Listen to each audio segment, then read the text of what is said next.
largely determined by international politics as much as day-to-day economic needs. For example, Europe's dependence upon Russia as a cheap and reliable source of energy, a relationship which makes economic sense, was originally pursued as a tool of geopolitics, the so-called Ostpolitik of German Chancellor Willy Brandt. Likewise, Europe's desire to diversify is also being driven by security and geopolitical concerns, rather than simple economics. This is a feature of global economic civilization that many within the business community fail to understand. Economics and geopolitics are always intertwined. Therefore, if an alignment of the Kanzuk nations were to occur, we should absolutely expect this to change the way their respective economies look. Again, the simple size of the relative markets mean that we should not expect the Kanzuk nations to displace China, the United States, or Europe as major trading partners. But we should not make the mistake of looking at the current structure of Britain's, Canada's, and Australia's national economies and asking how compatible they are, because the agreement itself will, over time, change that internal economic landscape.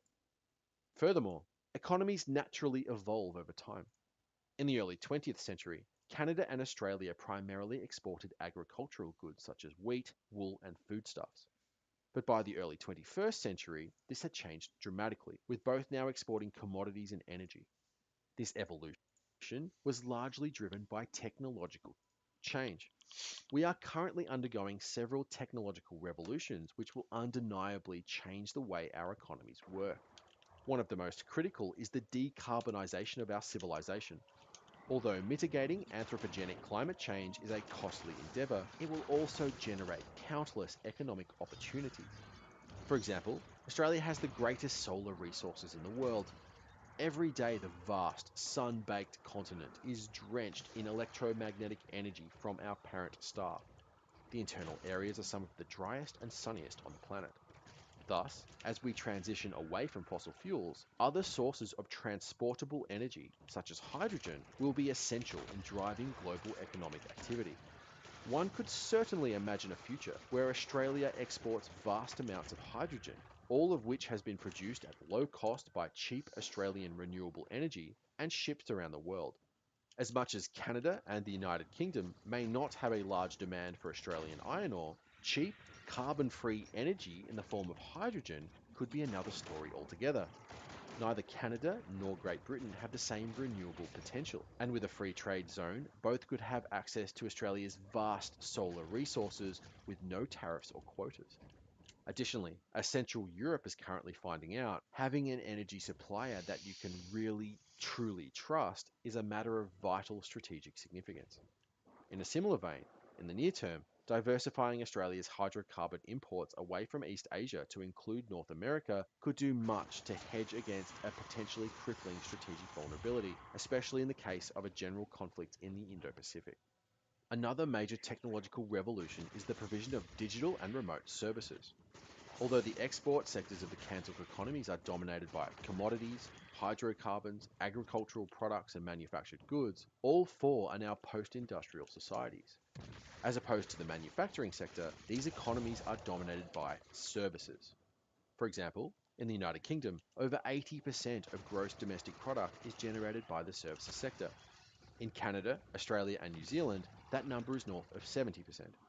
This sector, which composes the vast majority of Kanzuk's GDP, includes legal services, medical services, retail, business administration, communications, marketing, hospitality, financial services, information technology, accounting, engineering, architecture, and education.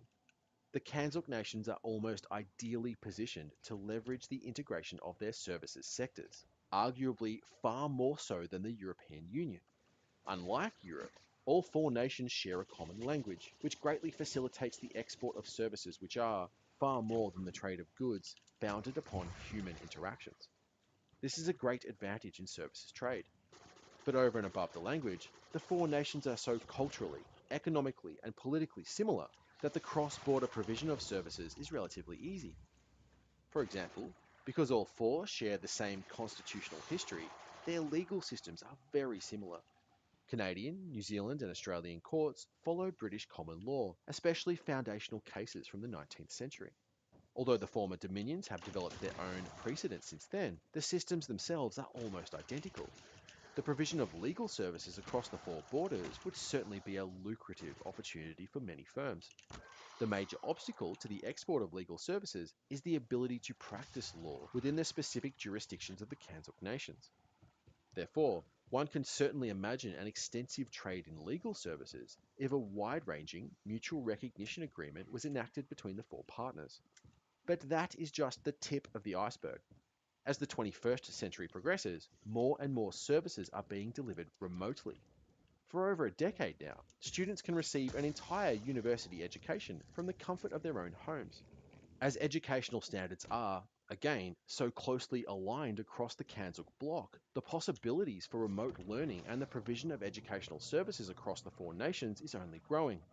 A New Zealand small business providing overnight remote business administration to a British manufacturer, a Toronto startup leveraging the City of London for its financial services, a student in Vancouver remotely completing a commerce degree at the University of Melbourne, Canadian and Australian oncologists virtually treating patients together at Sydney and Edmonton. The possibilities really are endless.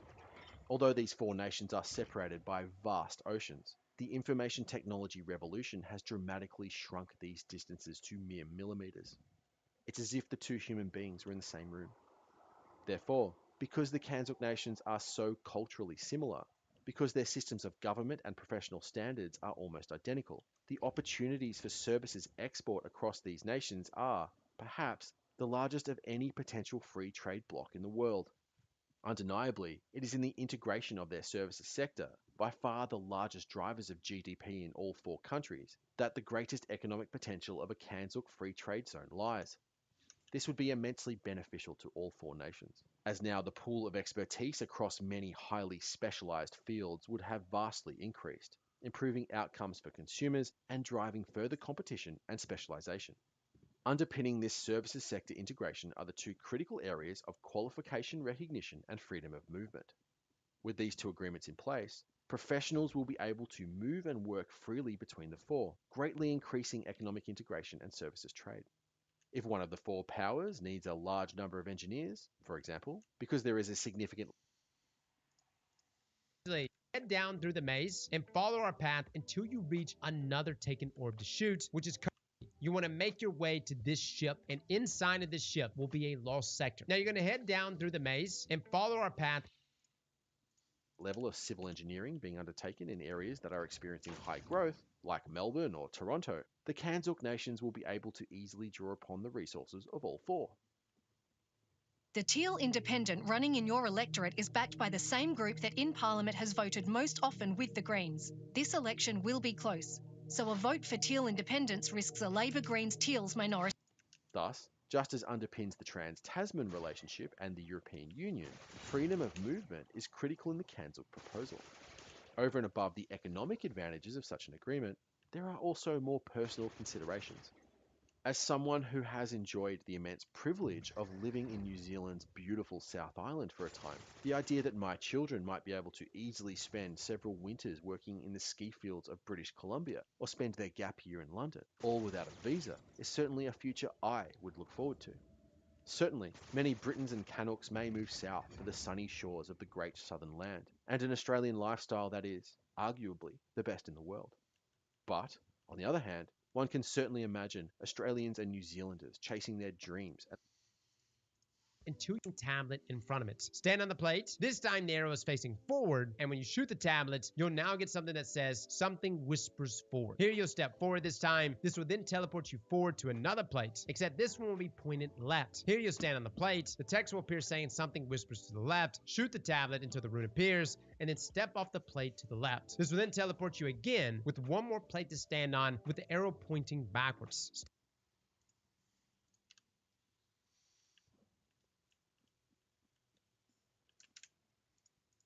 and looking to make a better life in North America or Europe. It is, perhaps, the cultural homogeneity of the core Anglosphere that, more than any economic advantage, make facilitated migration and free movement within the Kanzuk area the most compelling. Nevertheless, it is in the area of freedom of movement and facilitated migration that some of the more serious objections to the Kanzuk idea have been raised. The first, and perhaps most well-known critique, is the argument that Kanzuk is inherently racist. Those who advance this argument contend that the very notion of only including the four members of the Commonwealth, which are predominantly Caucasian nations, is a racist proposal, and a more inclusive union should include the other Commonwealth states, such as South Africa. To be frank, this is an asinine critique. The most obvious flaw in this argument is the implicit assumption that to be Australian, Canadian, or New Zealander, you have to be white. Just in my country alone, there are millions of Australians who do not have a British or European heritage. This also includes the United Kingdom, where 20% of the population are not Caucasian. In fact, these settler societies were built upon the blood, sweat, and tears of immigrants, many of whom have come from across the world seeking a better life. Indian Australians, Chinese Australians, Middle Eastern Australians. There are quite literally millions of non-Caucasian people who are forming an ever-increasing ingredient in the multicultural melting pot that is modern Australia. I grew up with these people. They are my friends, my fellow citizens, and my countrymen. They are all every bit as Australian as I am. It is a shared political culture and common values that determine the Australian national identity, not an ethnicity. Indeed, I find the notion that these non-Caucasians are somehow less Australian than white people offensive. And the irony of this line of argument is that, despite its implicit racism, it originates from the anti-Brexit, progressive hard left. After all, the most Australian of us all, those who have been here the longest by far, have dark skin. Yes, it is true that the Kanzuk nations are predominantly Caucasian, but this is simply not a relevant point. They are also predominantly Christian. Thus, are we also to conclude that this proposal is anti-Muslim or anti-Hindu as well? Furthermore, couldn't precisely the same kind of accusations of racial prejudice be levied at the feet of the European Union? How many nations with an ethnically African majority are Step on it, shoot the rune, and then step off backwards. This will then teleport you where the chest for the lost sector is, and a bunch of Taken will spawn. You want to clear them out, guys. Jump down to the lower platform here. There'll be even more Taken, and after that, you want to head back into the tunnel where you'll find even more Taken. Essentially, just keep following the path that the Taken came out of if you ever get lost in here.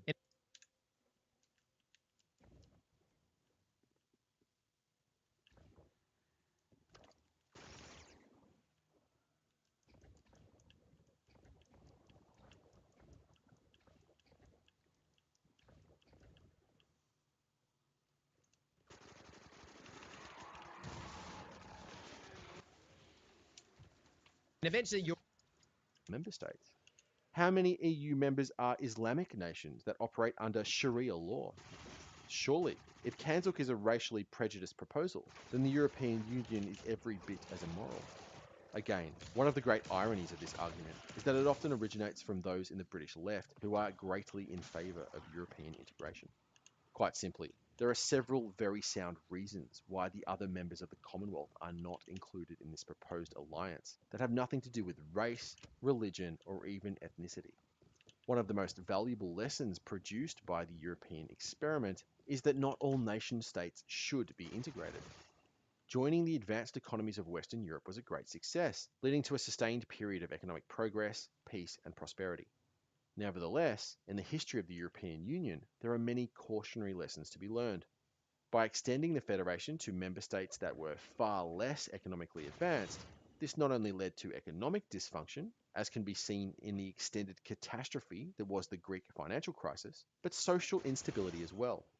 In 2009, the inability of Greece to use more flexible monetary policy was a key weakness that prevented the Greek government from managing its sovereign debt crisis, a restriction imposed by its EU membership. Monetary policy, which may have been appropriate in Germany, was certainly not in Greece, a nation which was nowhere near as economically advanced. As has already been described, internal migration within the Union also led to significant social disruption.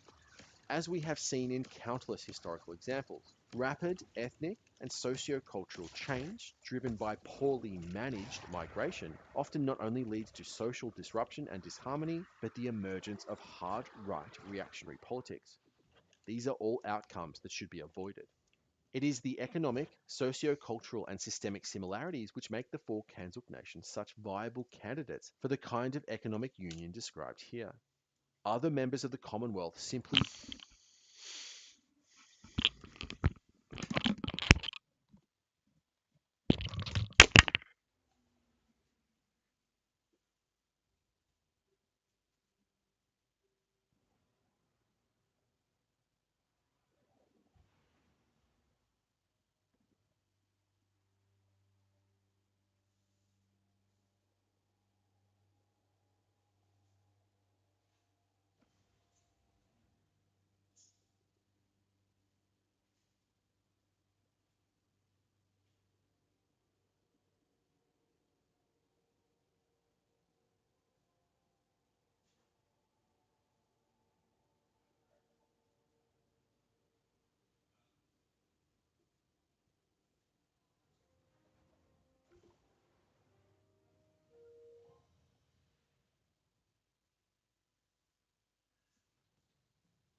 do not share the same features.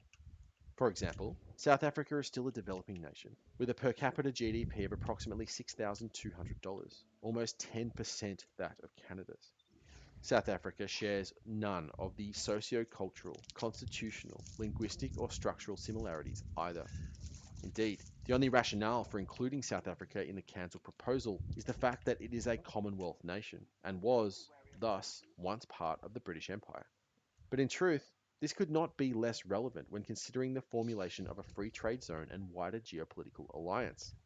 In fact, Kanzuk International heavily emphasizes the constitutional similarities of the four Kanzuk nations, especially the fact that the four are Commonwealth realms and King Charles III is the nominal head of state.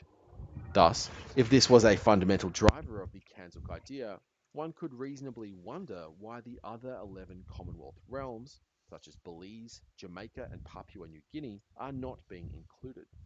The economic, socio-cultural, and geostrategic reasons why the Kanzuk paradigm only applies to the members of the Commonwealth it does is, hopefully, now reasonably obvious. In reality, the fact that these four nations are all Commonwealth realms is really immaterial to the fundamental argument in favour of Kanzuk alignment. For example, if we imagine that the 1999 Australian Republic referendum had been successful, and Australia had its own head of state, wouldn't the four Kanzuk nations still possess all of the other similarities and alignment of interest that make the idea so compelling? Do members of the European Union need to share the same head of state? Therefore, these constitutional arguments are, I would argue, a red herring, and in many ways polarize the Kantian idea by aligning it with a monarchist political worldview, and thus make the proposal less palatable for those on the left. After all, one could certainly argue that Australia, New Zealand, and Canada are, for all intents and purposes, effectively republics.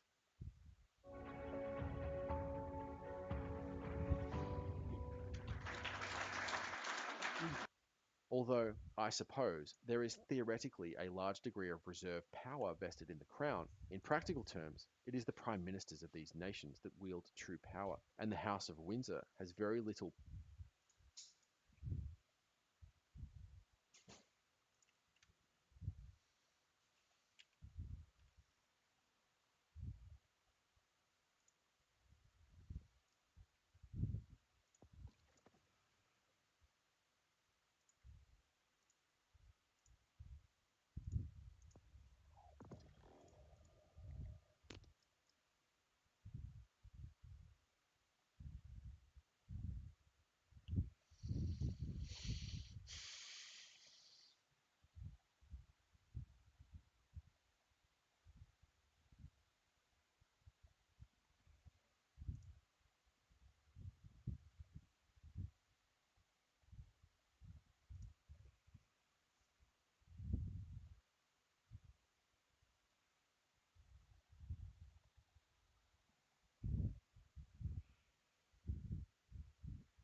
We'll reach the end where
ogre will spawn, and then another osseous fragment will be available to be picked up. Now next, you're going to want to head back to the shaping slab. Now it's here that you're going to pick up 3 more quests.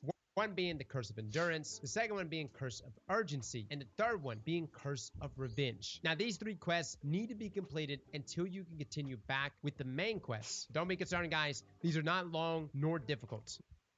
Now let's start with the Curse of Revenge. This as you go into the Nightmare Hunt Prime, which is actually at the bottom here when looking at the moon destination. And what it's going to require you is to use a taken relic. Here you're just going to launch into the mission on the moon, make your way through it just like you would normally until you reach the boss room where the Nightmare of Skolas is. Now in this boss room, you're going to find this taken relic. Interact with it and it will now give you the require you is Prime, which is actually at the bottom here when of Revenge. This as you go into the Nightmare Hunt Prime.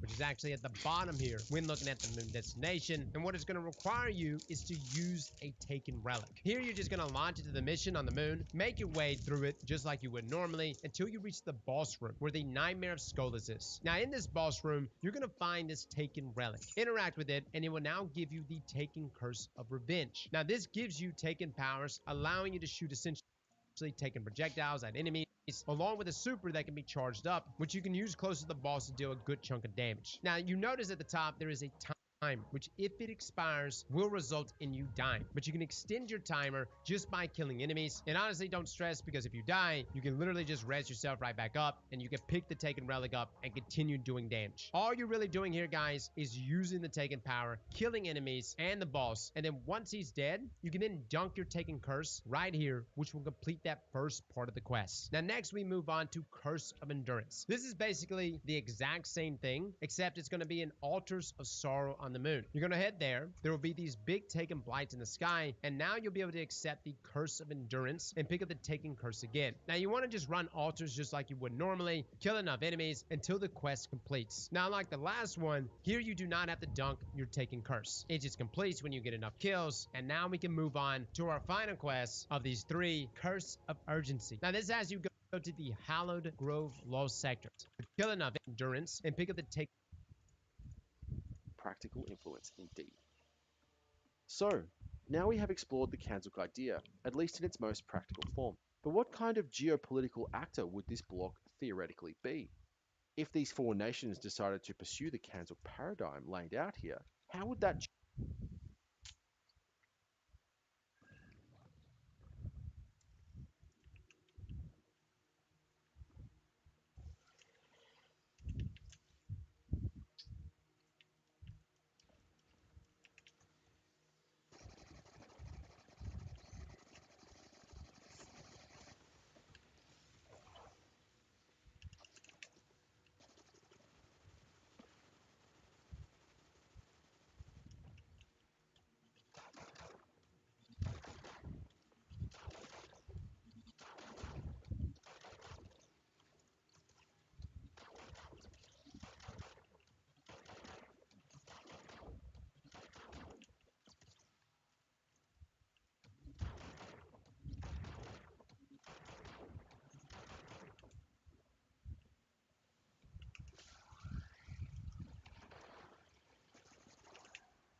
We are all consumed by that which eats away at us. For Skolas, it was his own hubris. He pursued complete control over all houses of the fallen. And through his misguided conquest, many perished. Skolas's memory serves as a permanent reminder of all the lives lost at the whim of a single Kell. No matter how hard the England rivalry. Maybe they don't know about it, but certainly don't pay attention to it. You know, it's that. Here's something new. For the Doncaster Mile with Sportsbet, if your horse runs second, get paid out as a winner in cash. Yep, first and second both win with Sportsbet. You win some, you lose more. Woke culture is the worst thing that's happened. You've got people essentially in drag dress, men dressed as women, reading children's stories to young children. And of course the children are innocent in all this. We just knew we want to come to Russia. And then this amazing visa turns up just when we need it. And I call it the non-woke visa, but that's not the name. I think it's just inferred by virtue of the fact that you're applying for this visa that you're not aligned with Western values anymore, and you see some affinity with what's happening in Russia, which I did. And I'm thinking, well, it would be really nice to buy a big piece of land and put a house there and just big windows. I know it sounds like a fantasy, but thus far, every one of these little fantasies I've made a reality. Hi everyone, my name's Steve Pringle. I was born in Edinburgh in Scotland, lived some time in England, and I moved to Marbella in 2008. So the last 16 years I've been living there, but just recently I moved my whole family out to Moscow in Russia.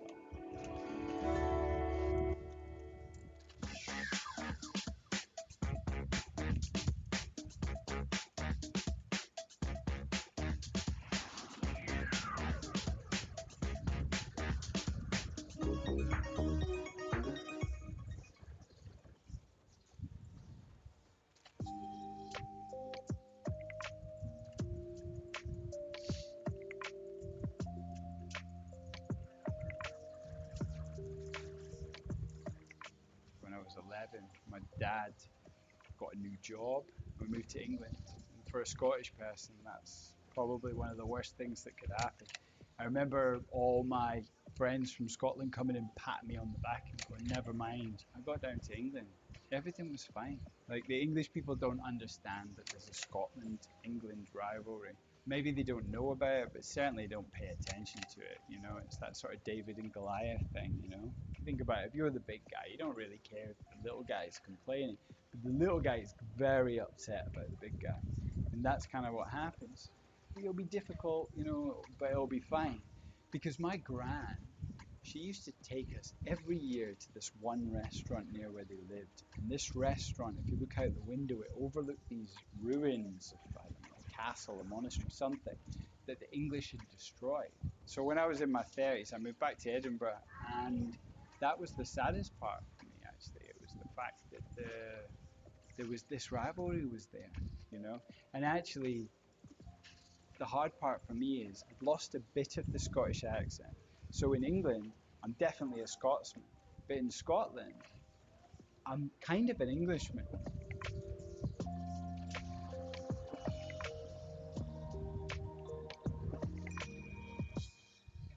I think I wanted to be an actor, actually, back then.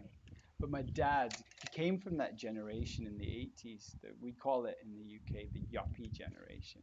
So it's the people where money became the new god. So every idea I used to come up with, my dad would say, there's no money in it. There's no money in it. Okay, I need to get a job. So anyway, I get a job. I work for a bank.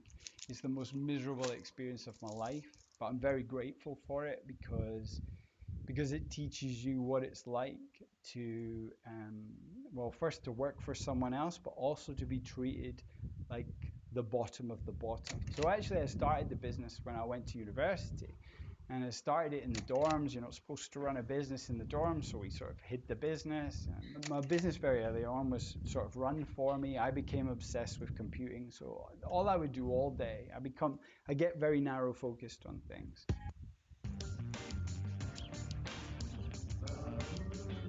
Dan Murphy's.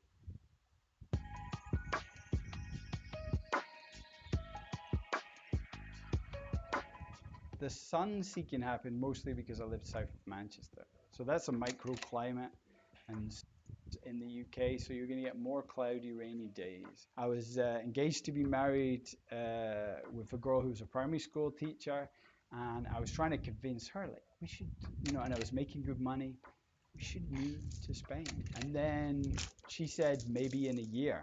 But then after the end of the year, I'm like, are we going to Spain? And, well, I can't really do it for various reasons. So then it became another year. And so that sort of relationship sort of fizzled out. I bought a sports car.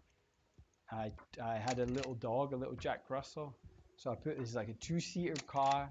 I put the Jack Russell in the car. I went in the car. There was enough for a suitcase in the boot, and I just drove to Spain. I moved in September of 2008. The sun became that simple pleasure, and also we were living next to the coast. And if I mean, most people will relate to this. If you just walk along a beach, just the sound of the water coming in and out, it does something to you. It calms your soul. So I would say I really enjoyed that.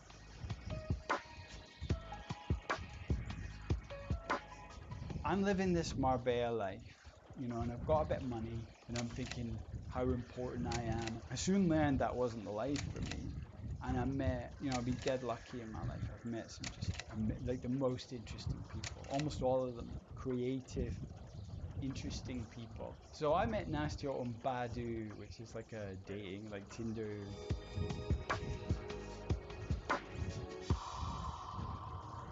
So we met in the internet, and I think on the first day we knew we here for each other. Like, I don't know, I never had it in my life. Like, we just fell in love on this first day. So she was wonderful. Like, it was so easy to communicate with her. And by the way, at this time she couldn't speak English, so she was running things through a translator. Yeah, we use Google Translate. Oh, it's so embarrassing. And Steve, he's even bought like a special translator device, but it was really terrible. You can tell me how I'm supposed to live, but then I'm going to think about it and decide for myself. And one of the things I think that people tell is like, oh, you must get married, you must have children, and but we connect. Okay, she's a lot younger than me, so that looks like I'm just going for someone younger, and then 40 years. What is the years difference? 16 years, yeah. So what? Are you 28 now, yeah? And I'm 44. So was I like 40 and you were 23 years? Anyway, 16 years. So that looks bad. And then from your side, it looks bad because I was doing all right for myself, so I had a bit of money, and so it looked terrible. I think on the outside, it looks terrible. I still think people think. And my close friends as well. Curse again. Now you want to just run one, move on to our low sector. This is located in the EDZ right here, and it's here that you can pick up another taken curse. This time around though, the timer is a bit shorter, but again, with YouTube Music Premium, you can bump your fave songs in the background while you clean up. But again, just kill some enemies, and this will extend your timer. And upon reaching the end of the lost sector, there will be a spawn that you can dunk your taken curse. And now this part of the quest is completed. Now next up, you will need to find 3 taken Osseous fragments. These 3 fragments will be found in the Nether, and essentially 1 for each of the 3 quests that you just did. Now you want to just load up into the Explore version of the Nether activity, and here you want to look for Hive Thrall statues, with 1 being present in each of the spawn locations in the Nether. Starting from the Trenchway at Choda.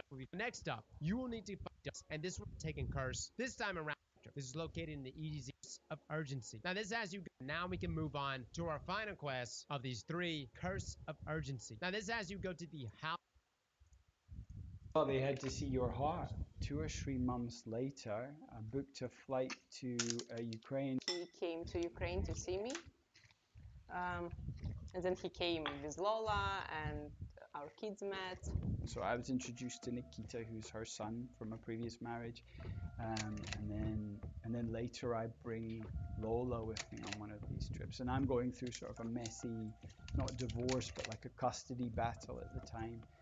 But anyway, I bring Lola out. The kids get on so well, even though there's no language between them. Nikita spoke Russian, Lola English. Hallowed Grove Lost Sects of these 3, Curse of Urgency. Now this as you go to the Hallowed Grove Lost Sector.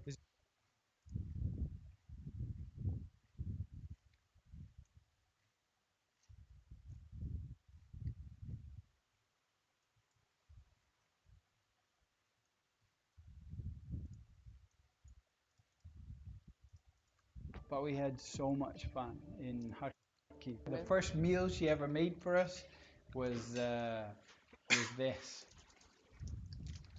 I still don't remember this time. I think You I don't do, but every time remember? you say that, I don't remember. Yeah, you did. You remember in the second apartment we got?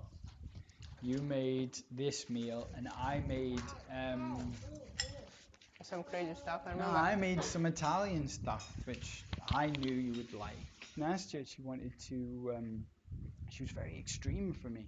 She wanted to homeschool. She said she wanted 7 children. Yes, yeah, it was my idea because it was with Nikita.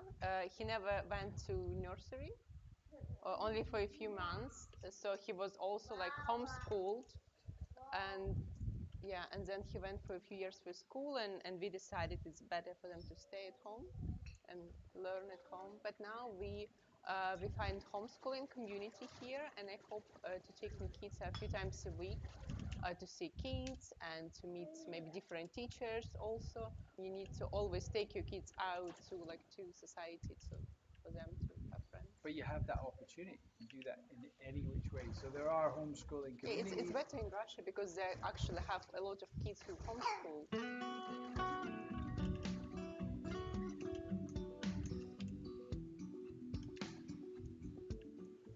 I went to Ukraine, and every apartment building seemed to have a little kids play area, and there were so many parks in the city. And when you go to the parks, you would see the full generation of families. So you've got old people with their kids and their kids all walking along, all like enjoying the parks. No, it's probably the worst thing that's happened. Well, actually, recently woke culture is the worst thing that's happened. But this is certainly one of the things where something about us has been lost, and I hope we find it. I've watched what happens even to my own family with no money, all the friends and all the community around you, and then you start to get money, and then you live around people with money, and you end up not even knowing who your neighbours are, which in Scotland that would have been the most bizarre thing. Everybody knew everybody, and we all congregated in the middle of the street, and we had barbecues together. But once you keep adding money to things and people start to build walls, they have to protect it and they don't trust people around them. And I think the same thing happens with family. You become when you need help, when you realize you're not an island and you need help. I don't want to judge people too much, but what I would say is looking at the whole picture, we don't care about the wider family as much as I think we should. Anything that steers you away from family, red flags should go off in your head. Absolutely. You know. Is it the same market? It's the same market. It's Chinese on the other side. Yeah, I think it is not here. This one, right? This one's just a normal one. Where Okay. do we need to go? You walk down? I don't know. Do we need to go inside the market or just here? I have a very dear friend. He used to work for me, but now we're just good friends. Russian guy who visited us many times in Marbella. So he invited me out to Moscow. He was living in Moscow. I took the opportunity. I went and crashed on his couch for 4 or 5 days. Everyone was so helpful. I had no Russian at all. I was received so warmly. It was magic for me. It was just the whole thing was magic, and it was around the Russian Christmas time. I think it just happened. So we went ice skating outside in this crazy little city network of ice skating. So that was fun.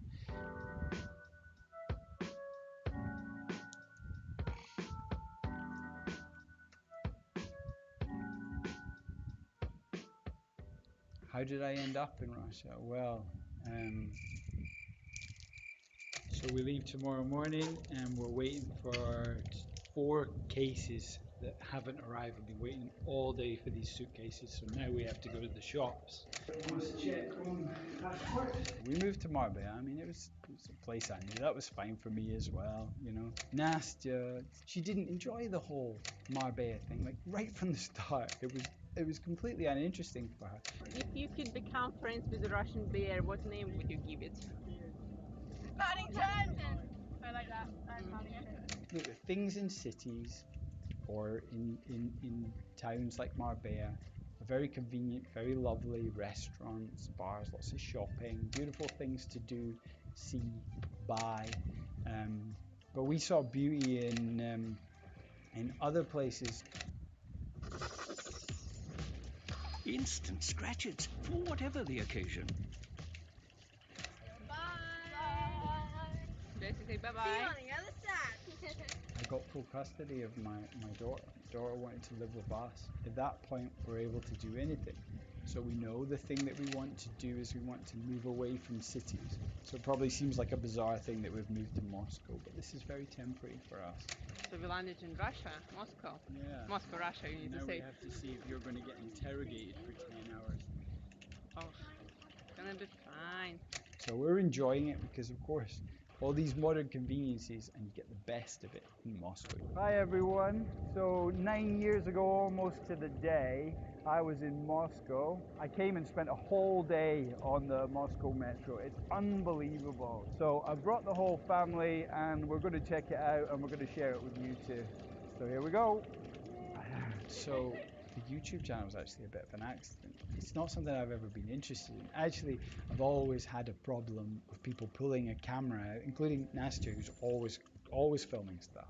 And it's beautiful because after the event, you've got this wonderful memory that you can keep replaying and therefore reliving. And it's better than the memories you keep yourself. So I love the fact she does it, but at the same time, I always think it's sad when people are filming a great event because it's like, put the camera down and just enjoy it or whatever and stick it in the memory bank. So it wasn't the most natural thing for me. Actually, it's a ridiculous reason why I started the channel. My daughter, a year and a half previously, bought a GoPro, and it was a lot of her money because they're expensive things. It was a lot of her money that she'd saved over time and just had nothing to buy with it, and she decided that this was what she wanted to buy, and she didn't really use it past the start. And I thought she would get into film editing, and she didn't. And then it got to the point where I'm like, you need to sell this thing. And then it got to the point where we're going to Russia, and I'm like, well, you need to sell it now because it's a shame to have it. And then I'm thinking, okay, what do we do with that? And I'm watching these YouTube channels, which are just getting myself excited about coming to live in Russia and seeing how other people's lives are in Russia. And I thought, you know what, I could do that. Вот в этой картине была еще одна личность. Is located in the EDZ right here, and it's here that you can pick up another Taken Curse. This time around though, the timer is a bit shorter, but again, just kill some enemies, and this will extend your timer. And upon reaching the end of the lost sector, there will be a spot that you can dunk your Taken Curse, and now this part of the quest is completed. Now next up, you will need to find 3 Taken Osseous fragments. These 3 fragments will be found in the Nether, and essentially 1 for each of the 3 quests that you just did. Now you want to just load up into the Explore version of the Nether activity, and here you want to look for Hive Thrall statues, with 1 being present in each of the spawn locations in the Nether. Starting from the trenchway, head through where you would spawn in, and where the Tormentor boss is, go up the stairs here and through the doors until you reach the other side. Then you want to head to the right, and here you'll see the Hive statue. Now it will say Call to Power and will allow you to interact with it, and doing so will then spawn in a wizard mini boss. Defeat them and then head back to the statue, and there should be an Osseous fragment to collect. Now the next area we want to do is the Mausoleum. From where you spawn in this area, you want to head down towards where the boss of this area would be, and up against the wall behind these tentacles, you'll see another Hive statue to interact with. This one spawns a Taken Wizard mini boss. Defeat them and then head back to the statue to collect fragments. And then finally, we have the Hall of Souls. Now the statue here is pretty much to the right of where you first spawn in. Just walk up to it, interact with it. Some enemies will spawn, including a mini boss Dread. Kill them and then head back to the statue, and you can collect the final Osseous fragments, which then unlocks the exotic mission Derealize, which you can launch right here from the node in the last city. Now let me just say, you can do all 3 areas of the Nether activity just progressing through it normally, or you can just continually reload into the activity privately until you get each of the spawn points. And now that you know where the Hive statues are, this will make this a lot faster than how we did it, where we essentially did an entire Nether run. Now on to the exotic mission. This takes place on the Dreadnought and has you... Это как раз был наш Сталин. Он стоял на заднем плане, с этой стороны, чуть-чуть сзади. То есть на этой картине был Сталин, сам Сталин, но его убрали.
supposed to do this now. Are wonderful and they're exciting to experience, but it's absolutely not home. Like, we are definitely, as much as our suitcases are unpacked, they're not.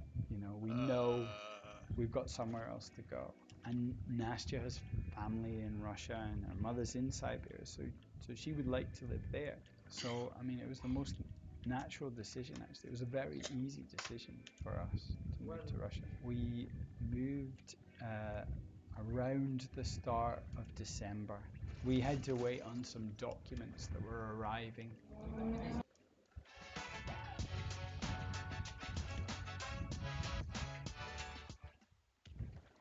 Hi, I'm Akana Murray Bartlett, Burley local, small business owner and proud independent candidate in the upcoming federal election. I'm committed to putting the Gold Coast first, working with you to secure the funding and support we need to build a brighter future. Our growing population brings incredible opportunities, but with it, we need modern infrastructure, thriving small businesses and a healthy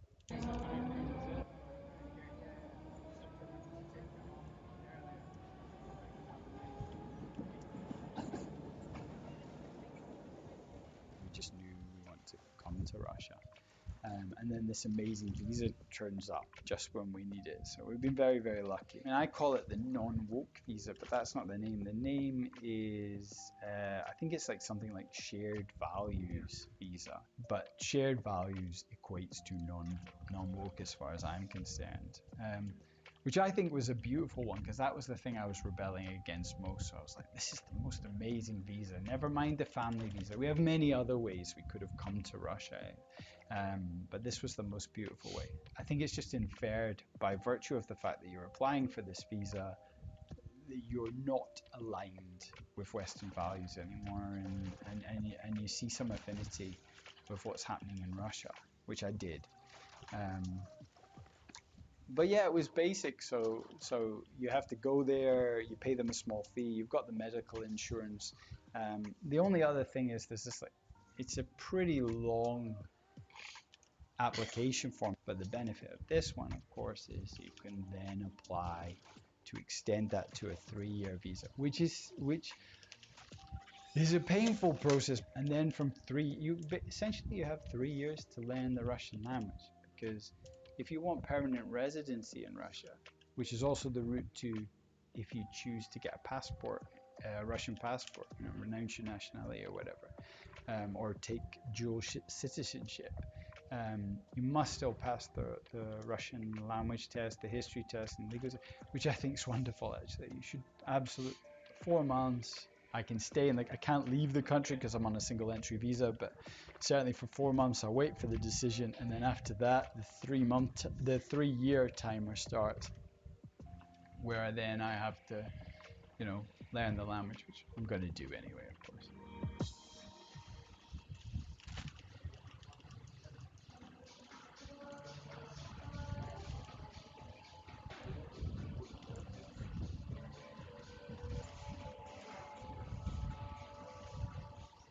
I don't like pretending things are true that aren't true, and that's what's going on. The first thing that resonated with me, because I felt like we were insulated from all this child stuff. It hadn't metastasized. It hadn't reached my daughter's school.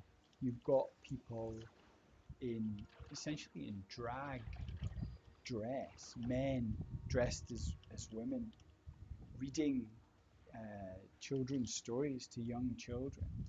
And of course the children are innocent in all this, so they've been presented this. Anything they've been presented, they've been told is safe. Their parents are waiting around watching, so happy to be progressive, and knew the things that they were telling us were true just simply weren't true. So it makes you re-question everything. And then the same was true about Russia. So I already had my armor on when I made the decision to move to Russia. And so people are coming at me with all the usual rhetoric of why that was a terrible decision. You know, the place is a horrifically corrupt society. It's led by a crazy man who wants to advance his army across Western Europe. Now, I knew that wasn't true for a multitude of reasons.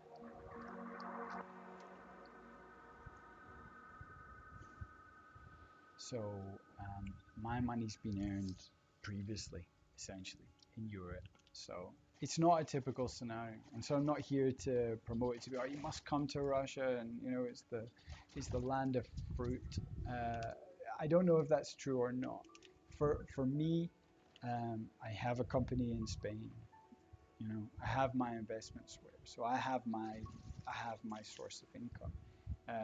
And so I was able to make a decision about moving to Russia, isolated from well, I need to have a job and I need to sustain my family. So the next steps are in the summer. Now we've just had to sign we tried to sign a 4-month contract, but we signed a 6-month of this apartment in Moscow. And then thereafter, so that would be middle of July, we're going to go to the Altai Republic, which is obviously a massive place. If we find land, we want to find a decent bit of land. She has snowy mountains in mind, and I want to be up high and sort of looking down on a valley. The plan B is buy a house in Troyes, and buy the land in Altai, and then maybe do Altai in 4 or 5 years' time. It depends. We're trying to make it right for the kids. The problem with our plan is we have a big family, so there's 6 of us to consider. So if it was just Nastya and I on our own, there'd be no question. We'd be in the Altai right now, and we'd be looking for land. And as soon as we got it, the only doubt I have is I might make the wrong decision for the children. That's it. I absolutely know, and I think you know too. We absolutely know we could move to the Altai and we could just make that work. And I'm thinking, well, it would be really nice to buy a big piece of land, put a house there, and just big windows, and every morning we get to live inside a picture. I know it sounds like a fantasy, but thus far, every one of these little fantasies I've made a reality.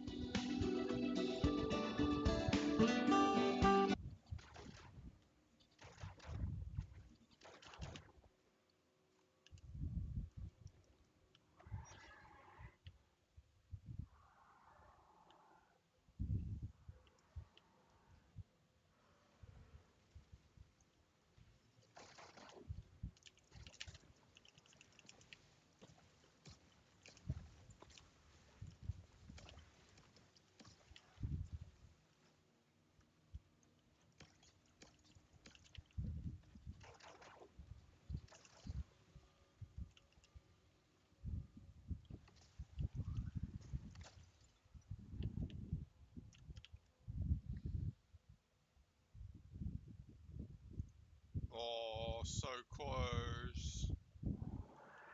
Oh, it's a god roll, but I'll just keep it just in case. What is that fucking? How do you kill it? Oh,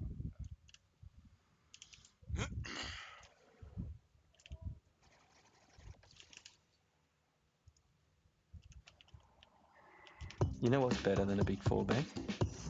Bendigo Bank. A natural marine source of omega-3 is a great way to boost your diet. But if you don't like the aftertaste of fish oil, try Microgenic's Krill Oil 1000 milligrams. The fatty acids in krill oil are... Welcome to a very gloomy and windy afternoon in spring in Russia. And I'm going to walk around this park and talk about 20 things that you should never do in Russia, 20 rules that you should never break. And this park that I'm walking around here, it's located in Vladimir, and it was a park that, well, it dates back to Soviet times. There's loads of little playgrounds.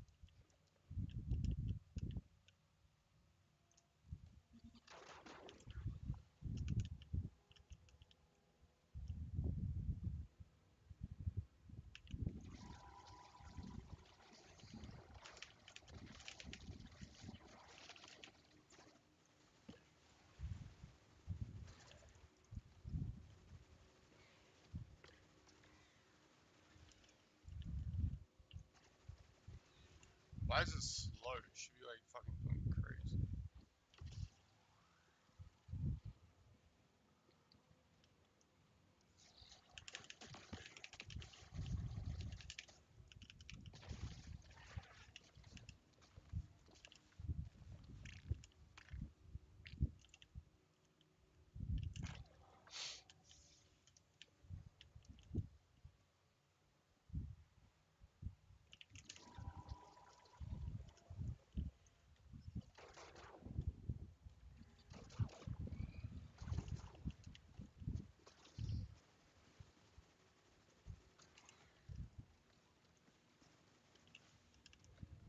Fucking flying fuckers.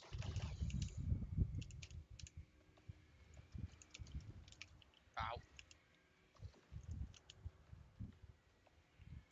What the fuck is it shooting?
Ow.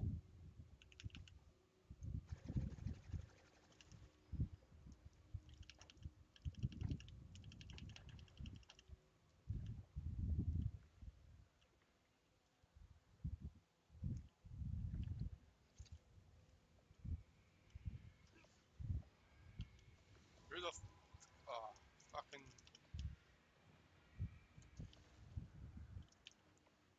these five.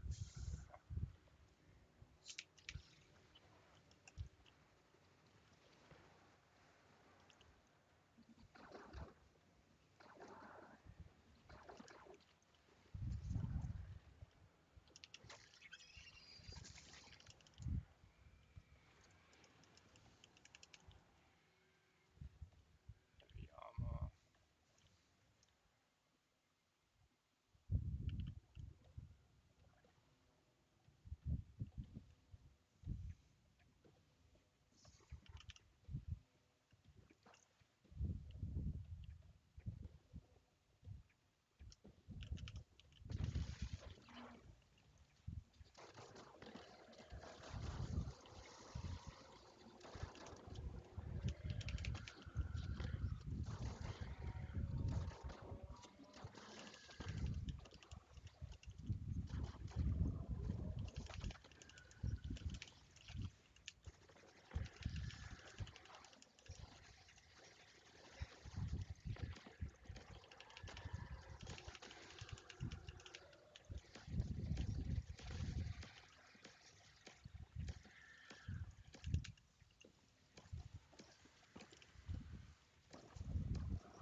The last time we did this, you put so much pressure on me. Oh man, Nonstop. I thought we were gonna get it. I couldn't make any good decisions. You flustered me. Oh no. And because of that, I failed. And, I'm not gonna try to put the blame on you because I failed. I think it's more of both of us is the reason why we failed. But I hope that with this next go around, we're gonna try to make it work. Okay, well, Mickey said yes. Let's go, Steve. That's right. This will be our second attempt to complete the entire set of Pokemon 151 in just 151 minutes. I was only one card short last time, but I'm not going to let that happen again because I've learned from my mistakes. And one other thing. This time, we're at Ninja Exchange. I know the crew here. Hopefully, it's a busy Saturday and we make it work. Okay, maybe I spoke too soon. There's not a lot of people here. Yeah, this is, And a bunch of the vendors seem to be closed. No backing out, though. And Steve, well, he does not look well, but I'm optimistic. And before the countdown begins, let's find some elite trainer boxes first. And thankfully, we've got a bunch to choose from over here at this vendor. Go 1, 2... Yo, what's up with my hair back there? I hope this doesn't slow me down aerodynamically today. 3, 4, 5. 5 ETBs for $240. Let's hope we get some big pulls so we don't have to find them later. Steve, how you feeling? Steve, dude, we got this. Don't worry. Okay, we're going to start the clock as soon as we're about ready to open the first box, just like last time. But there's some things working in my favor this time. Number 1, we have a table. Anyway, last time I added card numbers to the binder, but this time I also put the names of the Pokemon. This should save me a ton of time. And after meeting Angelo, a fan of the channel who came by to wish me luck, it was time to begin the challenge. Pokemon 151 in 151 minutes, which is 2 hours and 31 minutes. Ready? In 3, 2, why am I scared? Okay, here we go. 3, 2, 1, boom. And round 2 is on. First step, get all 45 packs out of these boxes ASAP. I'm on a mission to finally complete this set so I can keep it, because remember, if I don't finish in time, like the first time, this entire binder and all of the cards inside will be given away to a subscriber on an upcoming live stream. And there's no way I'm gonna lose 2 in a row. As a reminder, this set has a total of 207 cards, and last time I made a big mistake thinking that this set was ordered by color. It is not. This time when I open a pack, I'm going to sort as I go and make piles for the 10s, the 20s, and 30s, and so on. This way, I can generally have the cards in the right order as I start sorting them into the binder. As a reference, in the first attempt, the initial sorting stage took a total of 1 hour and 21 total minutes. Let's see if I can outpace that split this time. 7 minutes in, we get our first big pull. We got a gold. A gold switch, one of 3 gold cards in the set. And in the very next pack, look at that, look at that. A Charizard EX Full Art. That's 2 big hitters already, and the last time we had only 3 in total before we hunted on the floor. This is a great start. A couple minutes later, we pull the Mew EX. My shirt likes that one, and Steve's looking at me like, you're taking too long. The Blastoise EX Full Art comes out. We have the Blastoise, the Charizard, and yep, the Venusaur EX is missing, and that's the only card we couldn't find the last time. More sorting, more piles, and then all of a sudden, with 2 hours and 19 minutes remaining on the clock, we got it. The Charizard EX alternate art. This is crazy. Literally the best pull in the set. We're doing way better than last time. This is unreal, but I can't waste time. And then, just like that, we hit another big one. What is going on? That card on my forehead is the special art rare Erica's Invitation, the second best pull from the set. Steve, look. And I can't help but take a moment to just stop and stare at this thing. It's such a gorgeous card. I've never had this kind of luck out of ETBs before. There's no way this can get any better. Several more minutes go by. Several more packs are opened, and crowds of people pass behind me, and I am determined. Oh my gosh. What is happening? We're getting every great pull out of these 5 ETBs. Dude, look at that. 2 hours and 8 minutes to go. Okay, you can't get them all, but I know we need this one. And then, in the next pack... Dude, what the heck is going on? This is crazy. We are crushing it. Crushing it indeed. We are getting all the top pulls out of the set right now. Even Mew can't believe it. And still, with 2 hours and 8 minutes to go, I am super confident we're going to get this done. Last stack here. Last stack. And right then, I got a surprise visit from a special guest. Look, it's Chino there. Chino helped me out big time in the Brilliant Stars Challenge, the first ever binder challenge published on this channel. Anything for the channel. And he couldn't believe what we've already pulled. That's sick, man. That is sick right there. Oh, if you need anything, let me know, okay? have fun with it. I think it's great, man. This community is awesome. Yes, it is awesome, just like our polls today. And just when I thought it couldn't get any better, I've never had this kind of luck before. The Giovanni's Riz SAR. There's no way. Did we literally pull every big hitter from the set already? There's magic in the air today, everybody. There's magic in the air. Dude, what is that? Okay, now it really can't get any better, right? There's just a couple packs left. Another air invitation. I've got a huge smile on my face right now because this is literally the best pack opening I've ever done. And after 28 minutes, I finish the last pack and I immediately start to clean up so that I can have some room to sort out this binder. At this point in our last challenge, we were actually 5 minutes faster. But remember, we only had 3 pulls, and this time I was sorting as we were opening. So I'm pretty sure we're gonna make up for lost time. Maybe. Actually, I have no idea. With exactly 2 hours remaining and Steve being Steve, I open the Vault-Dex binder, grab the first pile, cards 1 through 9, and start putting them in. Bulbasaur, Ivysaur, and so far, this is feeling pretty good. Immediately, I can see we already have some empty spaces, so we're gonna have to go and find those later. But for now, I gotta keep my head down and stay focused. As I get close to the end of the set, it becomes very apparent. Oh my gosh, there's so much missing on this page. Yeah, I've still got a lot of cards to find, and I really hope there's somewhere in this building. After the last card, I go back to my pile just to make sure I didn't miss anything, which, of course, I did. Well, that Zubat, see? That's why we do this. And right before I finish, I meet another fan. Oh, no way. I gave him some of my extra hits that I had. No, I wish you the best. I appreciate the good luck, and I check in with Steve. See, that wasn't too bad, right, Steve? Just like a quick interaction, we're good. I think he's getting worried. We only have 1 hour and 32 minutes remaining. And right when I finish and start cleaning up... Dude, it's the fan who just wished me luck who came back with some cards from the set. I need the Jinx. Go ahead, take it. Are you sure? Yeah. Dude, what's your name again? Tim. Tim. My favorite YouTuber. Yo, this guy, Jinx EX. Tim, you are the GOAT. Dude, thank you so much. Didn't we pick up a Jinx EX in the last video? I think somebody gave us a Jinx EX in the last video. We got a Jinx. Hopefully that doesn't jinx us this time. Okay, I know, Steve, sorry. Try to be funny. Steve's looking mad now, but it's okay. I'm going to start counting and see where we're at and get going. 1, 2, 3, 4, 5, 6, 7, 8, 47, 48, 49.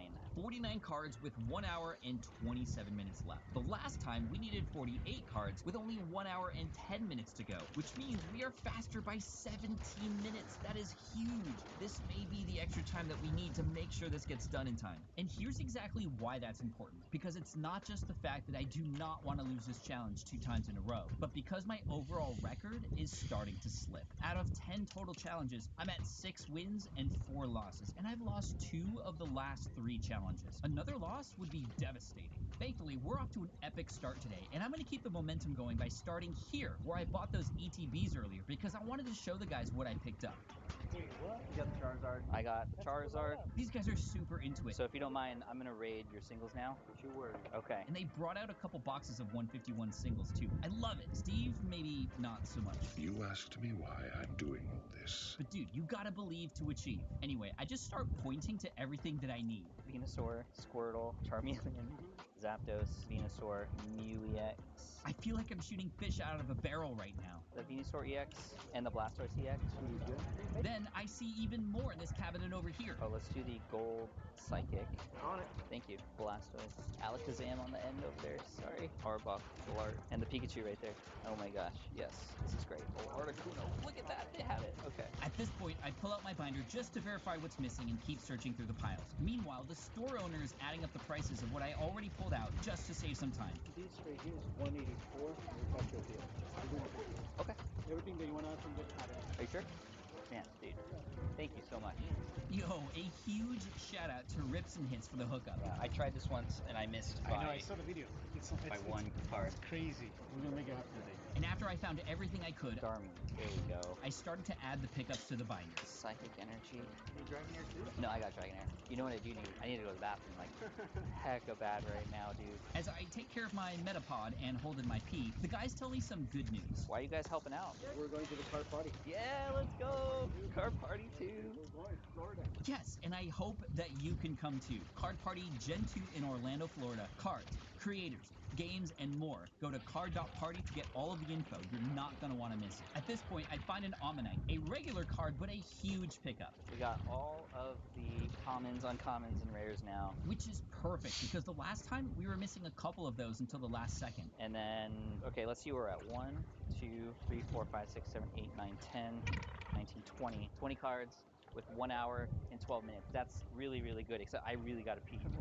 I'm going to go to the bathroom. And yeah, I couldn't hold it in any longer. Shouldn't have drank so much before the challenge started. With well over an hour left and 20 cards, we're way ahead of where we were the last time, so I think I can afford a few minutes to take a pee break. Unfortunately, the bathroom is very, very far away here. Oh, excuse me. Now I'm running into people. 1 hour and 8 minutes left on the clock. Plenty of time left. And to save even more time, I head toward the Macy's restroom, which I hear is closer than the main restrooms at the mall. Steve, we're going to Macy's. And inside, I look around, but I don't see any signs for any restrooms yet. There's a lot of people in here. I look around even more. Bathroom. And that's when I ended up in the I shouldn't be in this area section of Macy's. To the area where there's like bras and stuff. This is amazing. Until finally, I found the Holy Land, the restroom. Now, I'm not allowed to film in a public bathroom, and Steve and I wouldn't want you to see anything in there anyway. That is, if the bathroom was working the way it was supposed to. Yeah, it's a little blurry, but that sign says, restroom out of service, please pardon the inconvenience. Definitely an inconvenience, and not what we need right now. Right. That was a big waste of time, but I couldn't hold it anymore. So anyway, 20 cards remaining. Oh, man. Now, we're still ahead of where we were the last time, so I'm not worried yet. But with about 57 minutes left on the clock, let's check out Terry's booth to see if he's got anything. What's up, fellas? I'm looking for 151 English singles. Again? It seems the news of my first failure has gotten around. If that was then, this is now. I put Steve down to make sure we know where we're at. Track so time. He is angry now because I had to take a very long bathroom break.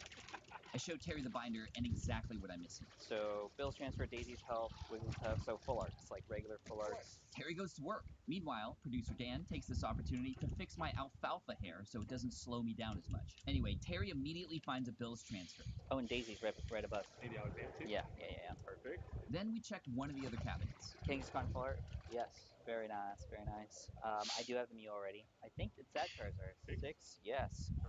Charizard. Kangaskhan. This is good. Good indeed. I feel like we've got the momentum back with 5 more pickups from Terry. It's okay, Steve. We're gonna get it. It's okay. And with a quick calculation from Terry while I pop these bad boys into sleeves to save even more time. So 53. Let's do it. Smoother than a Diglett's forehead. Done deal. I appreciate it. Dude, seriously, you're like so helpful. I feel like we're exactly where we want to be right now. And after the Alakazam goes in, and I see just how epic this page looks all filled up. That's awesome. I count them up just to verify. 1, 2, 3, 4, 5, 15. 15 left with 51 minutes. Thanks, guys. Thank you. Awesome. Now we're off to the next vendor. Now we're at Imperial Games.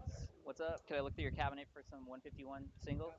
Where should I look? He says it depends on what I need. So we clear up some room and I open up to the end of my binder and start naming what I need. Ivysaur, Charmander, Wartortle, Psyduck, Poliwhirl, Tangela, Mr. Mime. Oh, the Japanese ones. Oh, the Japanese ones? Yeah. Oh man, so many good cards, just not ones I need right now. We struck out here, but that's okay. We still have a lot more vendors to check out, just like this one next door. Yeah, I'm just looking for 151 English singles. And in no time, she pulls out a binder and presents it to me. And while I'm looking through that one, she pulls out this giant yellow binder and looks through that one at the same time. This is great. Immediately, I spot a missing card. Ivysaur, yes, I need this one. So do you mind if I take it out? Yes, of course. We have Dragonair. Dragonair. I need the Dragonair and the Psyduck. Yeah, thank you for checking. That's awesome. Oh, Caterpie. Mr. Mime. Mr. Mime I need as well. Wow, these two are awesome, and we're picking up a lot of what we need. And after a few more minutes, they calculate the prices. I check in on Steve. Come on, Steve. You gotta believe. Oh, it is. It's already enough. 56. Deal. 5 more. Let's go. I pay for the cards, then pop them into the binder, and boom. Sweet. Thank you guys so much. I appreciate it. Good luck. They were both so kind. Shout out to the vendor Rare and Sleeveless. And a couple more vendors like that, we should be golden. Okay, we're doing good. We got 43 minutes left. Steve, why are you so upset? We got 43 minutes left, 10 cards left, and there's vendors everywhere, like behind me right there. What's up, guys? Do you guys have 151? Let's go check it out. I am looking for 10 cards that are missing at the end of this binder, if you want to see real quick. And while looking through, he immediately caught a mistake I made. Oh, what happened there?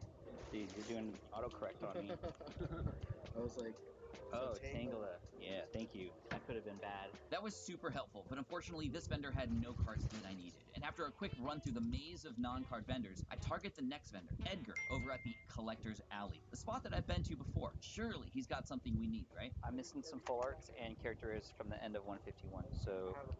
Perfect. He goes to grab the Poliwhirl, and he apologizes because that's actually all that he has for me. That's all? That's all you need? Yeah, that's all I have. Okay, no, dude, I'll take anything right now. So, how much time do you have left?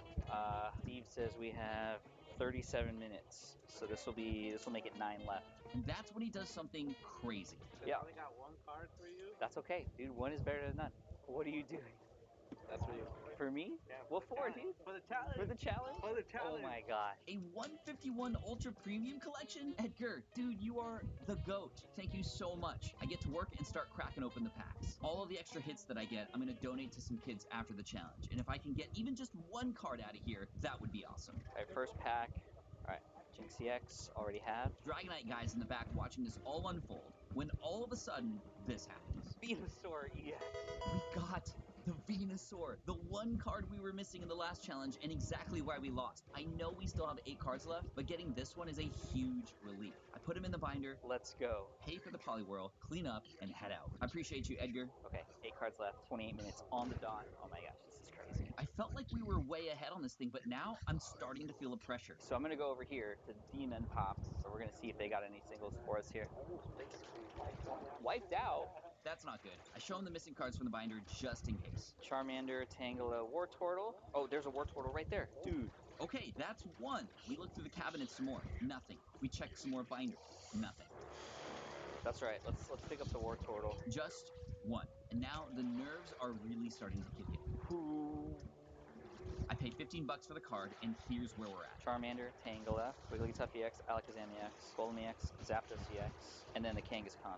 7 more. Yeah, this is getting close again, every single time. 23 minutes left. Are we gonna have to rip some packs again? I mean, we'll do it if we have to. I'd rather not, though. Next vendor, next vendor, next vendor, next vendor. What's up, guys? 22 minutes, 7 left. We're back where we started, and one of them flashes a Charizard EX in case I need it. No, I got that one, And then they all start pulling out boxes and stuff. These guys working for me again. Amazing. Almost as amazing as my Finn up here. You can call me Pat Finn. Anyway. No way. We got it. I show them what else we're missing. This guy in the back is getting nervous. Dude, yes, that's the one. Amazing! We keep looking through all the stacks at the shop, and nothing. But that's okay. 2 huge pickups. 5 cards remaining. This guy takes a picture of what's missing for me just in case he sees someone else who has them. That is service right there. Thanks, guys. I'll be back. Let's go. We got less than 20 minutes. Come on, we got this. Next, I make my way to the vendor who I'm going to call Uncle Spice because it says so on his shirt and that kind of looks like him. Anyway, Uncle Spice tells me he just got some 151 in stock. Perfect. Oh, the Charmander? Is that the Charmander? Score. And then the full arts, Alakazam, Wigglytuff, Zapdos, and Golem. He's searching through a pile of 151 for me. I don't think I have any of the full arts. Okay, that's all right. Man, this set is still in high demand, which is making this really tough, but one is better than none. Awesome. Thank you for that. That's a huge pickup. Uncle Spice with a spicy Charmander. Steve's starting to get worried. He's not sure we can do it. This is not the time to panic, Steve. Not yet. We're very close. Just 4 more cards to go. Yo, I appreciate it. Thanks so much. Wait, what? I came back from a con last week, so not exactly sure what I have left. Dude, Uncle Spice just went out of his way to make sure we checked everything. I appreciate that, man. I flipped through the binder, and there's a lot of great cards in here. Oh, this would have been it. But in the end, no dice. It was worth a try, though. Thank you. 16 minutes, 4 cards left. Let's go. Where am I going? I don't know where I'm going. And that's when I hear a familiar voice.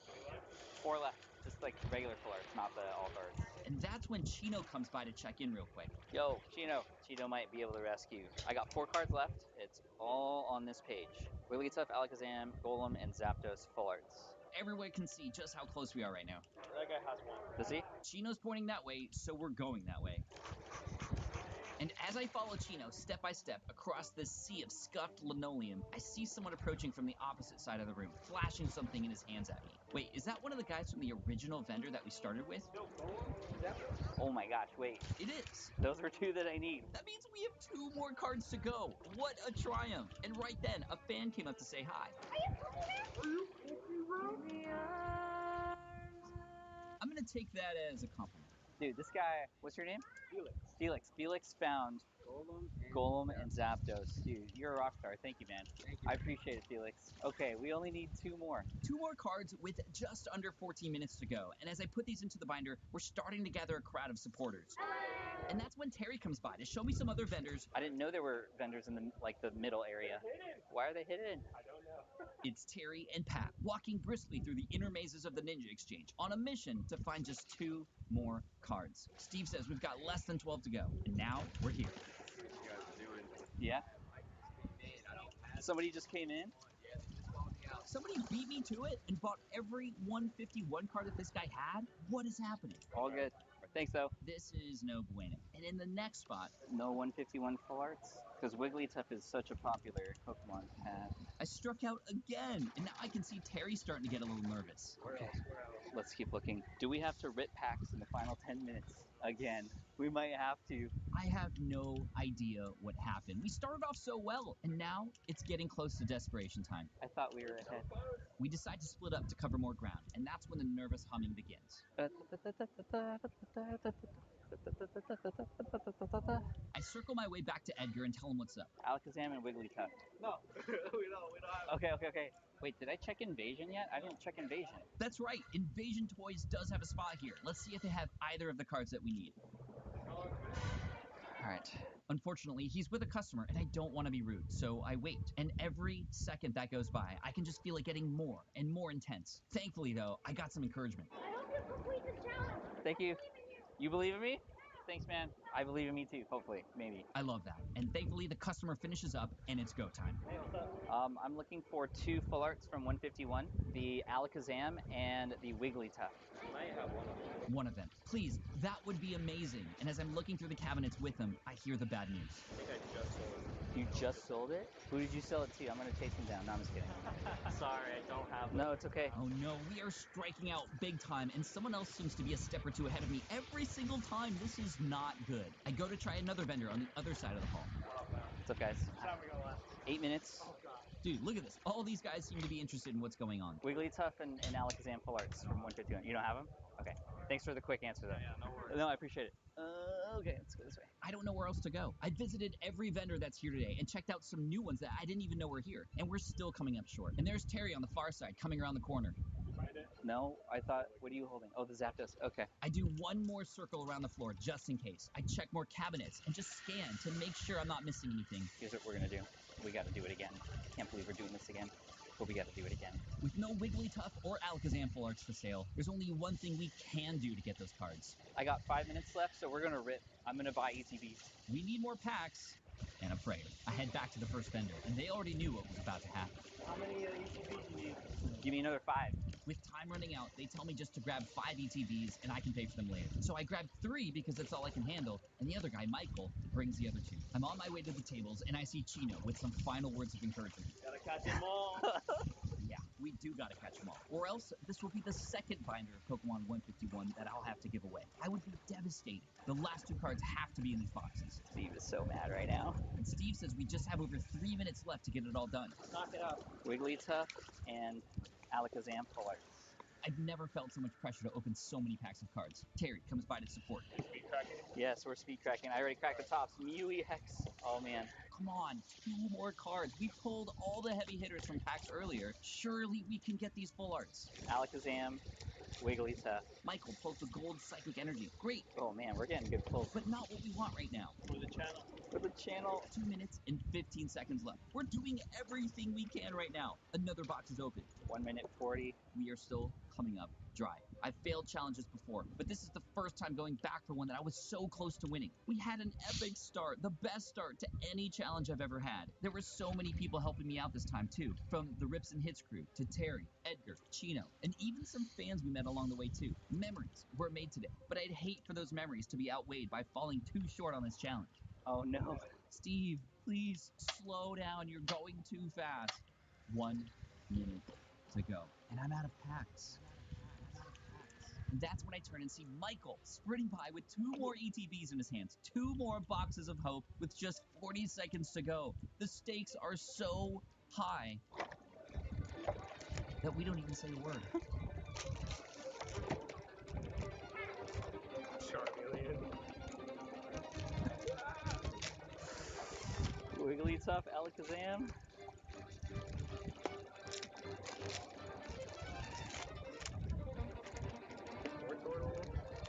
We need a miracle. And that's when, after a few more seconds of desperation and hope, 6, 5, this 4, happened. 3, 2.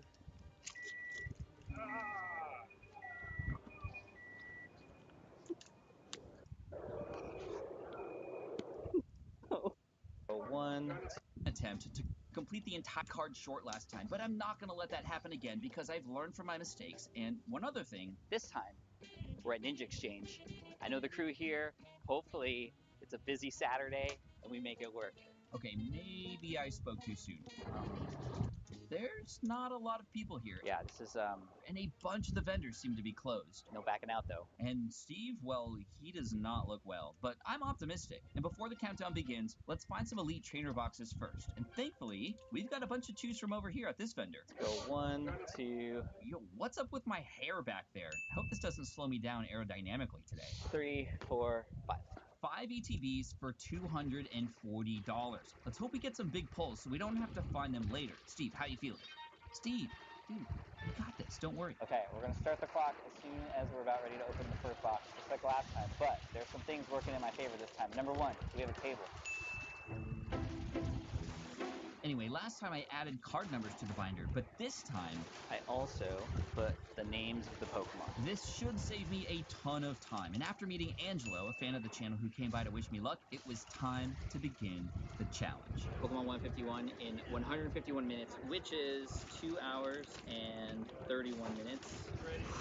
In 3, 2, why am I scared? Okay, here we go. 3, 2, 1, boom. And round 2 is on. First step, get all 45 packs out of these boxes ASAP. I'm on a mission to finally complete this set so I can keep it, because remember, if I don't finish in time, like the first time, this entire binder and all of the cards inside will be given away to a subscriber on an upcoming live stream. And there's no way I'm gonna lose 2 in a row.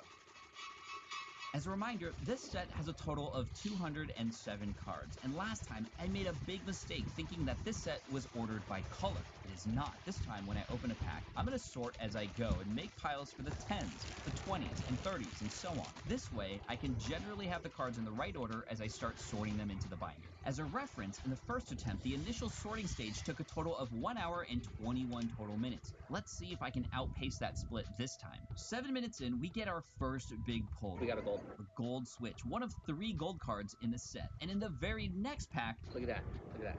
A Charizard EX Full Art. That's 2 big hitters already, and the last time we had only 3 in total before we hunted on the floor. This is a great start. A couple minutes later, we pull the Mew EX. My shirt likes that one, and Steve's looking at me like, you're taking too long. The Blastoise EX Full Art comes out. We have the Blastoise, the Charizard, and yep, the Venusaur EX is missing, and that's the only card we couldn't find the last time. More sorting, more piles, and then all of a sudden, with 2 hours and 19 minutes remaining on the clock, we got it. The Charizard EX alternate art. This is crazy. Literally the best pull in the set. We're doing way better than last time. This is unreal, but I can't waste time. And then, just like that, we hit another big one. What is going on? That card on my forehead is the special art rare Erica's Invitation, the second best pull from the set. See, look. And I can't help but take a moment to just stop and stare at this thing. It's such a gorgeous card. I've never had this kind of luck out of ETBs before. There's no way this can get any better.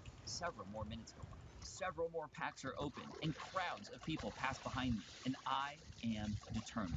Oh my gosh. What is happening? We're getting every great pull out of these 5 ETBs. Dude, look at that. 2 hours and 8 minutes to go. Okay, you can't get them all, but I know we need this one. And then, in the next pack... Dude, what the heck is going on? This is crazy. We are crushing it. Crushing it indeed. We are getting all the top pulls out of the set right now. Even Mew can't believe it. And still, with 2 hours and 8 minutes to go, I am super confident we're going to get this done. Last stack here. Last stack. And right then, I got a surprise visit from a special guest. Look at Chino, man. Chino helped me out big time in the Brilliant Stars Challenge, the first ever binder challenge published on this channel. Anything for the channel. And he couldn't believe what we've already pulled. That's sick, man. That is sick right there. Oh, if you need anything, let me know, okay? I might have some, okay? I appreciate it. Thank you, man. This channel. Last stack. And right then, 3, 4, 5. 5 ETBs for this doesn't slow this vendor. Go. Find some elite trainer boxes first. And thankfully, we've got a bunch to choose from over here at this vendor. Let's go. 1, 2. Yo, what's up with my hair back there? I hope this doesn't slow me down.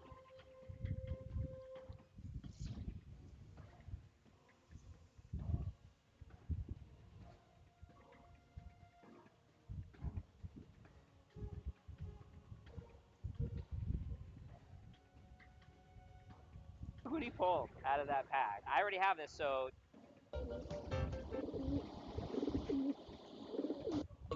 The last card you needed for this. Grown man cry because right after 3 times in a row. Oh, and a huge shout out to Jaden and his dad, a couple of fans who gave me one of the first Elite Trainer boxes I'm going to be opening during this challenge. And Jaden even signed it for good luck. I need all the luck I can get, so this was perfect. From there, I head to the main floor to pick up a few more ETBs before we start the timer. Can I pick up 4 of the 151 ETBs? 200? $200 later, and we're ready to go. All right, we got it. Now, I may look really excited to you, but in reality, I'm getting really nervous. It's gonna be nuts. Let's get nuts. The big pro here is there's a lot of vendors. I've already seen some 151 on the floor. Again, it always comes down to those final 2, but we got to start with opening these packs, so let's make it happen. Inside one of the side rooms, Steve, my timer, has been waiting for me, and he's already upset. Pat, please tell me you went to the bathroom this time. What's that? All of a sudden, I hear somebody call my name. You got a card, Judy. Wow, these kids are amazing, except, wait, is that a jinx? No. At the beginning of each of my last 2 failed challenges, somebody else gifted me a jinx card, and I'm not superstitious, but... Hopefully that doesn't jinx us this time. No, I cannot think like that right now. We need to stay positive. Are we gonna finish this challenge today? Yeah. Okay, we got this. That's awesome. And now, I prepare the table and get the ETBs in a position for maximum efficiency. Steve's not so sure about this, and I take one more moment to clear my head. All right. Here we go. 2 hours, 31 minutes. Here's Pokemon 151. Take 3. Let's go. Immediately, I can tell that something feels off.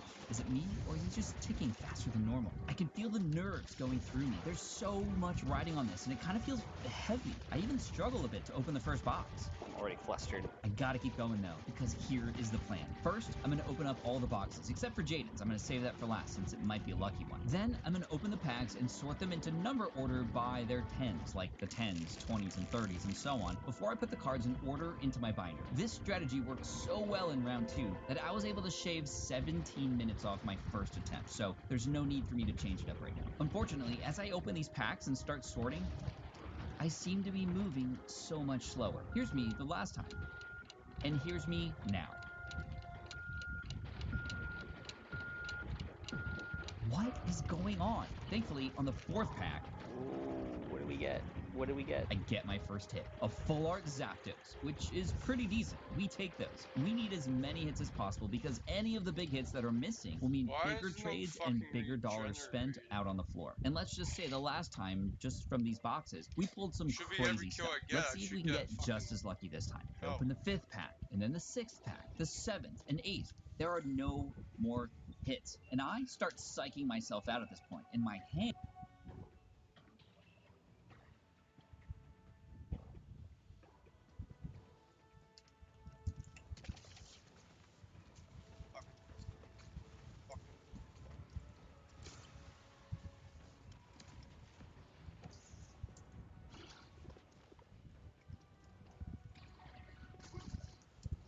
Fuck.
Oh, did I miss somewhere? Fuck. Let us discover that end together then. Where the fuck did I miss?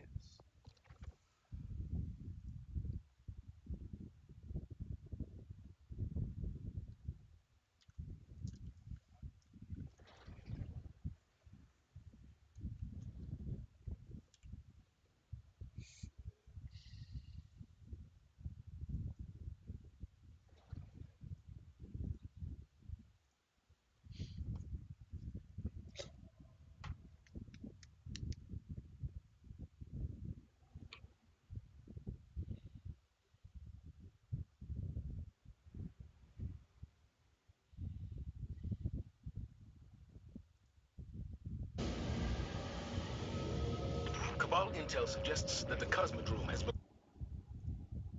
with the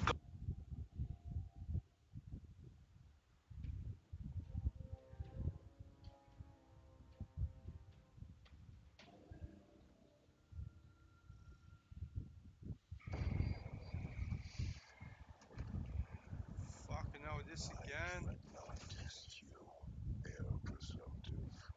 Show me your sharpness.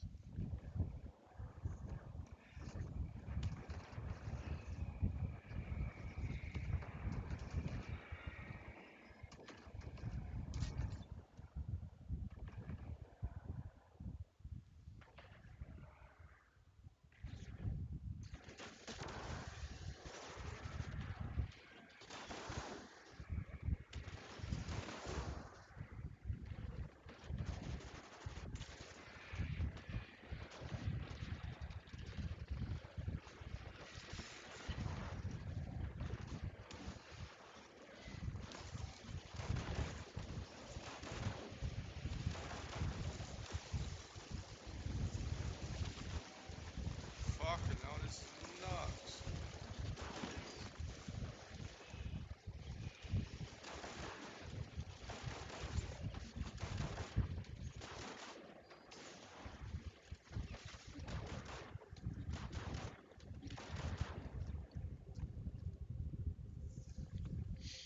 Done!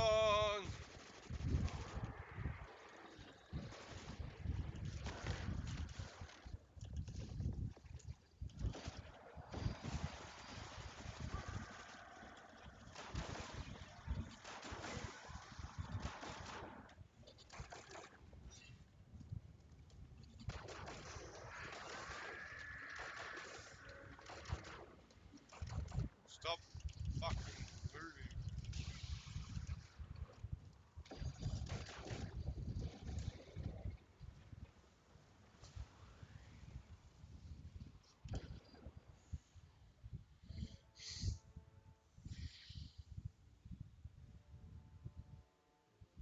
No, it still doesn't have the thrower. What now? I have to...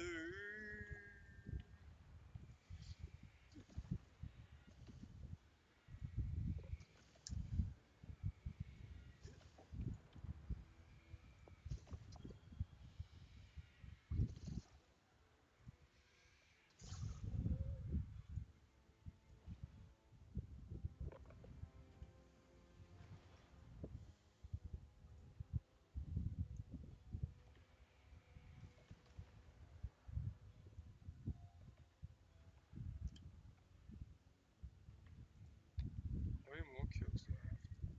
I'm at 66.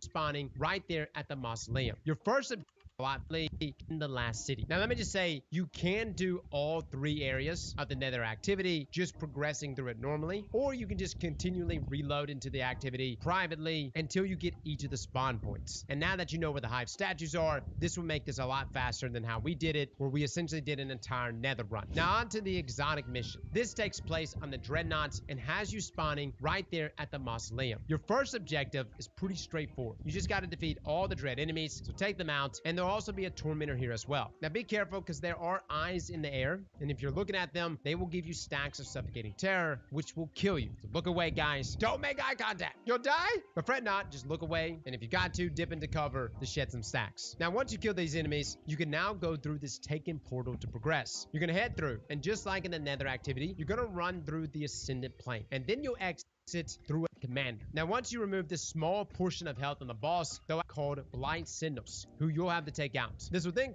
now, among them will be secrets to spawn, who upon defeating will drop the taken curse from the earlier quest steps. Now, this works practically the exact same way, where you'll have to kill a bunch of enemies to empower this curse, to pick it up and get to blast it. Now, you'll know you've killed enough enemies when the mission objective changes to destroy. You want to look up for those glowing spawn first to destroy the blights. Now, you're going to do this sentinels. Once that's done, is teleported into, you'll get some more of it. Just like before, you want to shoot this tablet to get a rune to appear and then exit the plate in the direction that the arrow is facing. But this time, there's a catch. You'll notice right here, a timer is ticking down that says reality tears. And that's because you need to step off the plate in the order that appears above the tablets. For example, the order we had was hamburger, A, Vex, and then this symbol right here. I'm not even gonna pretend to know what they are. I probably should. I could have been more professional, but I call this one table, I think. I'm not exactly fluent in Hive. Essentially, though, we have to lock these runes in this order by stepping off the plate in the direction of the arrow when that rune pops up on the tablet after shooting it. Now, this may take multiple cycles, like it did for us. Even more so, if you get shown a rune that's not in the correct order, stop. Literally just wait, and it will teleport you to the next room with hopefully the correct rune in the order you're trying to shoot it in. Again, I'm not really sure if this is the same Hive code for everybody. I had hamburger, A, Vex, crab, or something. Feel free to let me know in the comments below if that was the case for you. Now, once you've done this correctly for all 4, this will then teleport you to this area in the path here. You'll be able to want to jump down the corrupted fragment, which completes the first part of the exotic quest. Whole entire area, and then we're gonna help you with my base. You want to jump up and shoot off this first go. Here it gives you a note 3 and 2 found for me to get. It's like a little is the path. Now got some. Autobahns Easter Savings Bonanza is on. Save 150 on this compact unit and CB with got some decent DPS.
Checking.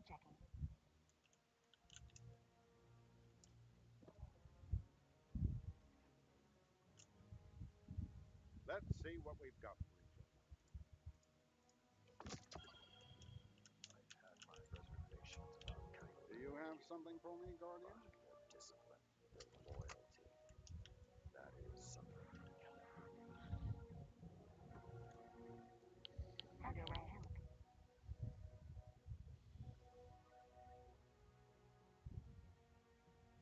Oh, let me check right away.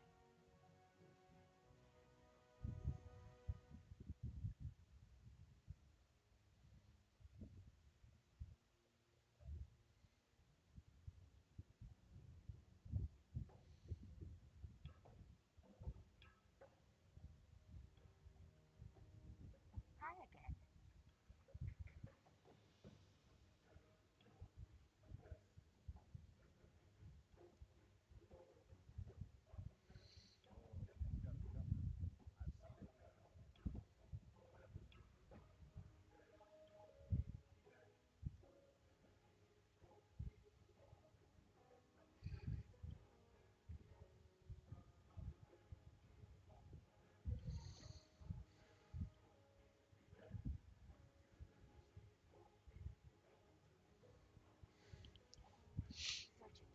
Transferred.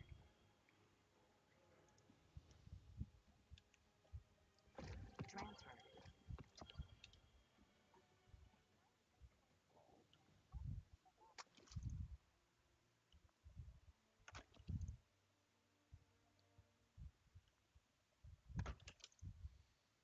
Eberverse isn't just Done.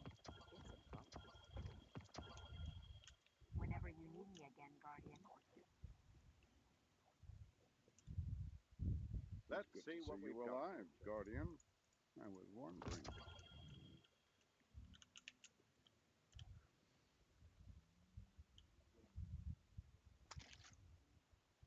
I've had my reservations about Kylo and her kin, but their discipline, their loyalty, that is something to be commended.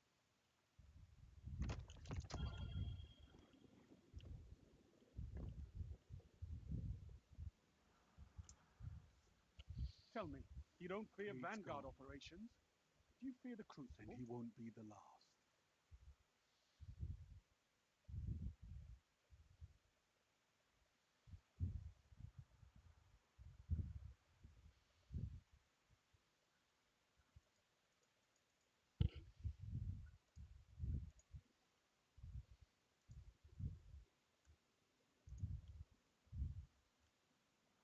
Our work is unfinished, Guardian. What can I do? The universe is getting dangerous. Nothing is insurgent inside the whole thing.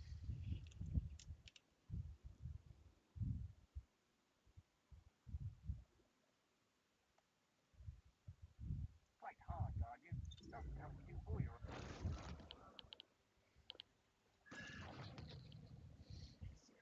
lost.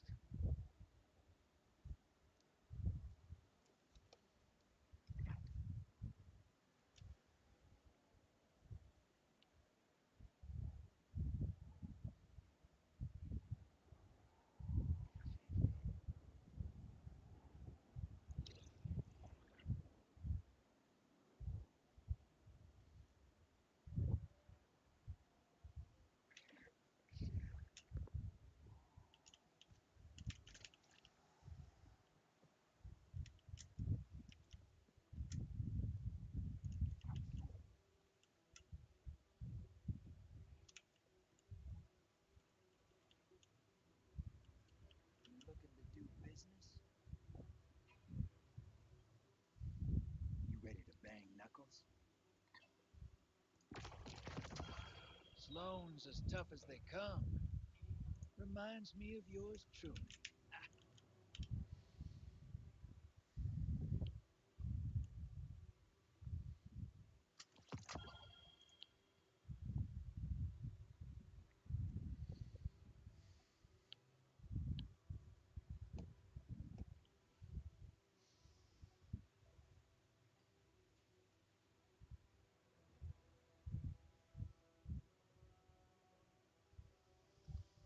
You ready to ship out, there's enemies of humanity to shoot.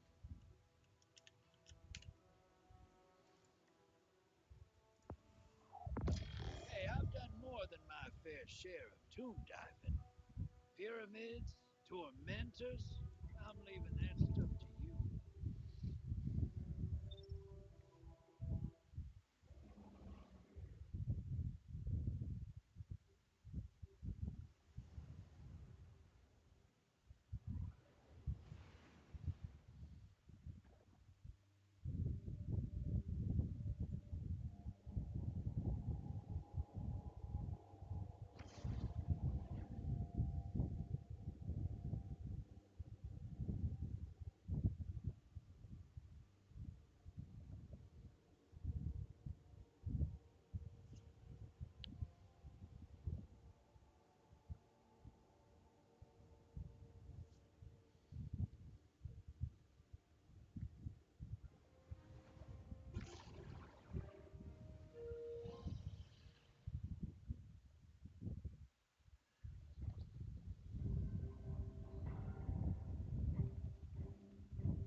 This shard carries the broken will of a nameless heretic, stricken, one not yet slain by this Oryx.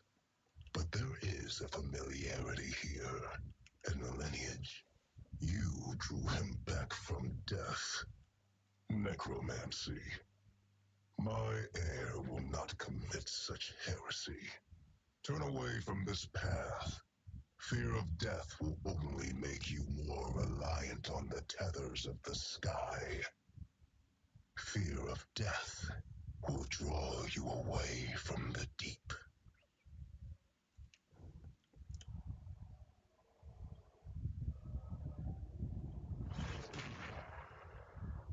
This shard carries the broken will of Akka, a conquest eternal.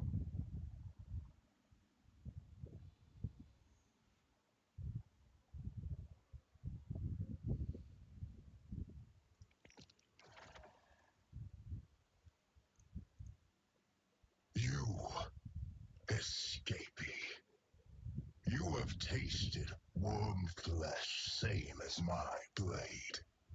Drown in the deep and become kin. Why do you say become king?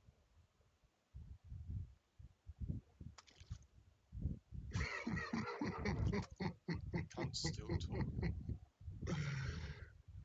You appeal to our rash. I am the one before you. unswayed by your mewling. Become what you are, or hide, like you did then. The deep has sent a knife to herald my heir.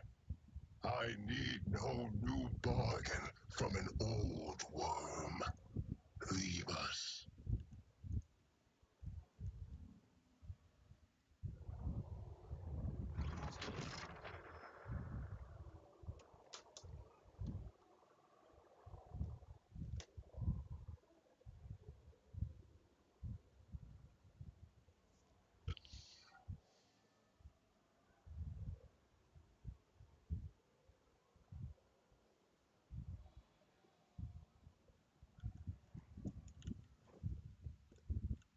Wait, when do I get the thing to switch?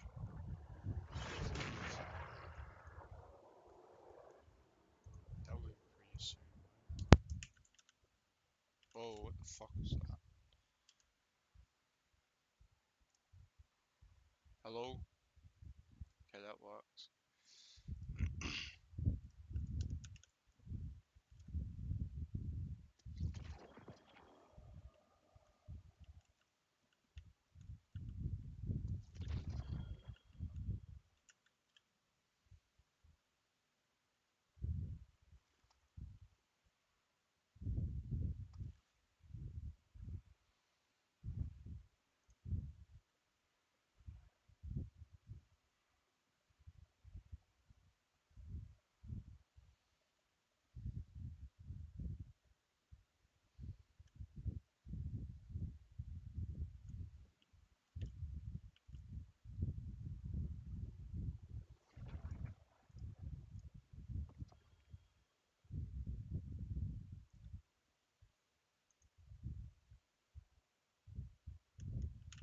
That did fucking nothing.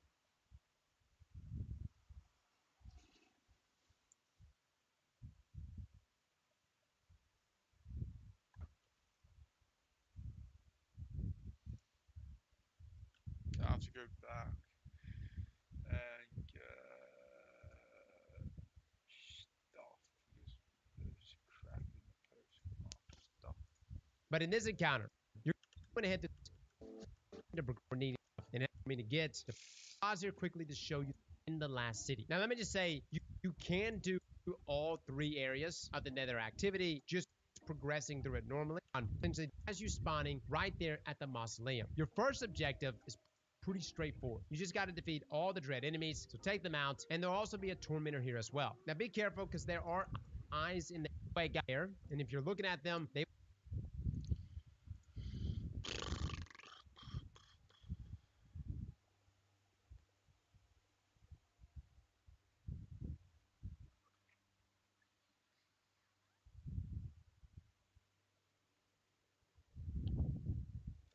Great. Getting me.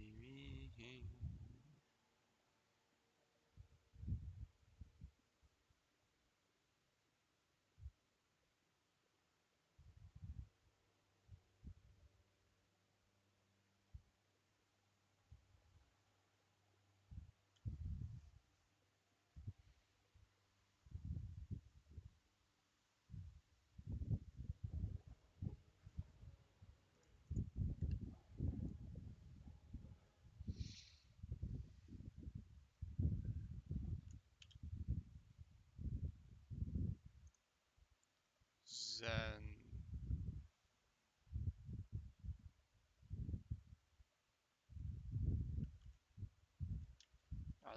That might be PvP fucking role. I don't do PvP that much. Shit. Shit. I have to get rid of. So I can get rid of this shit.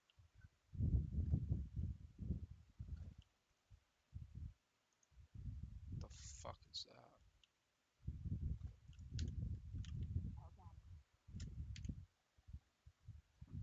Okay. Guess I'm gonna hopefully get the Exotic. Strata.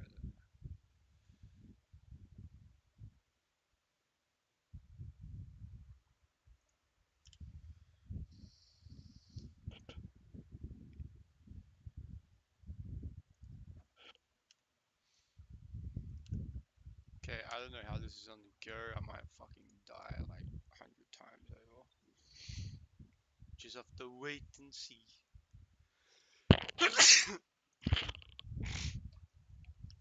Sheepdog Peanut Butter Whiskey is for humans. Rich, indulgent peanut butter whiskey adds a cheeky twist to any occasion. Peanut butter whiskey. What?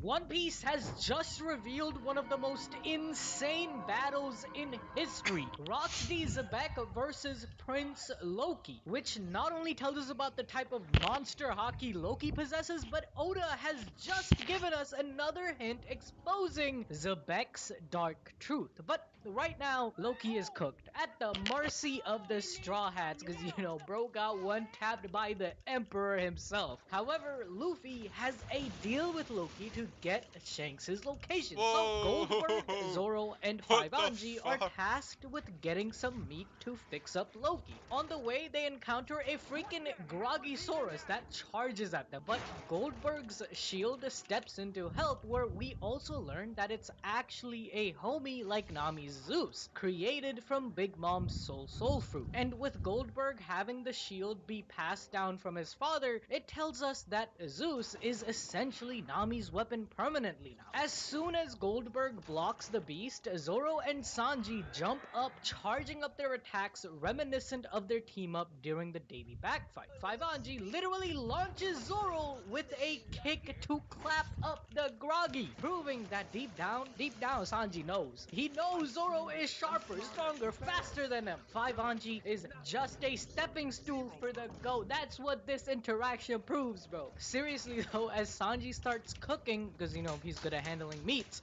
Pause. He was handling the meats. He's good at handling the meats. Bro works at Arby's. Alright.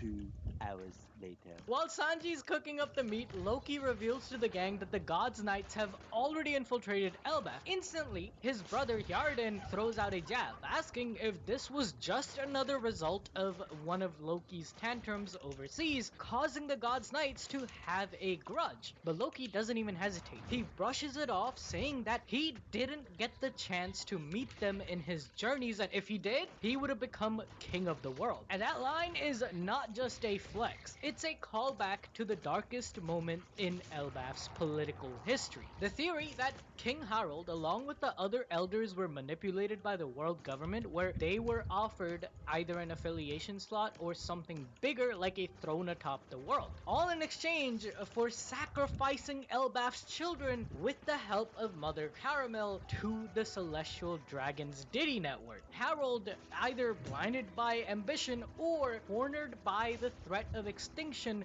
might have accepted the offer to join the world stage, unknowingly becoming a cog in the darkest machine of the world. But there is another layer to this claim which circles back to Rox D. Zebek, which I will explain in just a bit, because Luffy is about to kill Loki again. First, he gobbles up some of the meat for himself, then puts the burning meat on top of Loki's face. Bro is already down.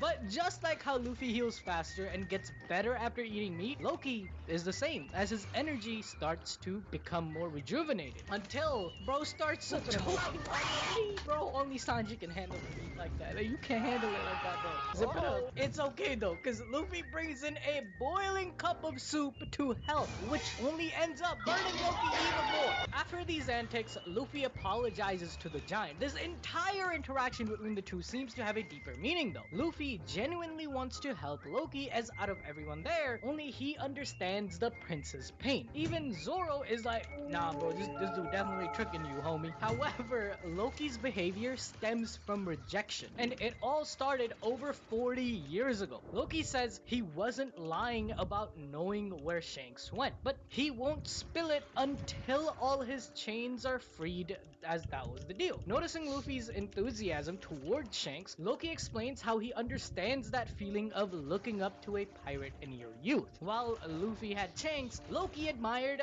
Rox D. Zebek. So far, we have seen this repeating time and time again, even now with Colin and Shanks and Elbaf. But the ones I want to focus on are Luffy, Loki, and Pedro, who also begged Roger to join the crew when he was younger. However, Loki wasn't so lucky, as the way Roger, Shanks, and Rox dealt with these kids was extremely different. Roger knew Pedro is just a kid and wasn't ready for the crazy adventures of the Grand Line just yet. And the same can be said about Shanks and Luffy, but Zebek was ruthless. Not only was he constantly rude to Kid Loki, my guy stabbed and almost killed him during their battle. Luffy also got injured trying to join Shanks' crew, as evident by the scar under his eye. He did it to himself. Checking your mirrors and straightening up. That's it. Handbrake up. Can't get out of the car to do your shopping? With Woolworths free direct to boot, we'll do it for you. Bye. That's Holy today's fresh food people. shit. This crap is fucking insane. Though, trying to show his strength and resolve to his mentor. Even after being the cause of Shanks' right arm severing, he was still accepted with a smile, even given the straw hat to look after. Meanwhile, Loki was crushed by his own idol for being himself, a child who just wanted to sail the sea with a badass like Rox. This rejection after being himself is seen throughout his story, and the more we learn about Loki's past, I believe it will keep coming back, as he was rejected by the people of Elbaf who feared him, and even after leaving Elbaf, he was rejected by his Huz Lola, giving reason for his crash outs. I don't think they're justified. Your Huz rejects you, you don't crash out like that. Don't do that. What you did was not nice! It's not nice to do that! Coming back to Loki versus Rox though, just having the balls to confront probably the strongest man in the world at the time, considering Roger and Garp had to team up against him, Loki's will is on that Yonko level. This little old Brad legit believed he could use his little old Kanabo to damage Zebek. Now, a lot of you might be thinking, Sid, haven't you talked about how Rox was misunderstood and is shown as being evil by the Celestial propaganda? And doesn't him stabbing a literal kid prove their propaganda now? Even Whitebeard is like, Daddy, chill. Well, you have to understand that Elbaf's culture is quite different from other nations, especially over 40 years ago before Harold's reforms. They are warriors through and through. So if a giant, even a kid, challenging you will be treated with seriousness. Instead of being cruel to Loki, Rox showed respect by taking him seriously as a warrior. While Luffy got shown he would be a burden to Shanks due to his weakness after Shanks losing his arm, Loki got shown he wasn't ready for Zebek's crew in the way of the Rox pirates. Strength above all, and if you don't have it, Rox doesn't want you. It is ruthless through and through. I guess actions like these are the reason for Whitebeard and even Big Mom to not with Rox that much, as they live by a pirate's code of honor. While this interaction shows that Rox only lives by one thing, becoming the king of the world, which means to fight and dethrone the celestial dragons. Another question that arises after this flashback is, why was Rox in Elbaf? Was it for recruitment or something greater like an alliance with the giants, since, you know, Elbaf isn't affiliated with the world government? Also, remember that right before God Valley, the Celestials stole the jewel of Hachinose Island, meaning Rox and his crew weren't present. So what if they were in Elbaf at It will give you stacks of suffocating terror, which will kill you. So look away, guys. Don't make eye contact. You'll die, but fret not. Just look away, and if you got to, dip into cover to shed some stacks. Now, once you kill these enemies, you can now go through this Taken portal to progress. You're gonna head through, and just like in the Netherrack,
can sit. activity, you're gonna run through the ascendant plane, and then you'll exit through another portal. Now, this is gonna spit you out into the trenchway, where you'll face off against the Dread Commander. Now, once you remove this small portion of health on the boss, they'll actually go immune, and then start to spawn in a bunch.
At the time, looking for more treasures. But those of you who have the notification bell on and drink gamer subs every day with code AVD getting 10% off know that one of the jewels was likely Rox's sister. But watch the Rox video for that theory. Oh my fuck. Stop! Fucking cut it.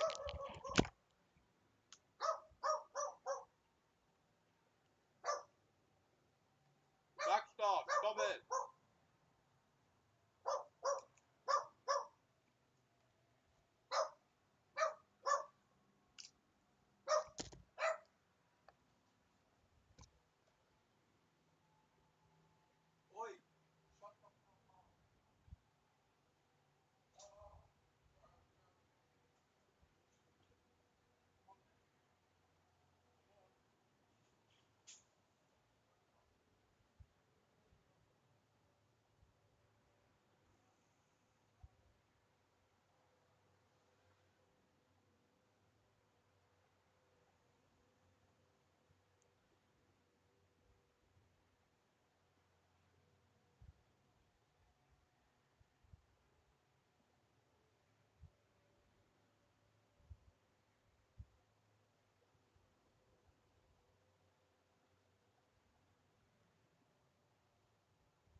Because Loki regrets those days, even stating that he was born in the wrong era, since he got the worst mentor out of all three of them and a complete opposite of what happened with Luffy and Pedro. Instead of acceptance, he was rejected. However, as Loki reminisces about his childhood, Elbaf is still going through hell as giant warrior pirates engage in battle. Dari and Bragi decimate the nightmares, then Gaban charges in and cuts the Loki monster in half like it's butter. Yeah, the left wing of the Pirate King can't beat the cursed Prince of Loki. Well, at least the children's version of him, who even Gaban states is weaker than the actual Loki, which makes sense. Imagine Killingham's power was like, you imagine Godzilla and he can just summon. With Woolworths, you can shop online the way that works for you. Same day delivery, straight to my door. And there's more. Direct to boot. Suits me, and it's free. Don't forget the app. Shows me all my specials. And keeps my budget on track.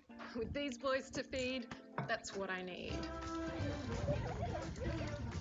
That's today's fresh food people.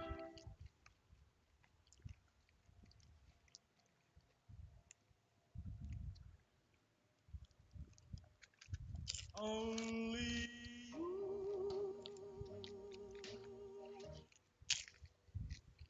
Godzilla with 100% strength Godzilla in front of you. That's beyond broken. He would be the strongest pirate in the whole world. He wouldn't even need a whole crew. You just need a few lackeys to dream up some scary things, and they're part of your crew. You know, that is broken, busted power. But my guy Gaban is an experienced fighter, and although old, his observation hockey is still better than most we have seen in the series, as he is able to sense 3 people who are unbeknownst to him the God's Knights responsible for this attack. My man can hear them from miles apart. Realizing the current situation, Gaban reaches a conclusion that will scare us all. If the government politics and all the fighting has finally reached even Elbaf, then the world is done. And coming from a guy like Gaban, who knows the true history of the entire world and has seen what Joy Boy said in Laugh Tale, we are definitely in the endgame right now. This is because countries like Elbaf and Wano are not only unaffiliated with the world government, but also have naturally strong defenses against any attacker. So for Emu to just send the God's Knights here means that he feels strong enough after 800 years to take over every corner of the world. These last bastions of hope and freedom are about to be extinguished as well. Elbaf being the final location also makes sense since we know Ragnarok will happen. If Gaban really wanted to run away, he can just go see his old friend Rayleigh or go stay with Crocus. Wait, hold up. Where's he gonna take his giant family around? Like, where's Miss Ripley gonna stay? That's a real problem, man.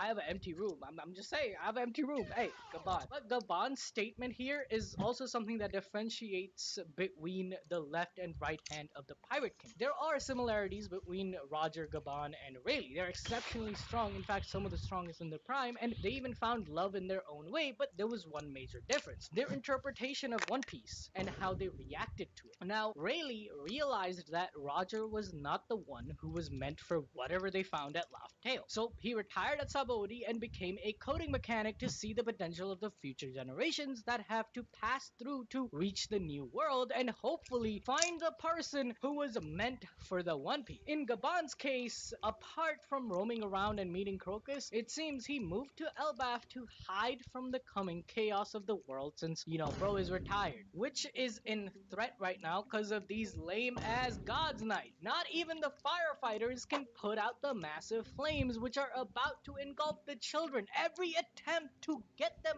out has failed, as even singling out the children causes the child themselves to be harmed. These God's Knights aren't playing around. This torture of the kids and the entire giant country being turned upside down by merely 3 God's Knights truly shows Emu's might. There may only be like 20 knights under Emu, or even less, but even one could give an admiral a run for their money. Because we learned last chapter that it's not just the Western village that's having their kids stolen, it's all of Elbaf. This entire fiasco is just a game to these guys, okay? But this delight that they have reveals another layer to Gunko. Y'all know Yusuf and I have this theory of Gunko having split personality like Hakuba, or even being Monkey Deadbeat Dragon's double agent. So by proxy, dragons in Elbaf technically. Shut up.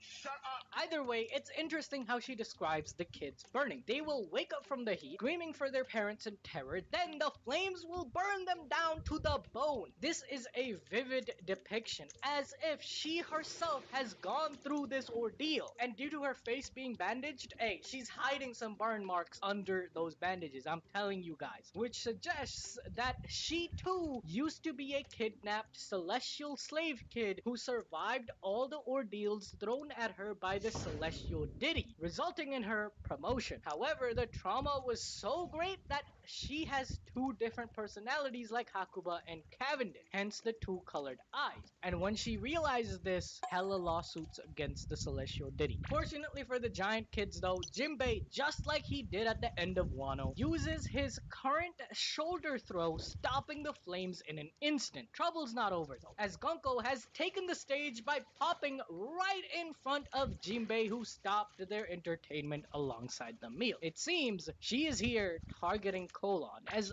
they want all the children to be taken to Marie Schwab. A possibility is that the government usually kidnaps all the kids before exterminating an island. This is likely done to find suitable God's Knights candidates like Gunko, while using the leftovers as slaves under Marie Joie, or even breeding candidates like Ginny when they show enough potential. Honestly, it's just genocide of an entire island while extracting the most out of the next generation. However, with the Straw Hats present on the island, Elbaf won't be so easy, because right now, Gunko is facing Jinbei with a billion-plus berry bounty, God Usopp with 500 million berry bounty, Nami with 366 million berry bounty, and even Gunko's favorite rock star, Brook, with 383 million bounty. Together, that's over 2 billion berries Gunko gotta contend against, because ain't no way they're just gonna stand by while Colon gets grabbed. With Brook being there though, this will be a very fun interaction, because Bruz is literally staring up Gunko's legs. There's also Colon's father, Gabon, who is right around the corner, and he will show up in a flash if he sees his child in harm's way. For Oda to just like set this 1v5 matchup against Gunko speaks to these God's Knights' strength, okay? These are real, true monsters. Anyway, if you enjoyed this, watch the video on screen right now. Thank you for watching. I'll see you guys next week. I'm working on that dragon video. It's coming. With so many choices on Booking.com, there are so many Tina Feys I could be. So I hired Body Double. Weekend racing just got bigger with Ladbrokes. Check this out. Increase your odds this Saturday with Ladbrokes Odds Surge. Available at all races at Randwick. You win some, you lose more.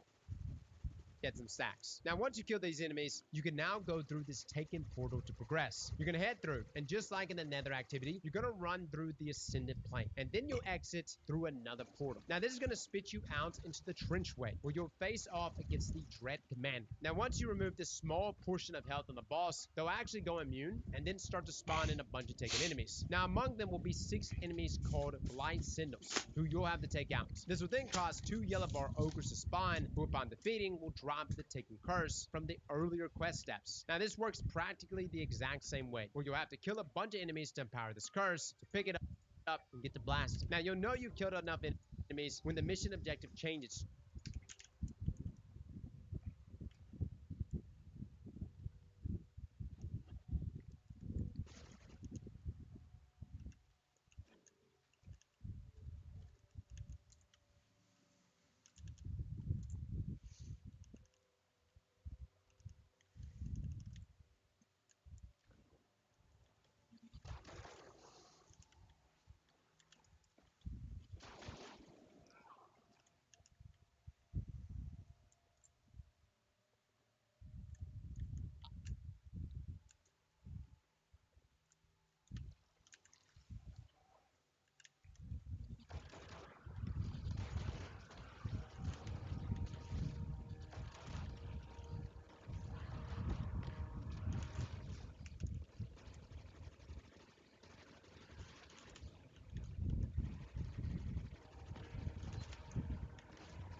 They need to put this in the fucking thing.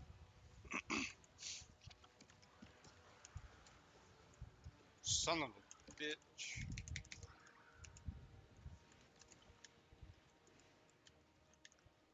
These fuckers are here too.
What the fuck am I supposed to do?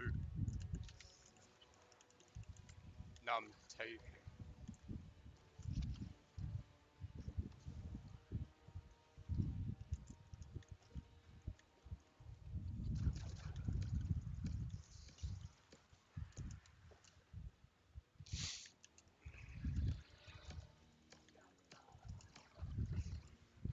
Ow.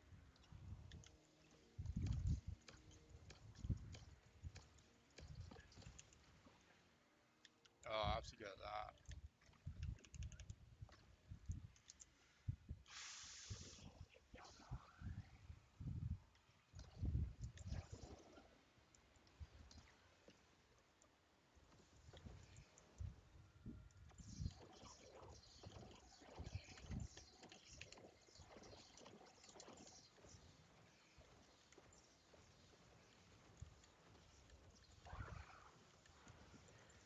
Fuck.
Them fucking purple laser fucking beam things are fucking annoying.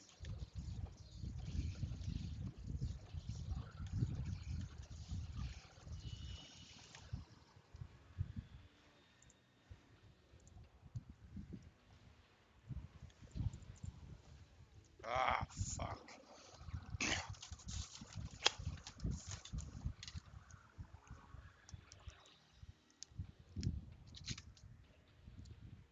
Dude, these laser beams are fucked.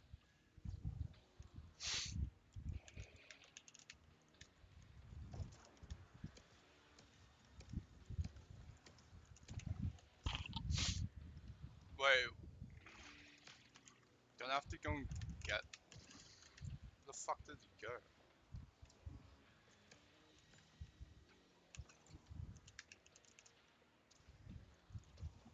Ah, respawn.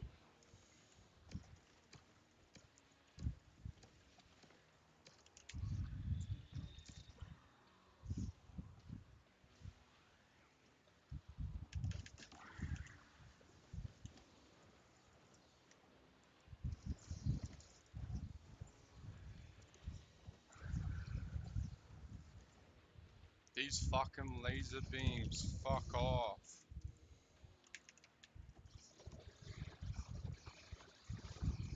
Dude, what the fuck?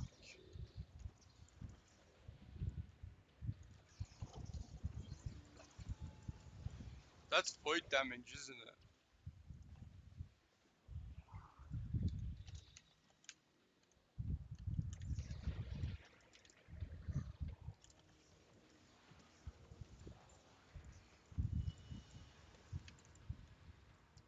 How many times do I have to do this shit?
To destroy blinds, which will cause you to become torn between dimensions. Now, just like in the Kingsfall raid, you want to look up for those glowing spots on the blinds here. And it's in these locations that you'll be allowed to go up to and deposit your curse to destroy the blinds. Now, you're going to do this 2 times, which will then allow you to do damage to the boss further. And once the boss reaches that next threshold of health, they'll go immune again, and you'll essentially repeat the same process all over. You'll kill the 6 sentinels, you'll kill the taken ogres, you'll charge the curse, and then dunk the curse into the blinds to destroy them. Now, once that's done a second time, rather than damaging the boss again, they'll actually seemingly run away, but you'll quickly be teleported into another taken realm, just like before, and now you'll be able to kill this boss. Now, once defeated, you'll get some more silent dialogue, and you'll notice above this tablet that there will be 4 rune symbols that appear above it. Just like before, you want to shoot this tablet to get a rune to appear, and then exit the plate in the direction that the arrow is facing. But this time, there's a catch. You'll notice right here, a timer is ticking down that says reality tears, and that's because you need to step off the plate in the order that appears above the tablet. For example, the order we had was hamburger, a vex, and then this symbol right here. I'm not even gonna pretend to know what they are. I probably should. I sent it on the tablet after shooting it. Now, this may take multiple cycles, like it did for us. Even more so, if you get shown a rune that's not sure if this is the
same hive code for everybody. I had hamburger, A, Vex, crab, or something. Feel free to let me know in the comments below if that was the case for you. Now, once you've done this correctly for all 4, this will then teleport you to this area in the trenchway, which is crazy. From here, you'll want to head on up towards this Taken Blight. Now, the path here is pretty straightforward, but I'm going to pause here quickly to show you the way.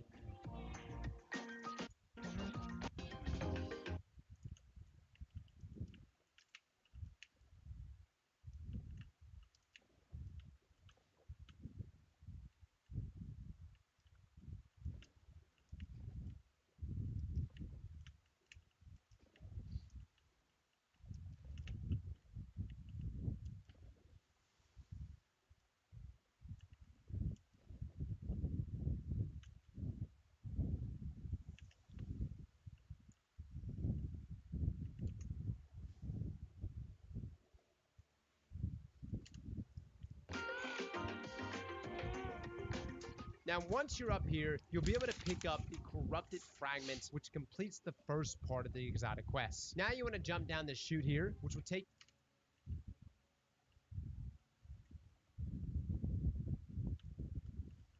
Wee! I'm gonna die. Oh, fuck.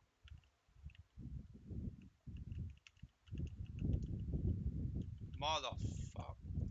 You all the way down to the Invasion Bay. Now, this whole entire area, which is wild, is essentially a huge jump puzzle. You're going to be jumping through holes in the walls and then moving up level after level, going back and forth across this big chasm. Use whatever can help you with maneuverability, guys, whether it's stompies, a sword, lime ramparts. I honestly just use my base jump, but there is a lot of traversing in this area, so use whatever you need to use to help you. Now, first you want to jump up here and just follow the path forward all the way up, but be very careful as they're up you. Now, first you want to jump up here and just follow the...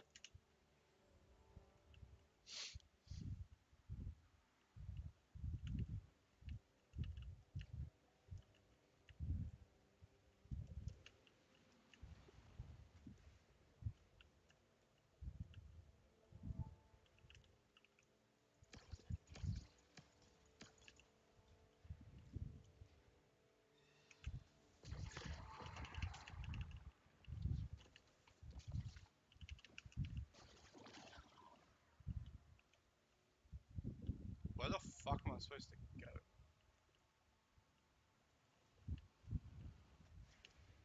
I do not know.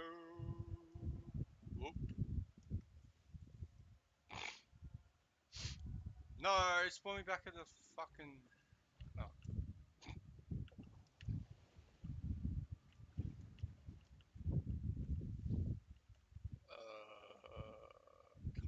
What?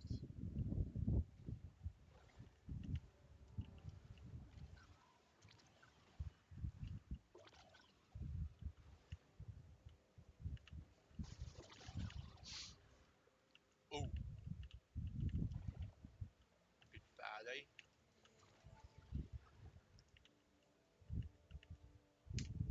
the path forward all the way up, but be very careful as there are taken things that will push you off, as well as these spikes that periodically shoot out and will straight up ruin your day. Now, once you get to this first giant shrieker, you'll notice another one that's blocked off. That's essentially where we're trying to go. Here you want to head to the left side and just... Now, once here, you want to head across to the right, the other ones, guys, because we did that last, destroyed 3 in total to progress later on. Now, another hive crystal can the other ones, guys, up through these holes, and you'll notice that there is a hive crystal. Shoot it, and keep a lookout for the other ones, guys. No!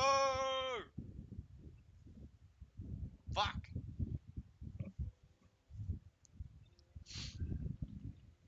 I didn't press anything. I pressed nothing.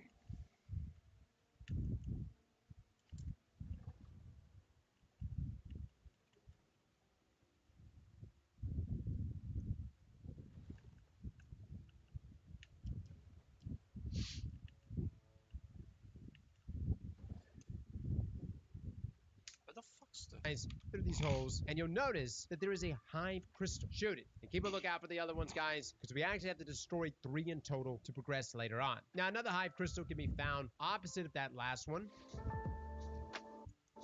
You want to head upwards until you reach the exit, which gives you access to this shrieker. Now, once here, you want to head across to the right side, hop.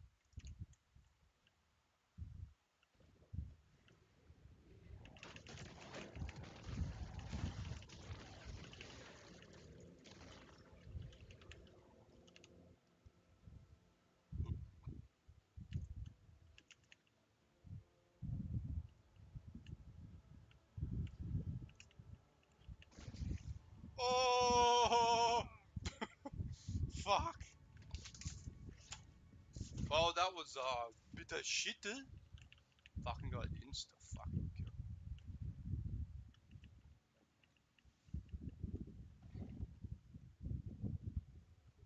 Where the fuck's out?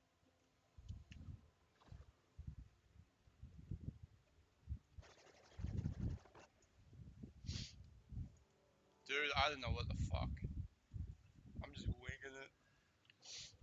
Just winging it. Just winging it. Oh!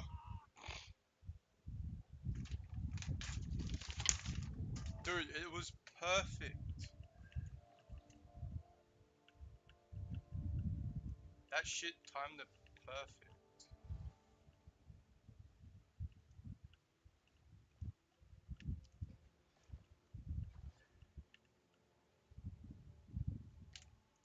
Through these holes, and you'll notice that there is a hive crystal. Shoot it. Keep a lookout for the other ones, guys, because we actually have to destroy 3 in total to progress later on. Now, another hive crystal can be found opposite of that last one. I have to go this way. Whee! Whee! Let's go over here. Where the fuck is... Oh, there it is.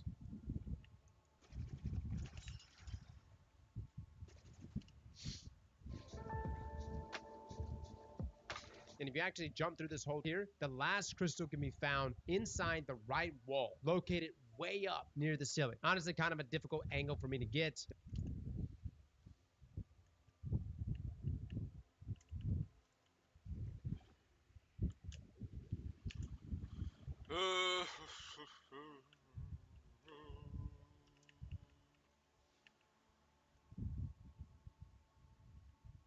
I can't see shit. Oh, is that there? To pop that crystal, located way up near the ceiling. Honestly, kind of a difficult angle for me to get. To pop that crystal, you can actually kind of like jump up to where those giant arrows come out of, and it has like a little spot that you can stand on. Now, this wall is also where the hive gate that we're needing to open is located. Once that's destroyed, this will then open this gate, allowing you to progress, and you can just follow the I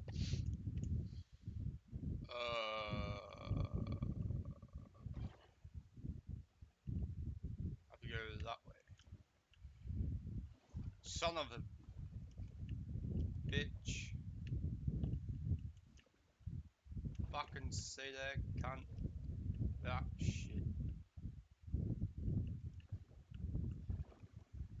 Motherfuck. Nah, crap.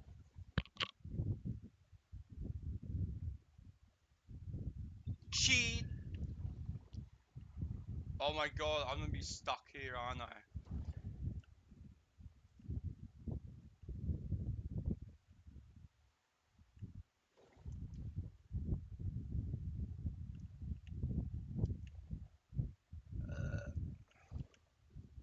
Cunt.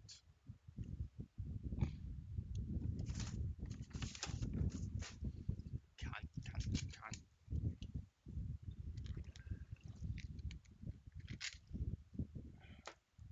We're getting the fucking exotic today, motherfucker. Oh shit. I'm even worse than before.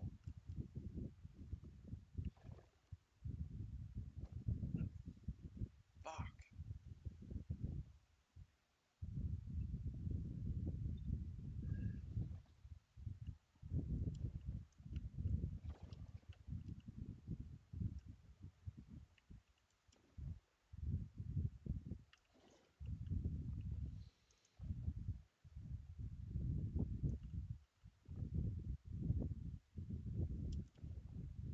Fuck.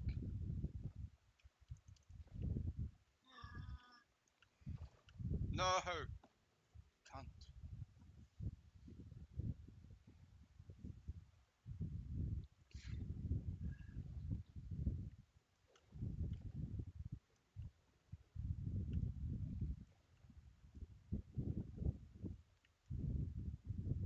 serious?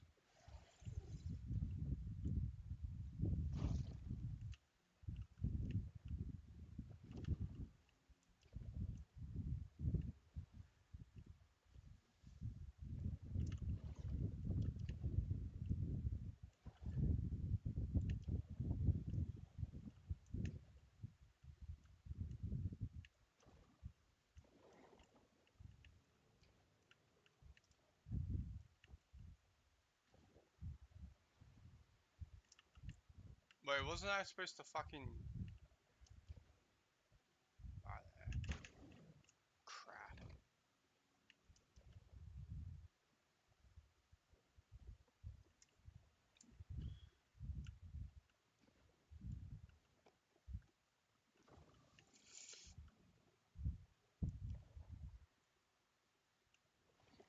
No, you fuckwit.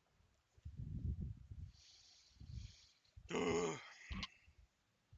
Can't, why do you have to fucking do this shit?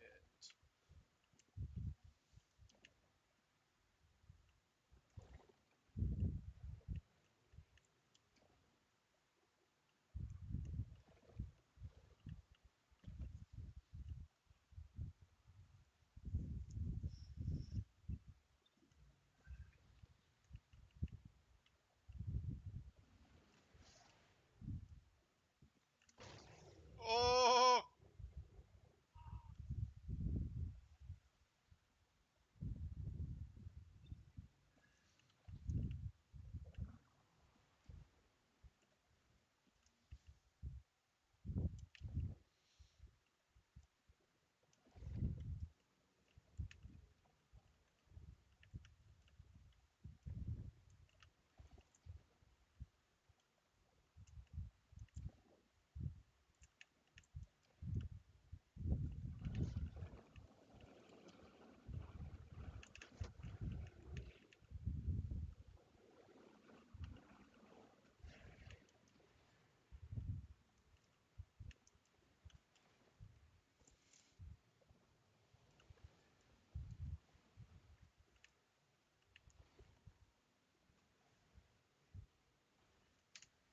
Path upwards.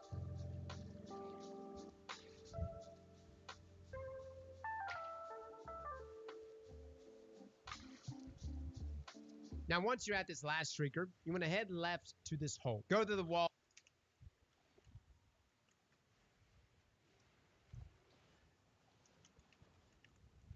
Excuse me, I'm coming through, thank you.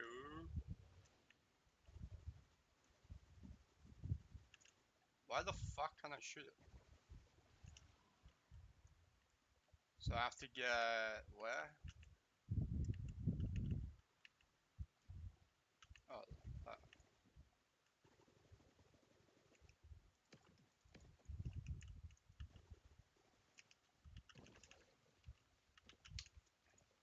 And once again, head upwards till you reach this platform. Now you want to head to the door, and this...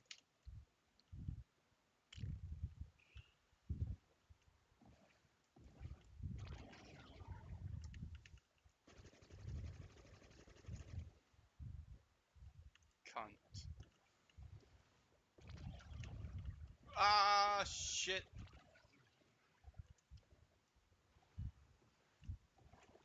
No, you fucker.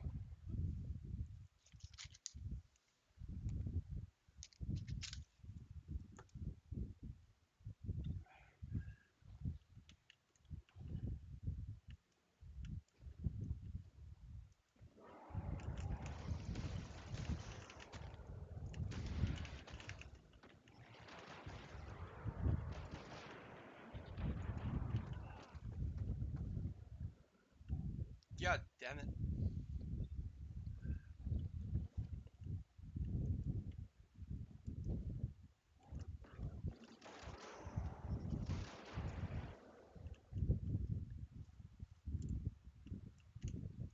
This will take you to the boss encounter. Now, Dehydration can cause us to lose our fizz. Reach for Hydrolyte every day. now you do get around rally flag before this boss, make sure to put on your best weapons for this, guys. You're gonna need something to put out some decent DPS. But in this encounter, you're gonna be fighting two bosses, Zirkur, not Taken, and Zirkur Taken, who actually has some pretty dope lore. Now, firstly, to start the encounter, you wanna run up and then interact with this altar, and right there, you can acquire the exotic, and you can actually equip it right there on the spots, which completes the next part of the quest. The last part, though, is to finish out the mission. Now, to start this, you'll need to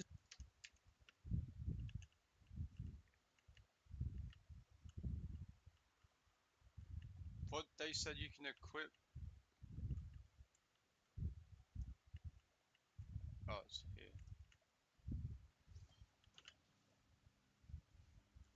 Let's go, you peasants.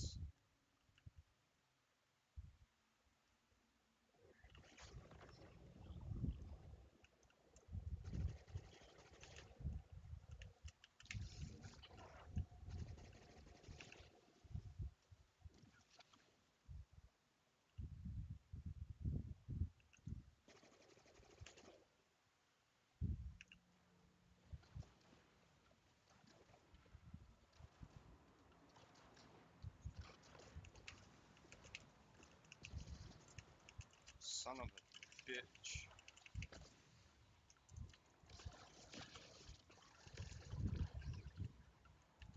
All this shit's fucked. Come on, give me a fucking section. Ugh.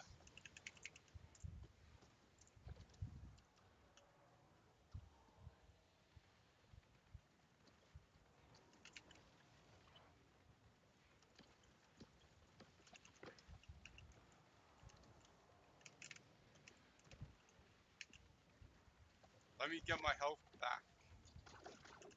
Cunt.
You mean it's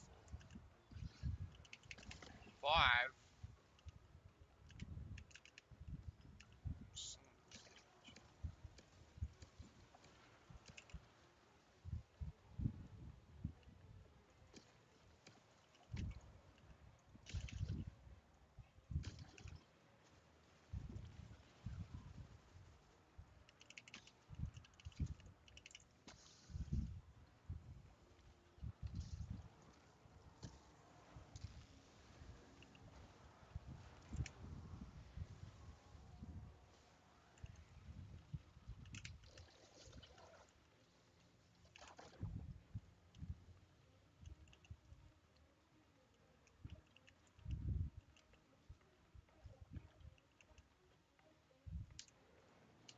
destroy all these taken blights by shooting them. And once you do that, this will then spawn the first boss alongside some enemies. DPS them down, and once you do enough damage, this will make everyone torn once again. Then the bosses will swap positions, and the taken version will take over. And the lore on this boss is pretty wild. Definitely read the lore on the SMG. Now, once that boss gets sufficiently damaged, you have to destroy some more of these taken blights inside of the arena, which will then cause the other bosses to come in. Now, you do this a couple of times till you kill the not taken version of the boss, which causes a giant taken blight to spawn in on the taken boss. Now, the objective will then change to seal the anteroom. Straight up, fellas, you are retreating out of this area from where you entered, and you have to capture this hive plate. And like one of the coolest things we have ever done in this game is you close the doors and you seal this guy in there with these hive runes. After doing so, a chest will now spawn that you can loot, and this will complete your mission. Now you can head back to the taken slab, and you can claim the Diadic Ascension quest, which unlocks the intrinsics for the Barrow Dyad. Now, part of this quest is going to be time gated, at least for the time being. And the first step of this quest actually tasks you with being high enough rank at the Shaving Slab to claim the Steal Your Nerves upgrade, which is a rank 5 upgrade. And again, if you haven't checked out our guide on how to rank up, how to get through the Nether activity, we'll link that down below. Now, after acquiring that, you'll then need to head back into the Nether, and you need to pick up 6 osseous fragments. Now, so far, at least from my experience, I was able to find 6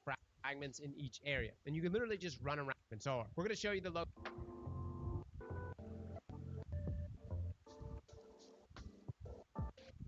back one of the Hello, hello. Hello, hello. locations here. I think that's that for today with for Destiny, I guess. We can go and fuck around in other shit.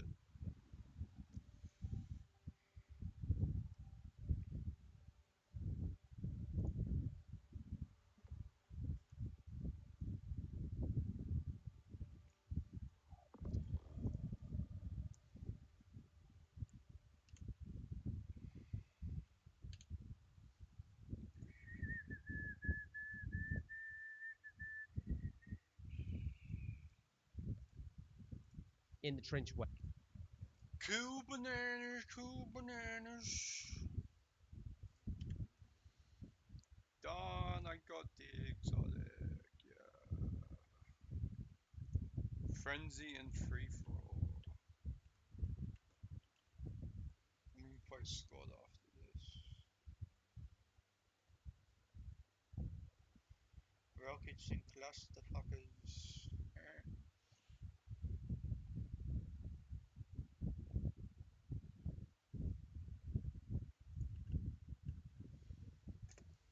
It's cool. Special ammo can give you whatever. So guess just put special. Find this or whatever. Good to go.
Do I have to get it to like rank 11?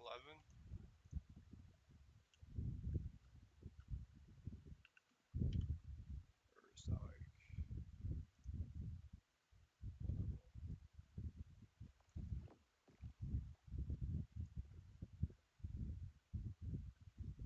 This is now craftable, I guess.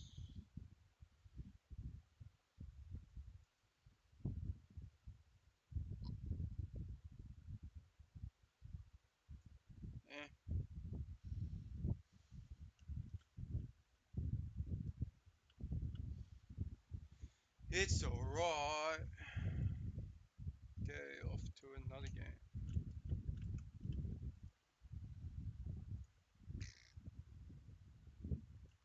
Shit, I have too many fucking.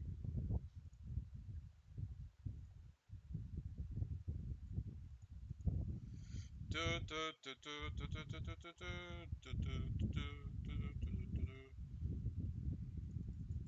74% until I get the catalyst done. Wait, this has a catalyst too, doesn't it? Where the fuck's the catalyst?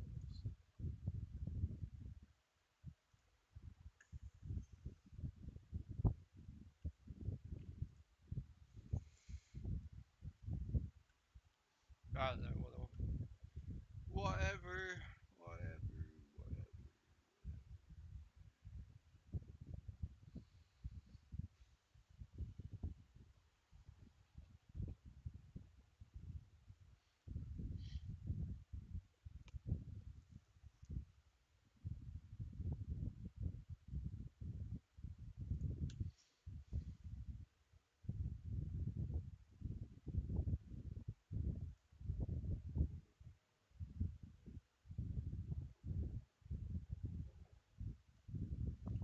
Prismation, okay.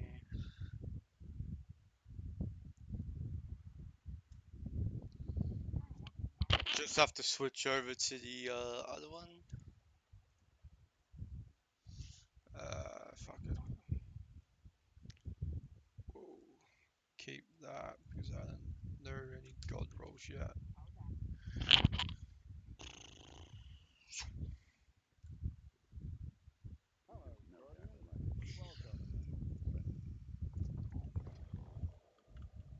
No backup plans.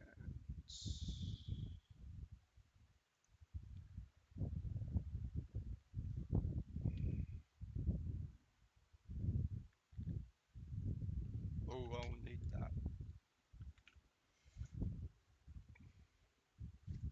Oh my god. This way.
Oh, nice. Getting a bit of quokka size in.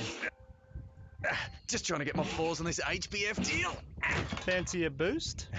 You've done this before, right? Join HBF and get up to $1,000 cash back on eligible hospital and extras.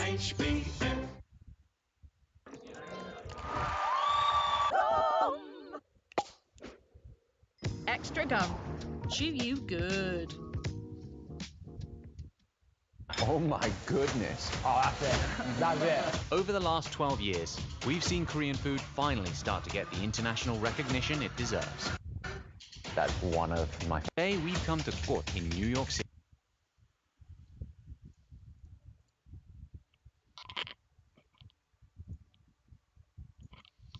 They still haven't.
Nah.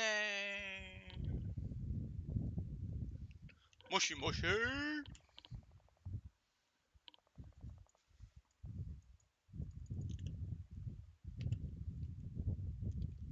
Come on, you peasants. Let's get in the vehicle and go, go, go.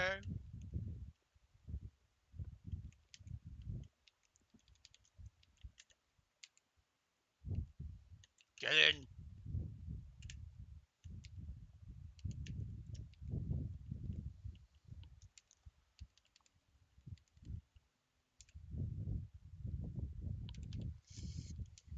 We might die.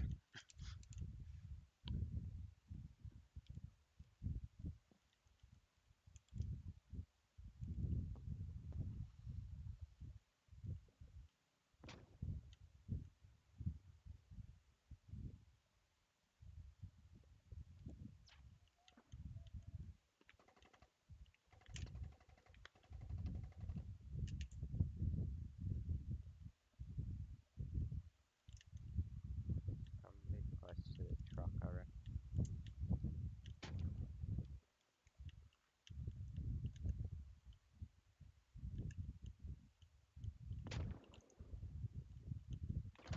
Ah, they're inside the hab. Fuck. You got a frag? You frag the hab? I'm dead. They killed me in the hab. Whoa, happy knocked off.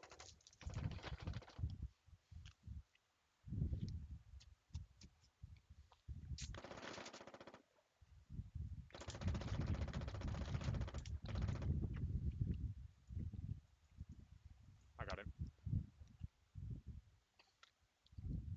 He's down. I'm trying to get all you guys up. Oh, fuck, frag. Fuck. Shit, come.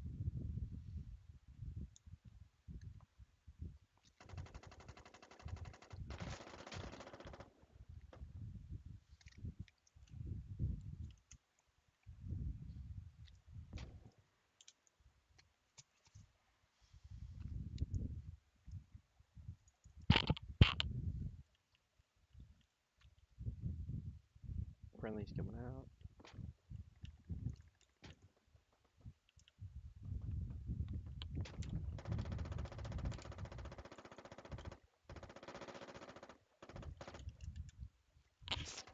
We gotta make some sort of push. Put up another hab. Yeah.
Oh, fuck. Down the ridge.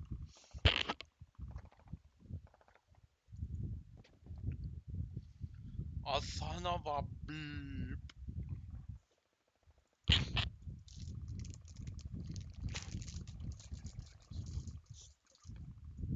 How close are they on the south?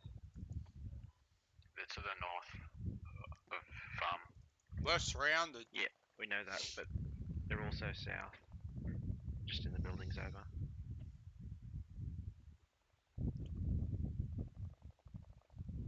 Enemy movement coming in behind you guys. They're flanking around.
increases in its relevance. You know, on January, will set game risk very the policy turn on the bond force, and I think that is the policy that a full-scale invasion.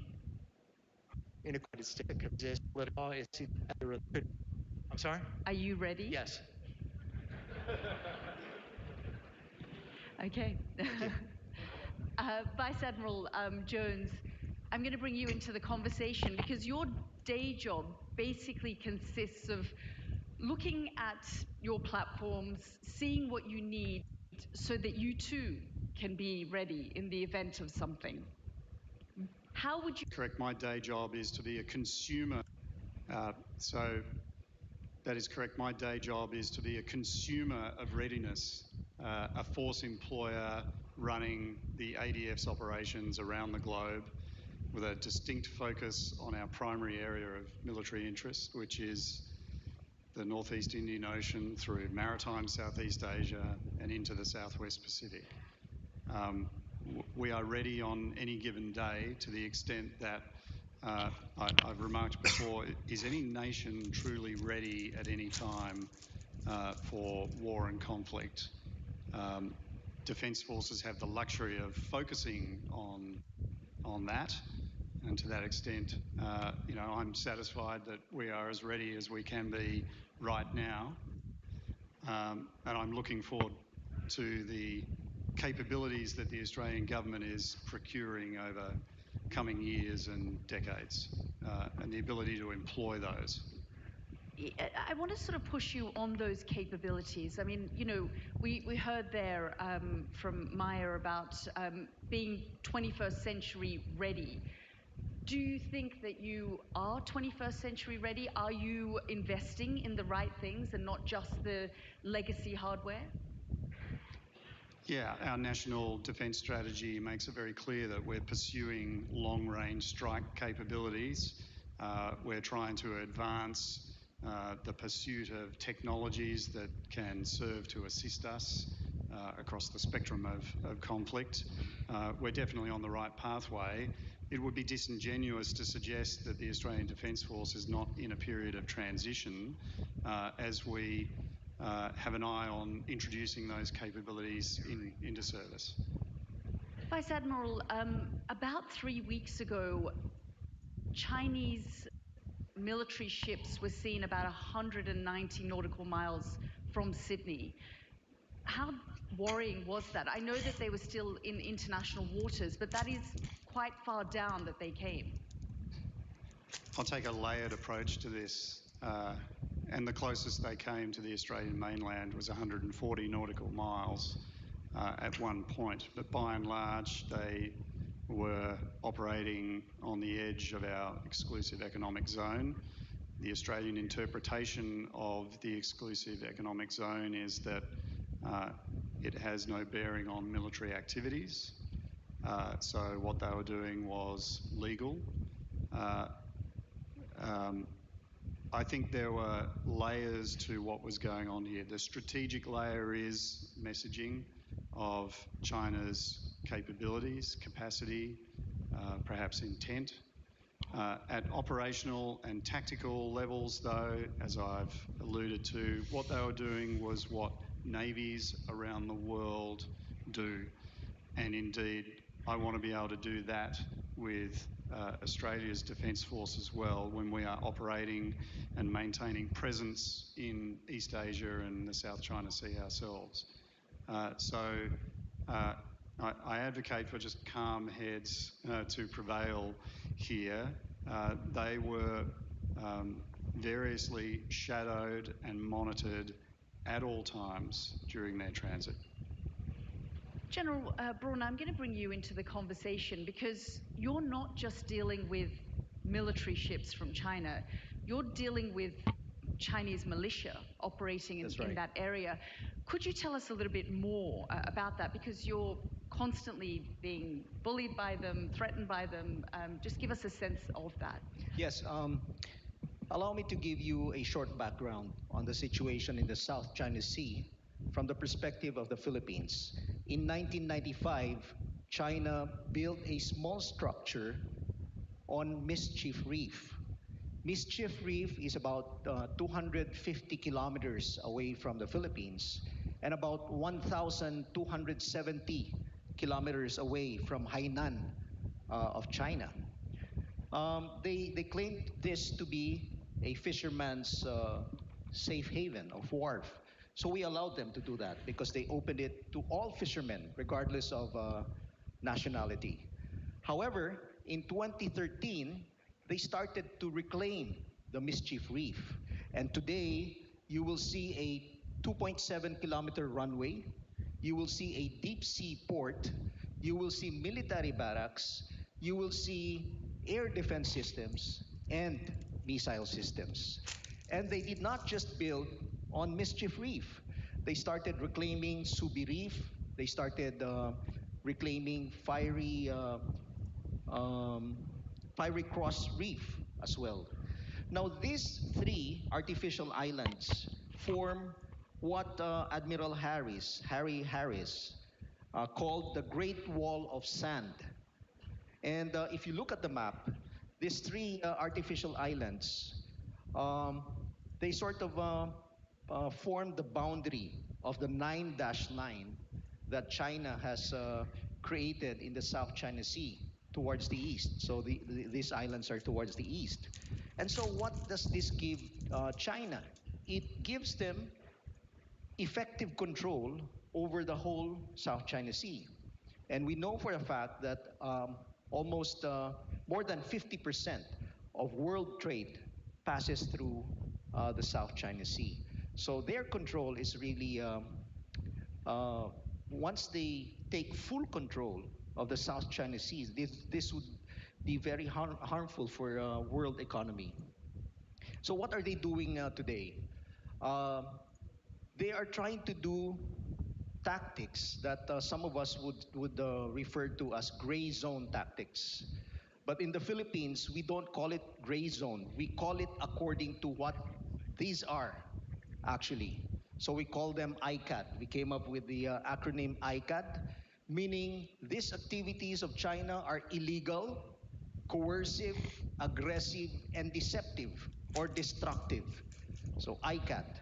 And they do this using their Chinese Coast Guard, using their Chinese militia ships. These are fishing vessels that are actually manned by the PLA Navy. We know this for a fact because, in fact, I was in one of the ships when we were harassed by these militia vessels and the Chinese Coast Guard. So what is the Philippines actually doing?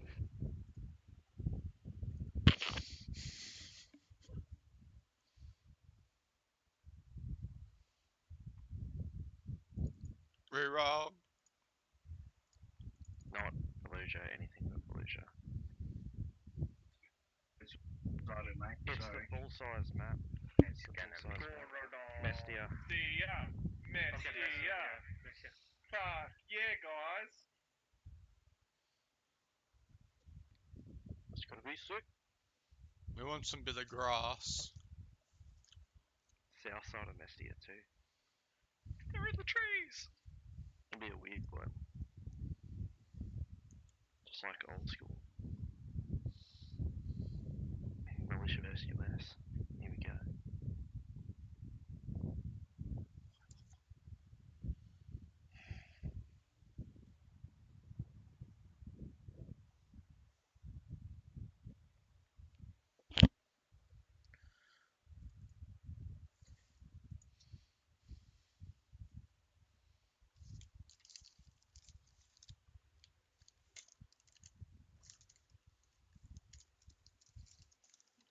Obvious choice.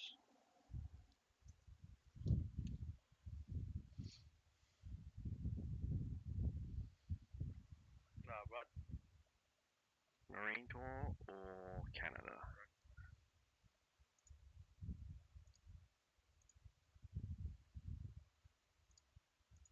Go Marines. Marine. What's that? Canada? Did he hit Canada's number one? Bottom right? Did he hit bottom right's number one? Canada's better than Marines? What's that? Canada better than Marines? What? What, guys? Canada's better than Marines? What? What's that, guys? Canada's better than Canada's Marines. the best. Top left. Oh, shit, Marines. Boo. Track Logi. Just walked in if you don't like. Shit iron sights, bro. Yes.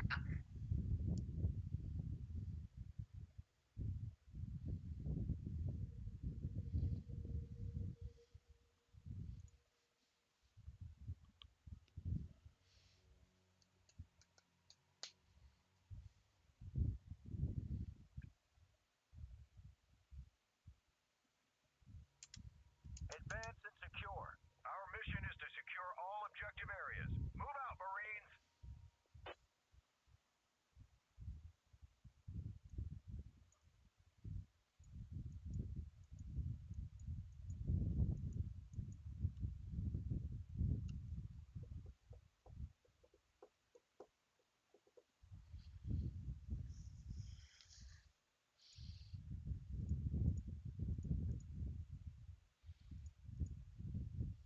Fucking hell. It's like. Yellow. Hello.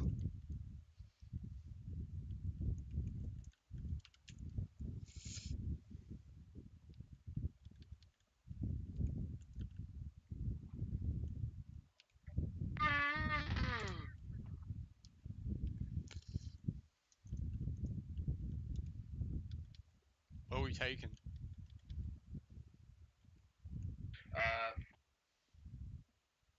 Go straight to warehouse. Fuck, hey, we don't have much. I spent clothes. Right, edit. What the fuck? Anyway, guys, yeah, I think we should go Armory. Because nobody else wants to go there. So, like, yeah. Yeah, let's just take the larger track. Get out of the way. Everybody get in the light twerk, in the larger twerk.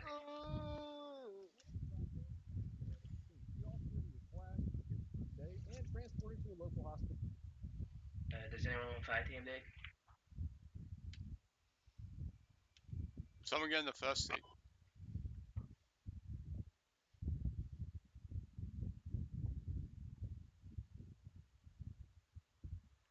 Okay, guys, we're just gonna go to Armory and then slowly make our way up.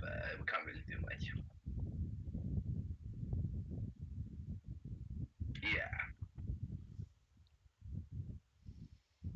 Since none of the squad went to, oh fuck, why am I driving? Somebody else drive? Somebody else please drive? Guys, somebody else please drive?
Also, whoever's driving, just drive straight.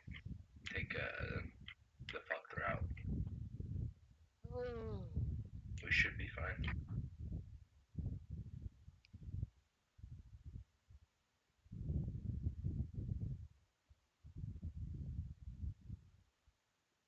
Medic, you good?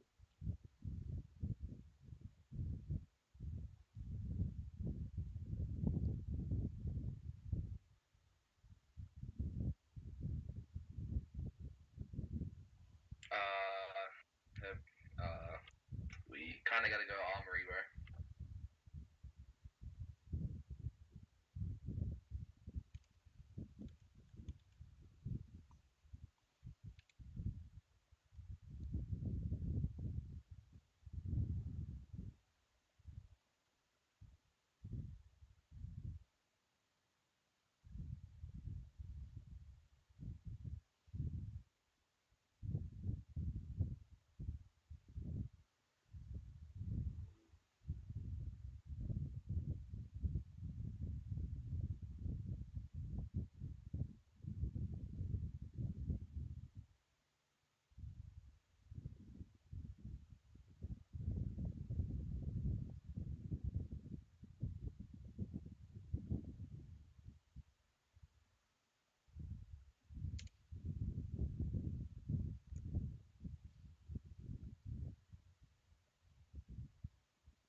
Just go bridge outpost. They're gonna get the cap anyway. Just go bridge, go bridge, go bridge, go bridge.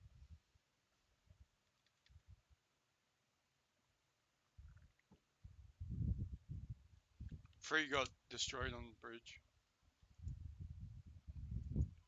Bro, don't go armory anymore. They're getting armory. Go bridge, please.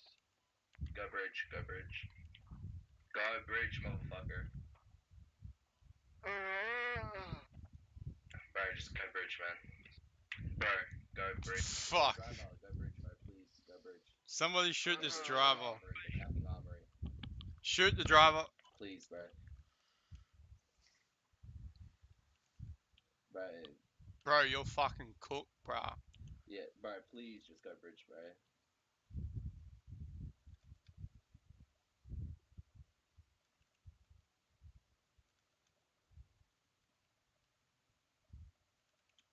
I think you gotta go warehouse. They're all over the bridge. Taken the position. On to the next one, Yeah, Marine. I'm talking to the other squad leads, wait.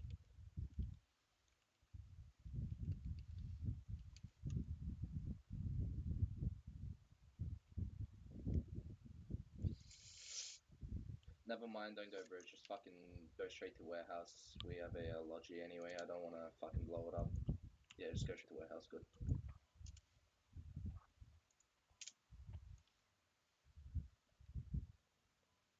Apparently they completely fucked up bridge.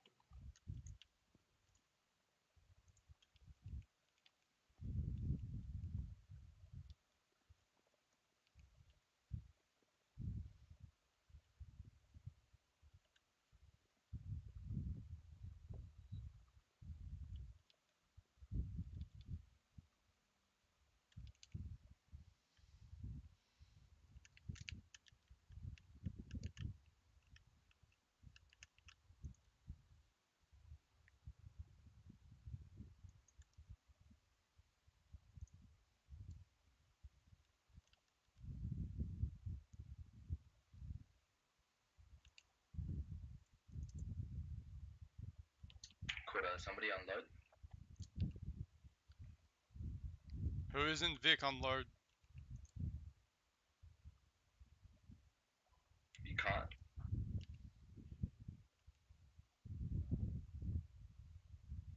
I'll come eventually. Fucking. I'm gonna build you a big bear. Ah, easy. I'll switch out once they place it. Oh yeah, I see him running over the northeast.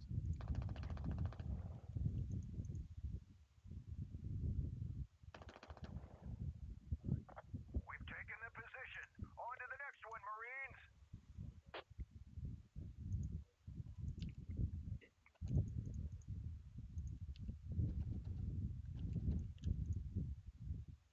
What are they building over there? What's that building?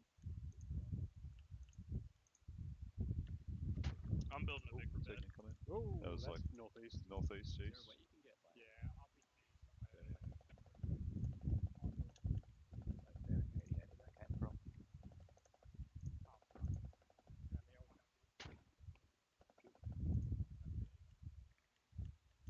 Okay, clear front.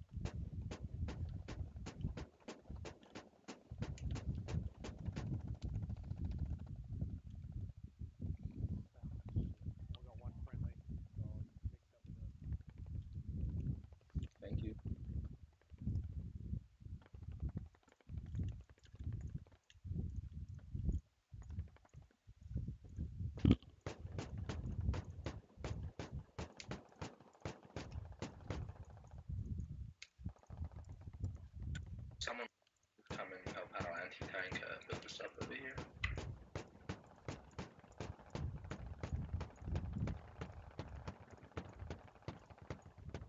Can someone get me up?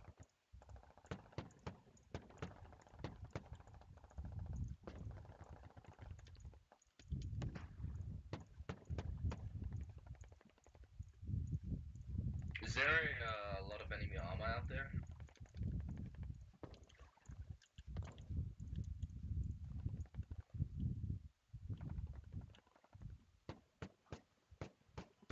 Not seeing any.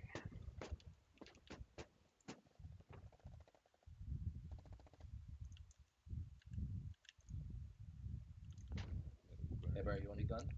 Yeah bro.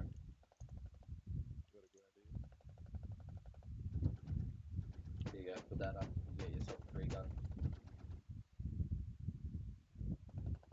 You get yourself one huge gun, all to yourself. We've got guys coming in from the northeast. Copy.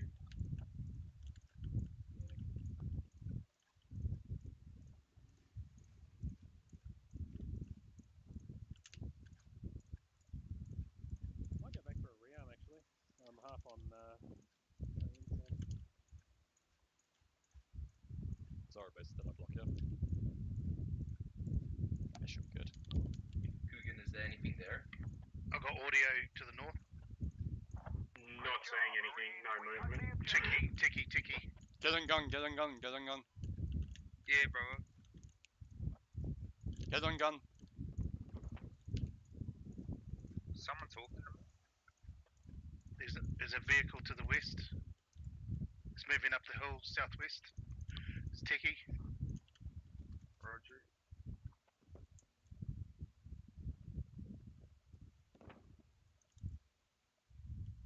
Sounds like they got AT over there. Anti-tank gun.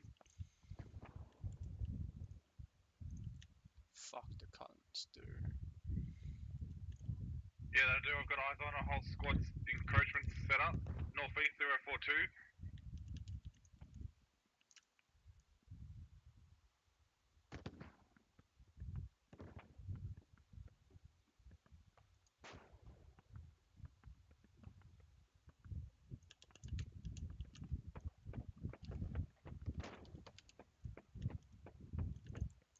Yeah, I've got the vehicle. Got both the driver and the gunner. Nice. What vehicle was it? Just a Ticky with 50 cal on the back. Alright.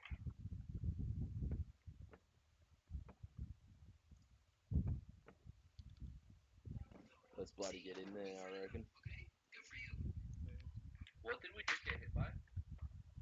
There's a rocket. They're on the hills to the south. High. Shooting down.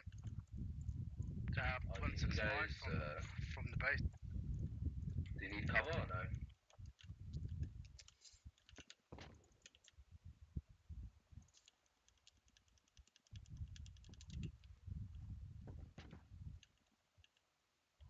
I've got eyes on them if you want to give me FTL. I can back them.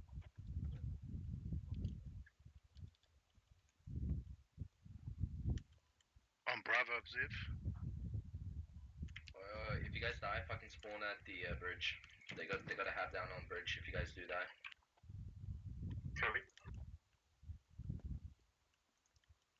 I've got a third guy on the hill here to the south. Where the fuck are we getting shot from? Where again?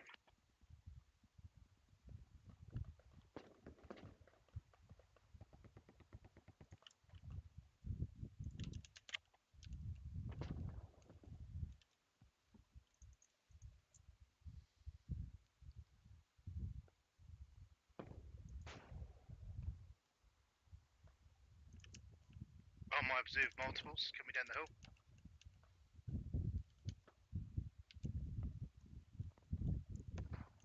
If you guys can, some stay for warehouse because we do have to defend it. We got a bunch coming from the south.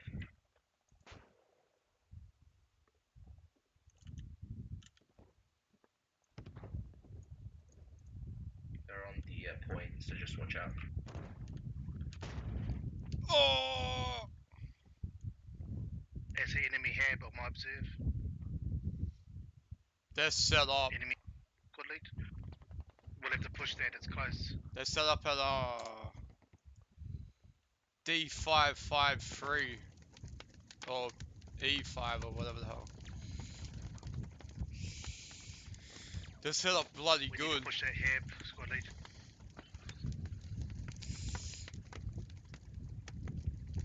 They're set up fucking great.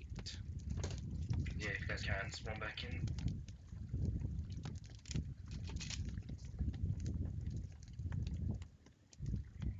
I'm going to spawn at the other hab and I'm going to try and move north and try and get a sniper position on that bunkers. Thanks. South, up on the hill. I'm dead. Oh, they're upstairs, upstairs, upstairs. They're upstairs. In warehouse, upstairs, second floor, boys. Can you get me? Digging?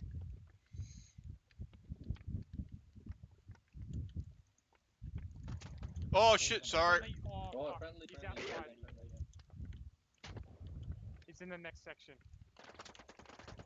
Yeah, he's right. Oh, you got me too. Fucking sorry. Throw frags up north. On the top.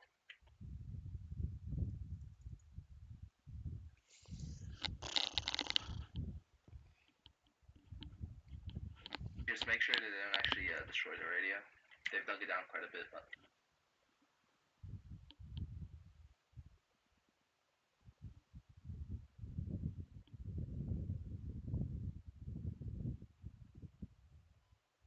If we don't get that hab, they're just going to beat us down, squad lead.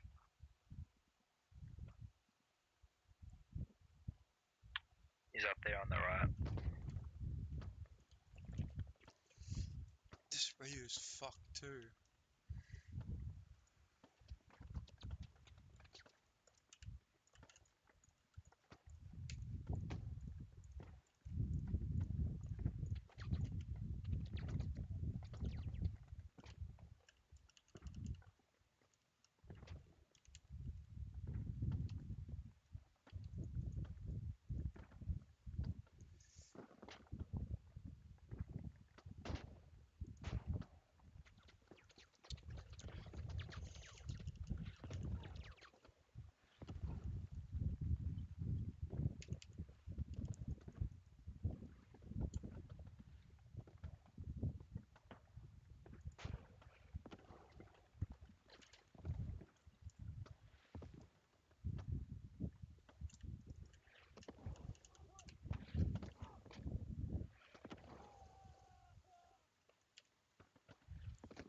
Fuck's sake.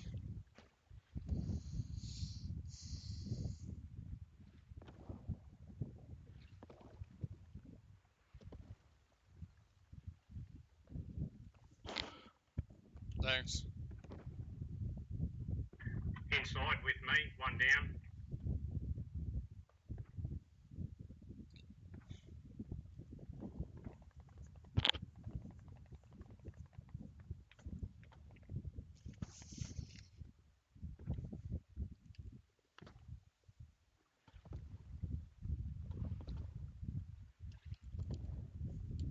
Get in. Don't give up, come here. Let's shoot it. Hold on. If that goes down, we've got no spawn. Yeah, I need to dig this. Venom, you got a sight on where they're coming from? Just watch out. Thanks. Yeah, I've marked the hab on Brother Mark. Oh, is that where it is? Oh, well. Yeah, I've said it I don't know how many times.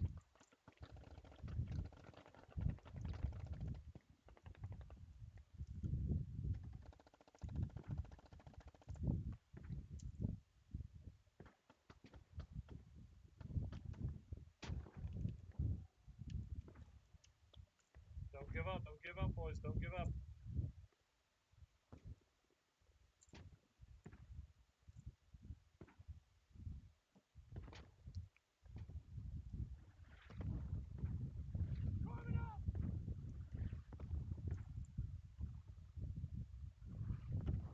They're coming, they're coming.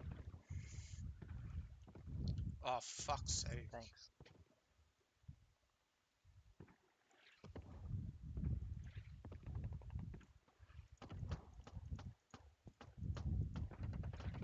Medic.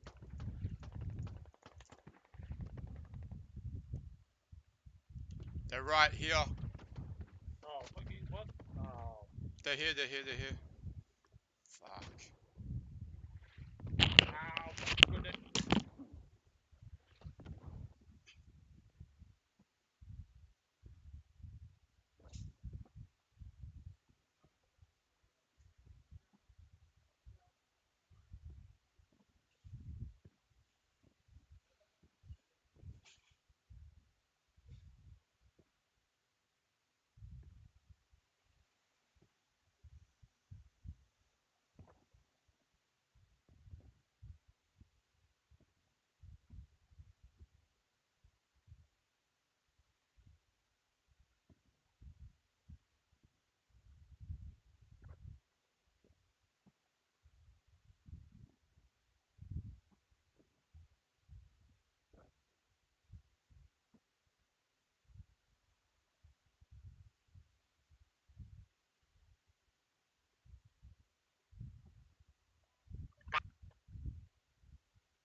Can I get fire team lead, please?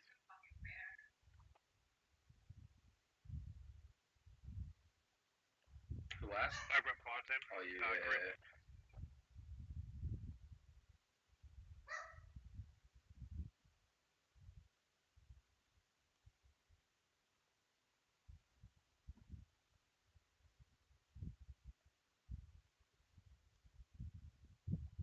Had marks correct on bridge outpost.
probably gonna nade that again. Ah, what the fuck?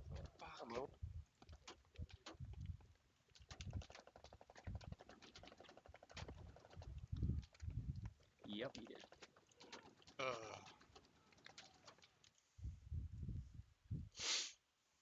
You bastard. You bastard.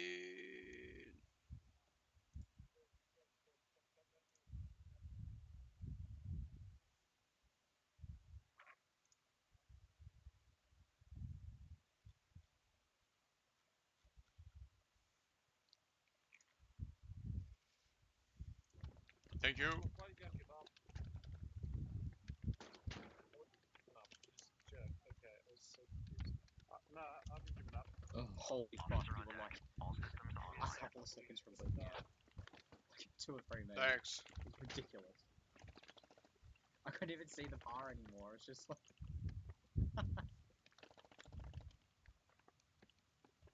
Okay, once you get up on there, come down the ramp, just so you don't get hit by an explosion and die, like we at my other station. Here, come down the ramp, yep, go.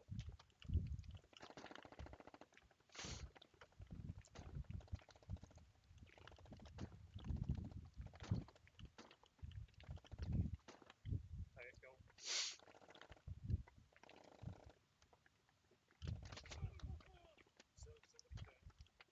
Dude, South 175. Yeah. Fucking hell.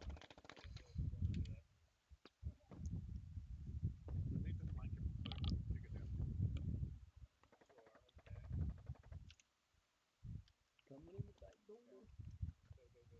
I can't feel my legs! Carmen! Watch back.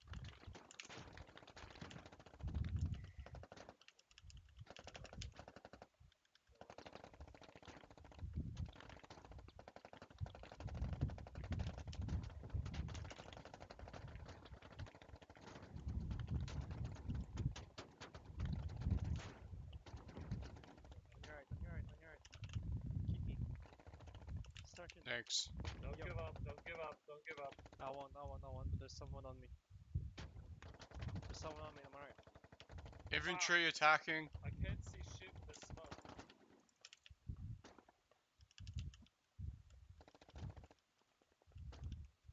I'm a TNT.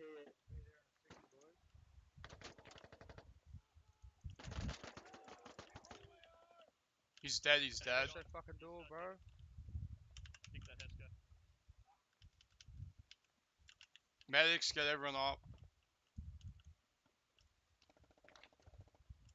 I need a Carmen! Let's get these Heskos, Doug. Thanks, mate. I Hesko can heal myself, by the way. Yeah, you dig that Hesko. Go to get other people. I can heal myself. Thank you, Sergeant. What the fuck?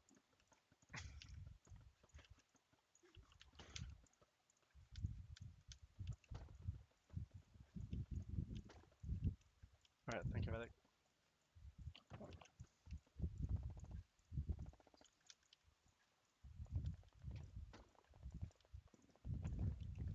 I'll meet the Hesko.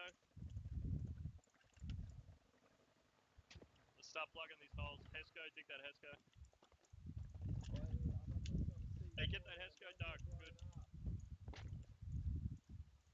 What the fuck is going Oh, on? is that an IED drone? No, I don't have IEDs. I have C4s though, apparently. What the fuck?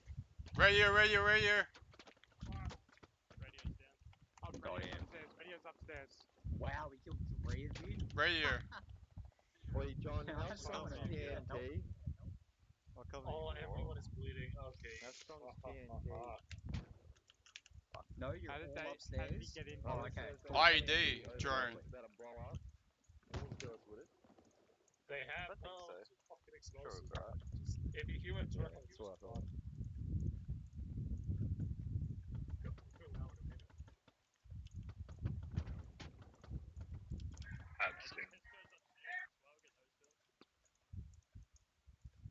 I'm a medic, just keep fucking rezzing people, I can heal myself.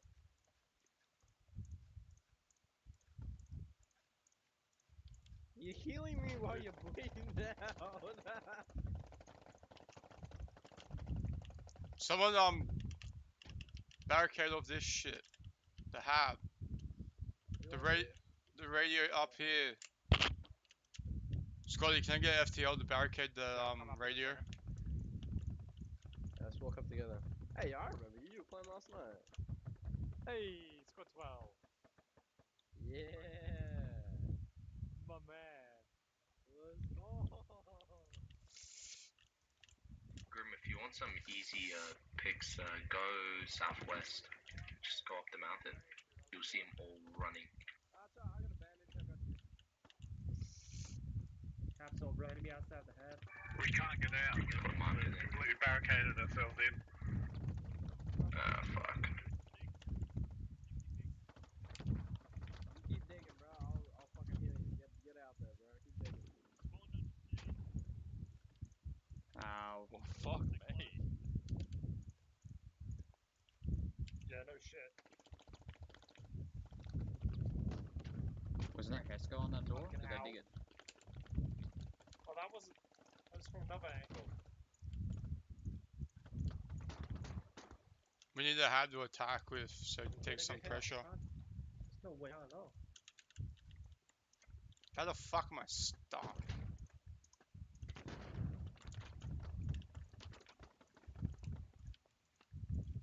Just outside. They're digging it up.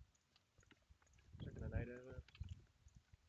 Don't fuck it Sorry, up. no, fuck Oh, it. nighty, nighty.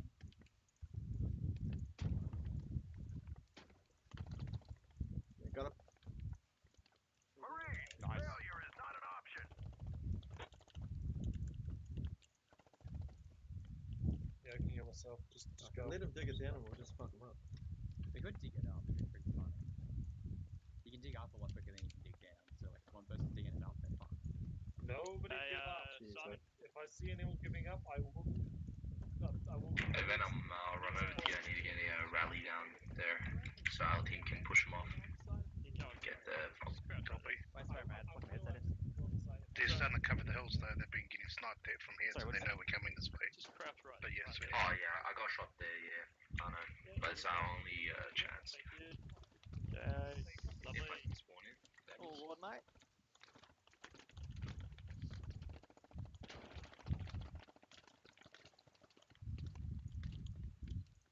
Pick this shit up. Just pick it up.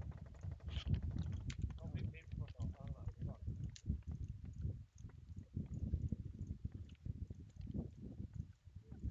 There's like 3 of them. Fucking dog. You ready to shoot them? You ready? M39. Get out of the way, you fucking moron. He fucking deserves that. What's happening with the fob? Is They're pushing. Fucking ammo. We're all dying here.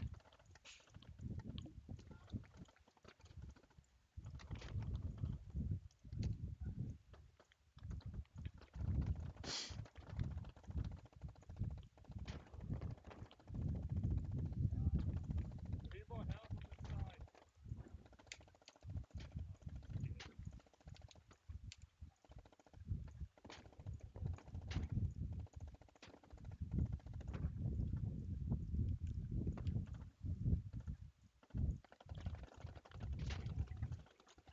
GG. Jesus Christ, bro. You know what is.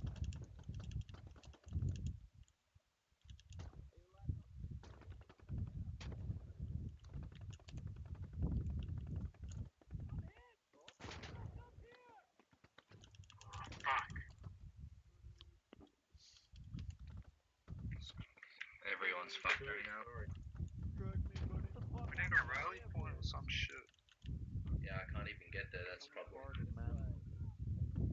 I'm fucking picking you up. Hold on.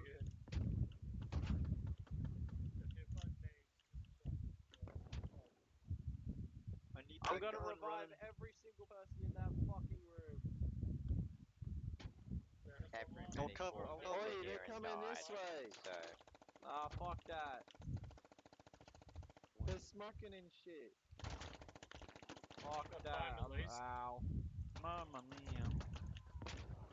Fucking. Oh, you're gonna bleed your ass They're running out, in. bro. They're running in. They're running in. They're running in. Ooh, running in. I'm hit. Get Doc up here. All the medics are dead. Where's Doc? I may or may not have died. You're all gonna die now. We're all dead. Nah, untrue. Somebody can res me. I'm behind a wall. They're rushing in at this side. Fuck. On the northern side. Shit.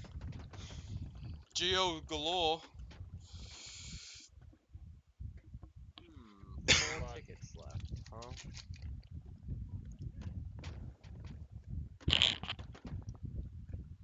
God, it's Alright, let's end this one, boys. Everyone give up. Everyone We've give lost. up on the count of 3. 1, 2, 3. Oh, it's closer than I expected. That was fucked. That was fucked. We got plenty of kills at least. No, not They were throwing bodies at defense. Yeah, they were sending waves in like the Chinese. Pretty damn cool. The amount of explosions everywhere. Holy shit.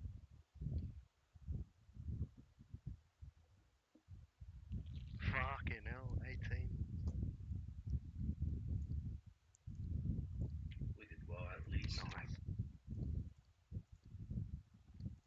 We just need another hand to attack with.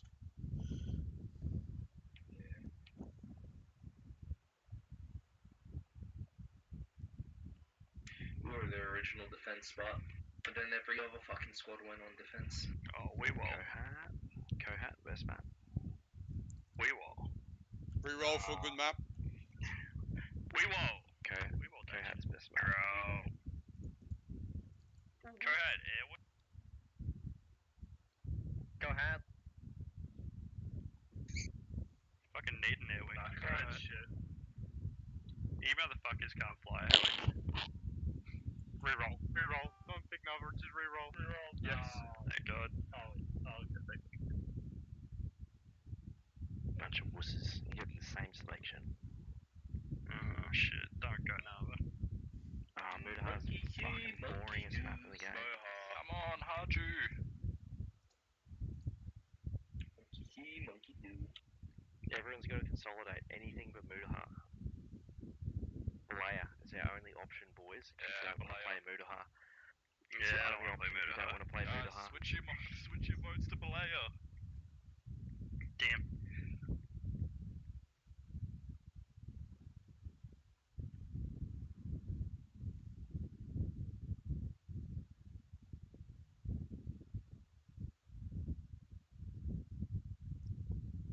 Oh, Canada.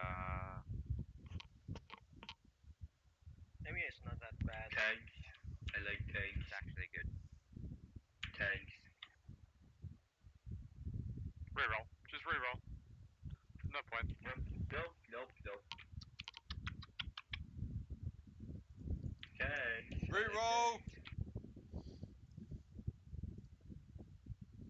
Yeah, good work.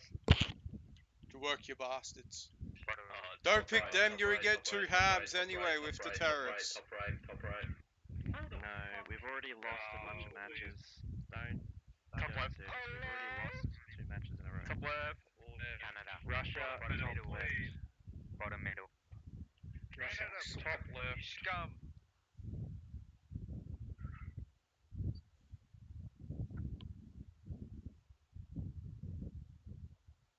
I hate AKs so much. They're the best gun in the game. I don't know what you mean. AK's good. What do you mean? The fuck you talking about? Pull out your pistol. Just knife the enemy. I don't think that's what he was referring to.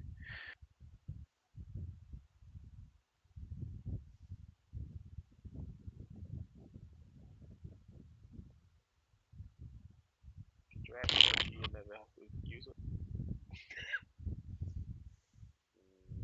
Nah, I'd rather use it than driver logic.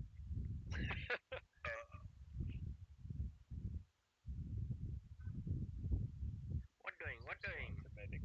I just keep the first aid kit out and never have to use it. Yeah, that's what I usually do. When I learned the game, I was always medic, and I was just like, yeah, I'm not getting that done. And I tell all my new friends, like, literally, if you're starting the game, just take rifleman, automatic rifleman, or medic. Don't try and fucking lat. Don't try and grenadier. Don't try and hat. You can't live the game that way, man. Don't even try to roll That was a too much squad raid responsibility. Try an OT. Yeah. Yeah, to be honest, even better too much responsibility. Marksman's okay because you're like useless as fuck anyway, so it's kind of alright, but.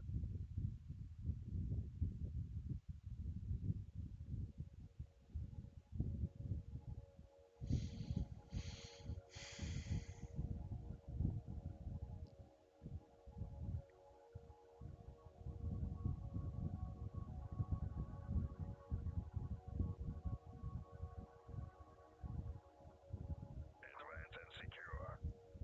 Приказ закрепиться во всем районе.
Where's mom? Still.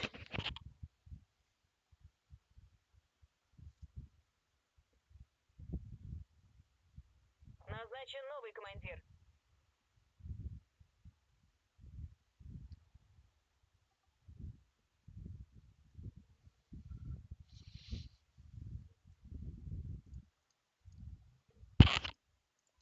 Holy shit, that was. Everyone just waits for someone to make a squad because they hate being squad leader. Bro, fuck. Okay, who wants to be squad lead? Nah, for fuck. You, bro, you. I can't be fucked, bro.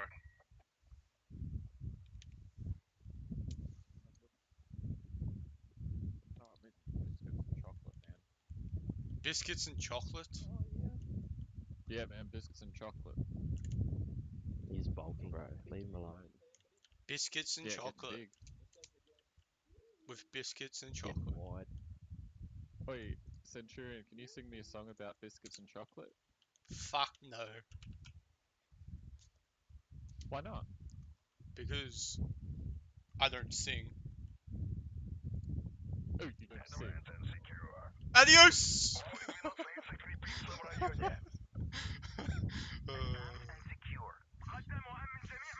No! Fuck!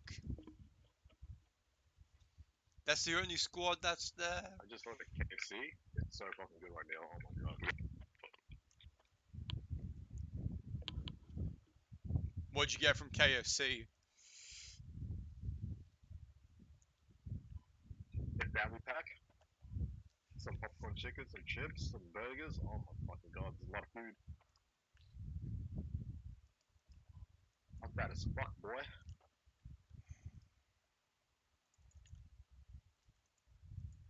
Oh no, I have to wait. Fuck. How long? Shit.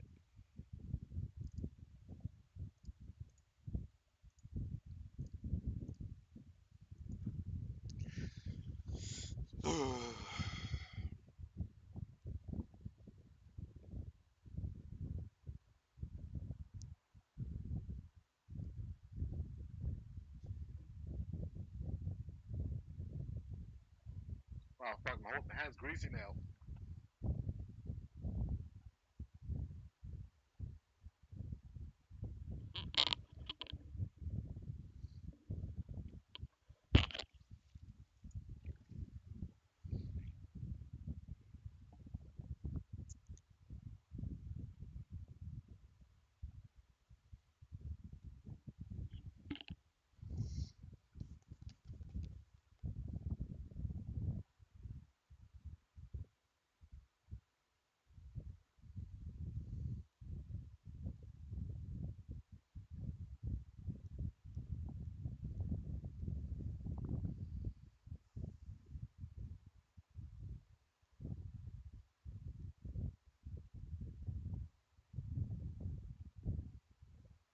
Roger that.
تم السيطرة على الهدف. يلا على العقبة. Yes!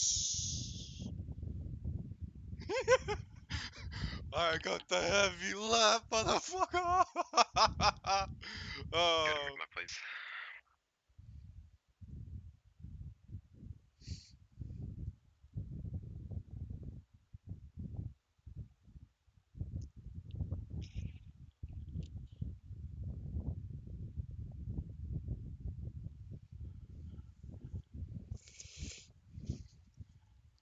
Yeah, buddy.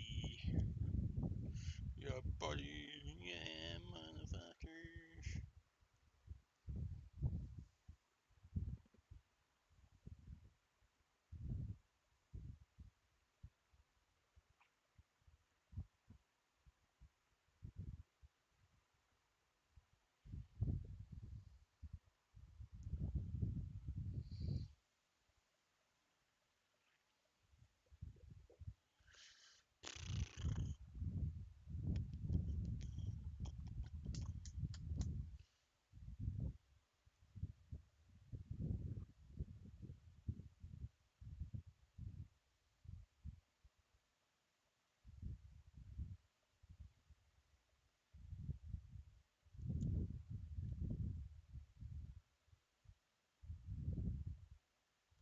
Why does it say recruit? We'll jump out and move. I'll get a rally down. We'll push north. I'm not recruit. I'm an action person. When you get a sec, can I get FTL, please? Fuck this, yeah, sure. Thanks. Have you tried the other fucking marksman kit? It's way better than that one. No, I think someone else had it when we first created the squad. Yeah, the G3 is way better than the SVD.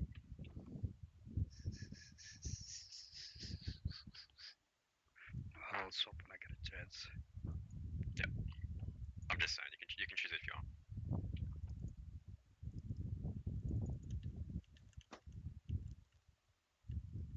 Everyone, keep your stamina up. There's gonna be infantry here. Don't run.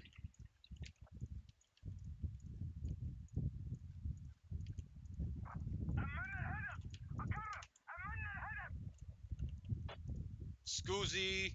Scoozy! Scoozy! Enemy.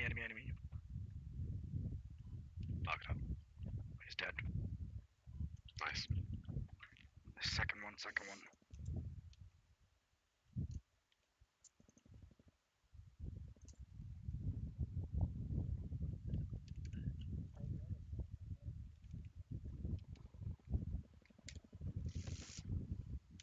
One's open, one's closed. Bro, we have 2 auto riflemen, bro. That's why.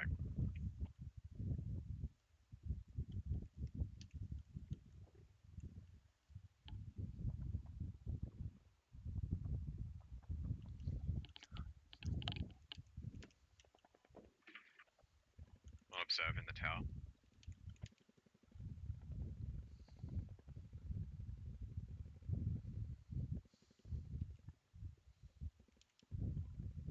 Yeah, you guys just shoot us on the roof?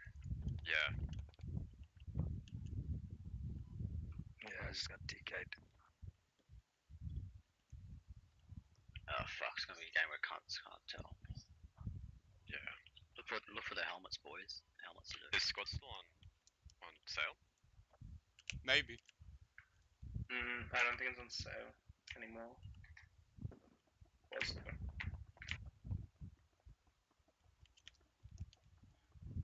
But it does take him a bit to identify the shit. Look at the helmet, bro. Identify the helmet.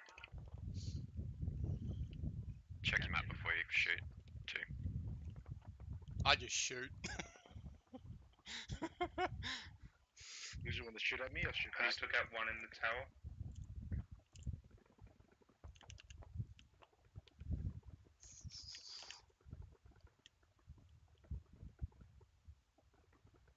Down the ridge to the north.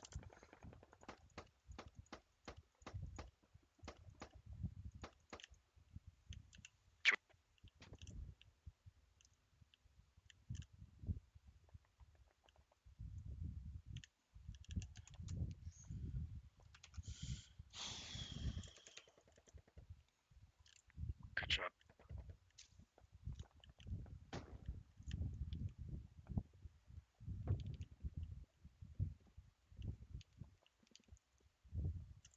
Oh, how the fuck?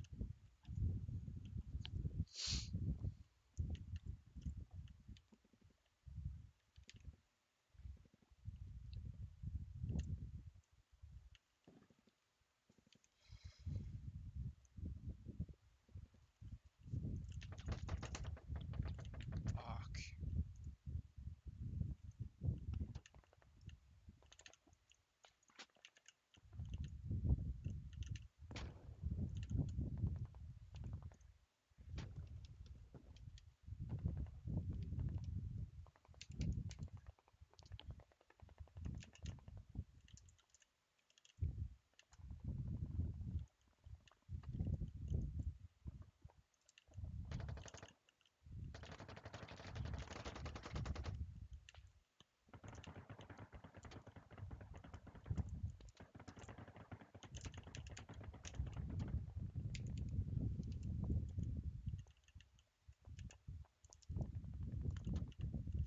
Dude, I can't fucking jump over this fucking...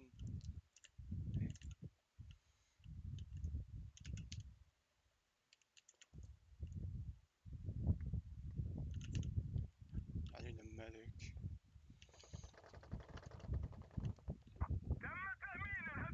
You good? They're behind us. Yeah. Injured. On my body. Raj. There's still infantry floating around. 20 seconds on the radio. Rallies.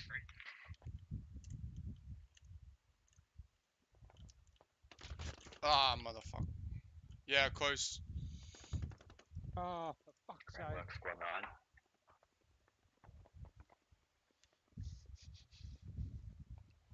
Alright, hot spawns.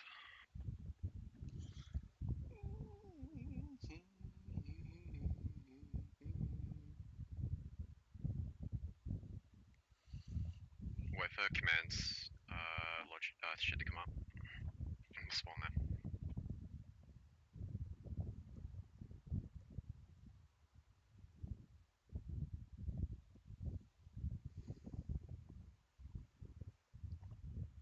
Actually spawn at the rally. We'll defend northeast outskirts.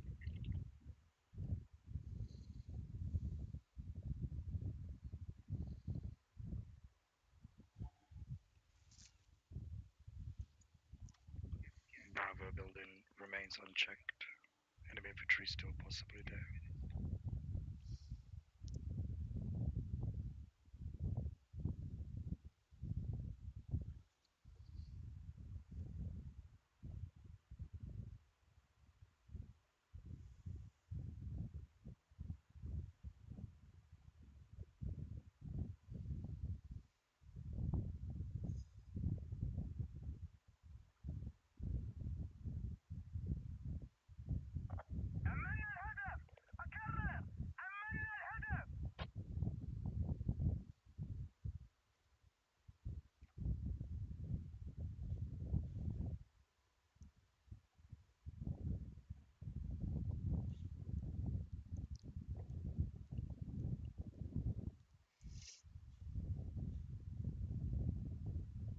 How many of them are there over there? Yep. There's like 1 or 2. Alright.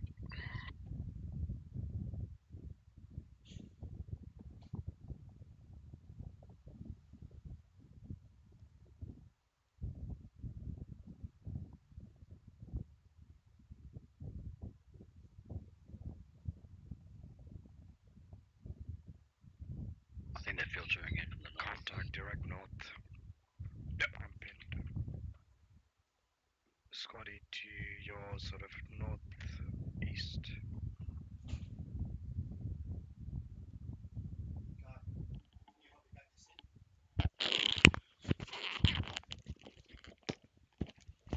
I'll be back. I just need to go to the toilet.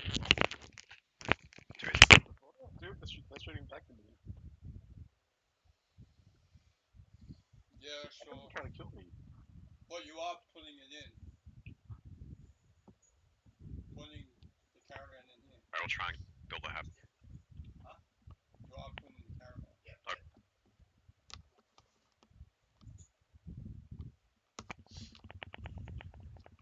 Why just leave it out there? No.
What's happening at the radio building? There's infantry nearby. I might respawn. Unless you can get me out. Dead.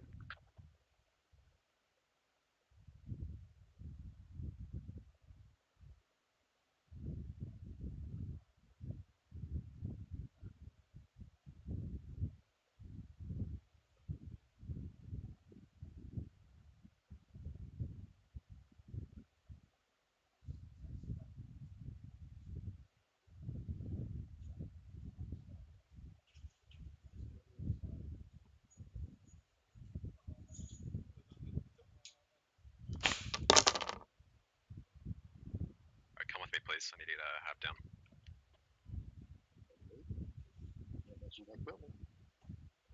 Thank you.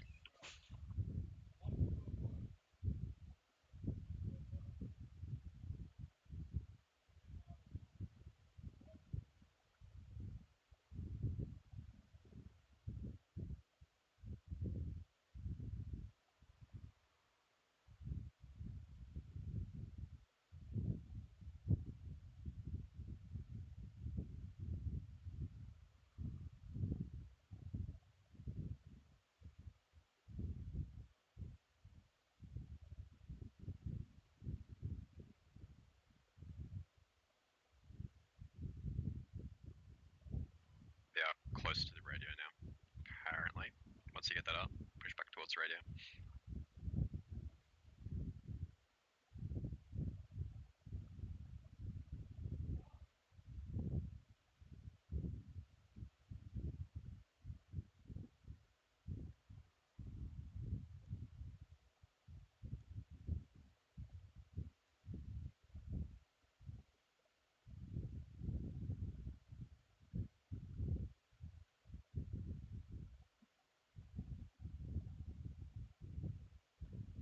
Charlie's gone.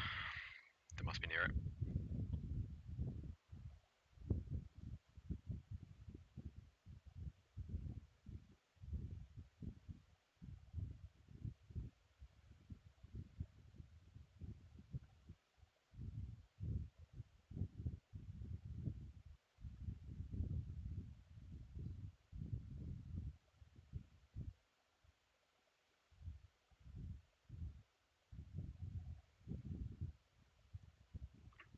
Oh, Bravo. Yep.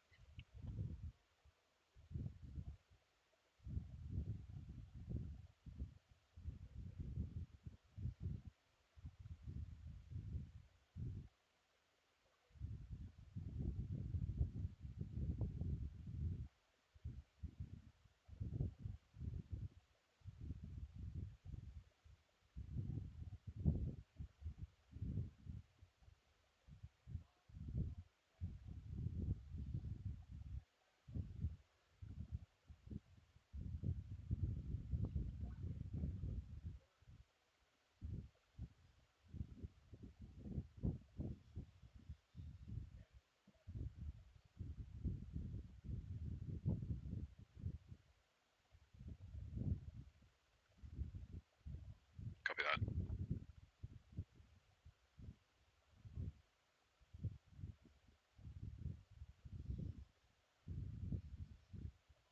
There's a hab somewhere near us, guys. Just keep an eye out.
Found the hab, guys. It's on observe.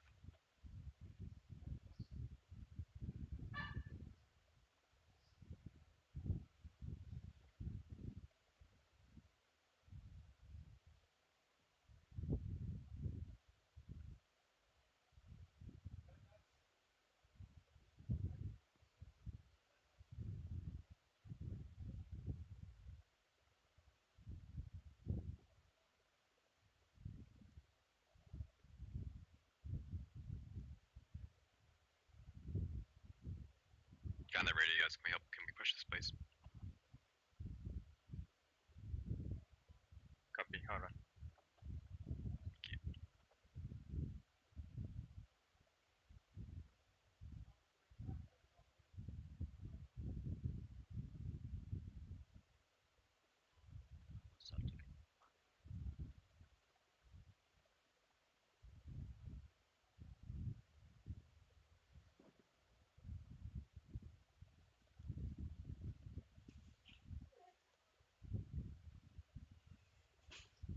One enemy infantry on radio building, they are down.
It's bleeding out, but they're on it.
Push the radio, guys. I think it might be near it.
It's on the roof, the radio building.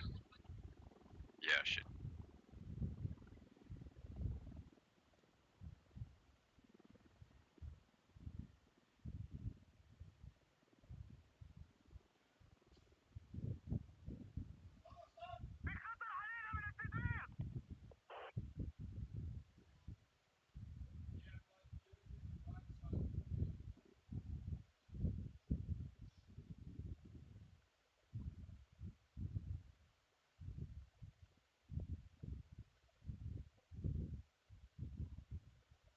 I got the guy next to the radio.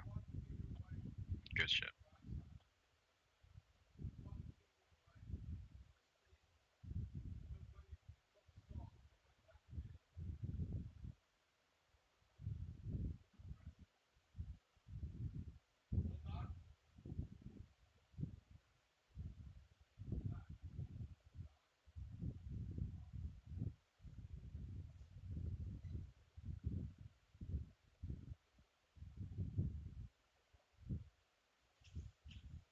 I need someone to stay by the hab, dig it down and place it further up north. Once their radio is bled out. Someone stay by the hab, please. By an outpost. Yeah.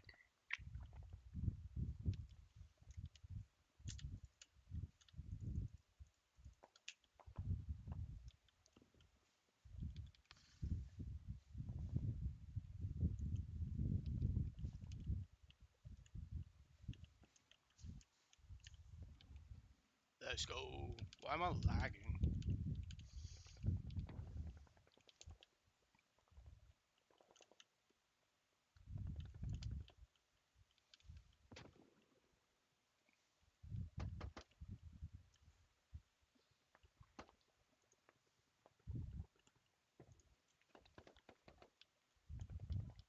Careful, Scotty. Watch Wait. upstairs. Is he up the stairs, down the stairs? He's up the stairs. He's camping it. I can't see him though. Oh, what the fuck? They're down the ridge too. Yep. Upstairs and down the ridge.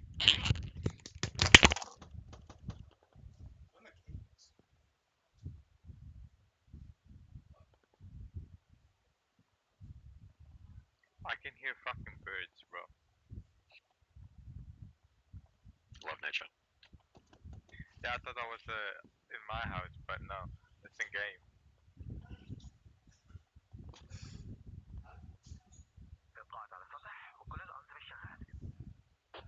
Alright, we'll spawn up the northern hub, push onto outpost, because that radio is gone.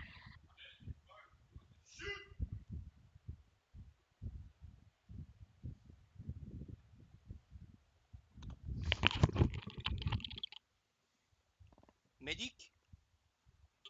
Medic? Medic, can you get me, or do you want me to give up? What do you want, man? Oi, throw nades up here, throw nades up here. They're up here, in this building still. Oi, rifleman on my left, throw nades up here, there's infantry in this building.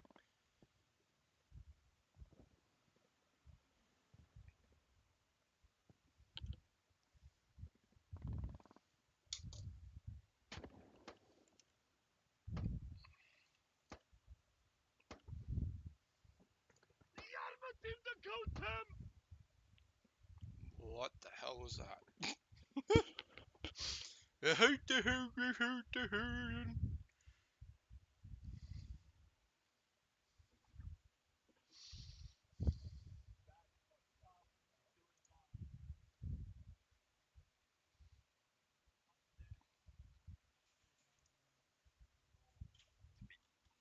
Right outside the Yeah, good night.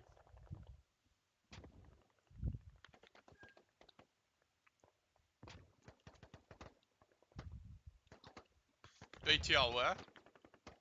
Fuck, Fuck. he's still lying on the floor. In the corner, in the room that you're entering. Medic.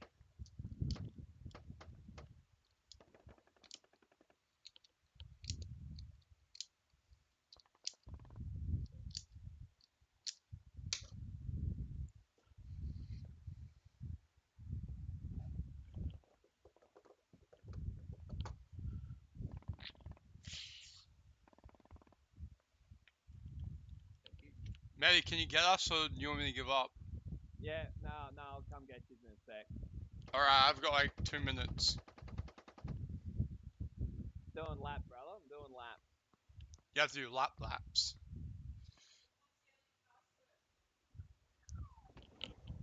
Adi. Oh, we're getting Adi'd. Is that here or over there? It's right beside us. Thanks. Fuck, it's here! Oh, fuck. Fuck, get inside, boys, get inside. There's nowhere. I'm gonna die.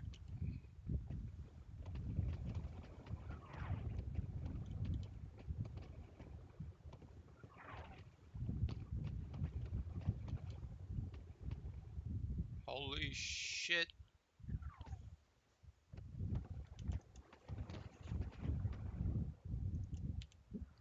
No, the stress is about.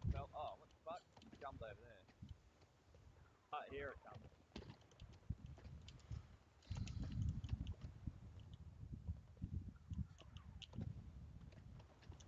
Holy shit, I'm alive. Just stay prone. Don't. Oh, it's don't move, gone, stay it's prone. gone. We're fine. It was creeping barrage going south. Thanks. No, walkers. Onto the neck.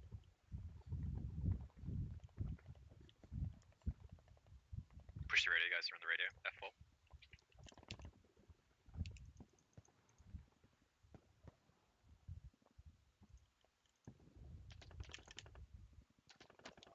Fuck. Oi, rifleman, you got infantry on your right side. BNE, Shadow. Yeah, got him.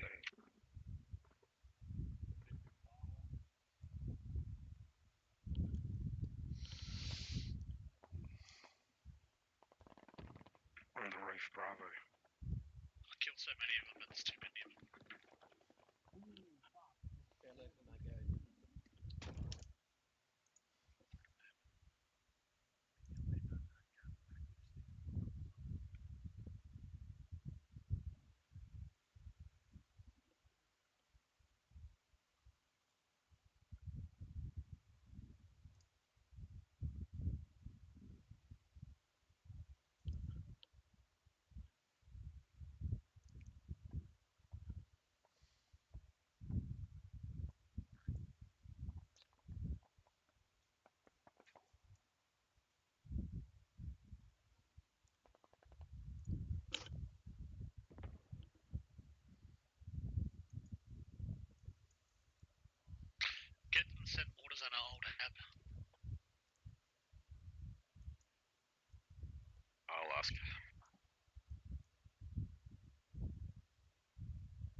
Josh team, on the I've roof. got eyes on enemy logi.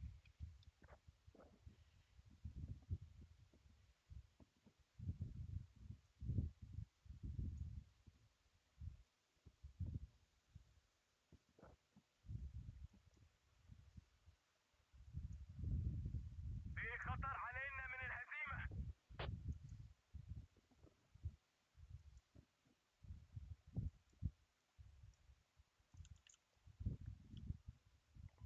GG.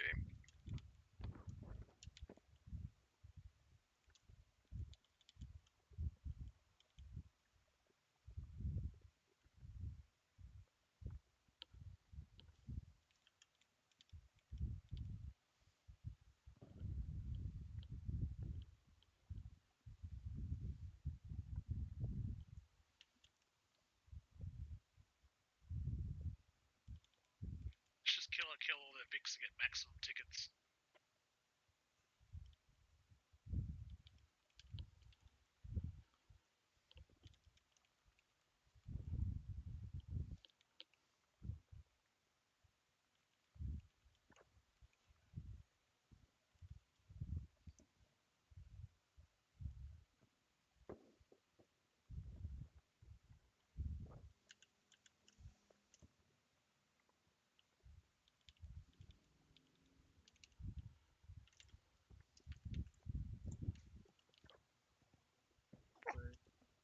Oh. Oh, it's close.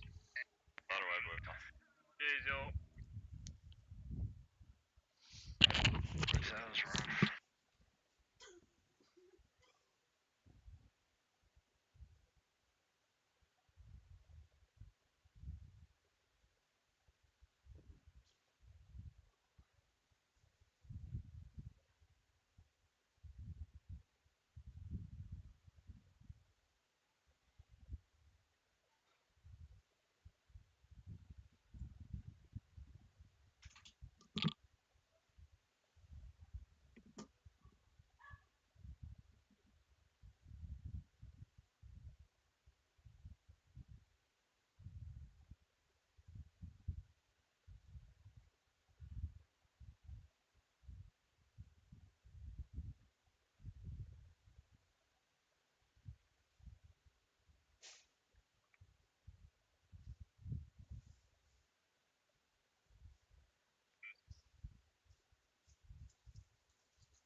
Did someone say Russian airborne, bottom left?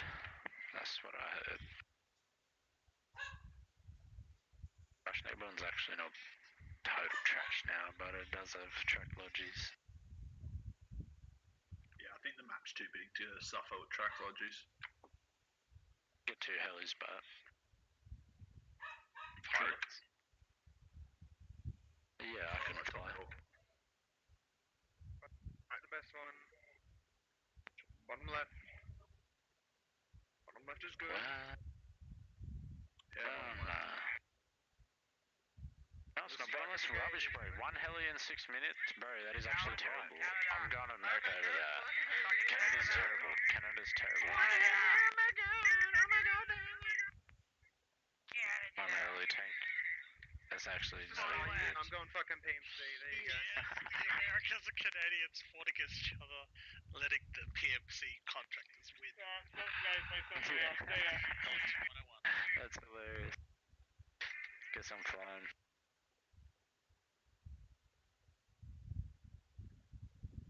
So now that we sabotage the team, do we switch teams and get good vehicles?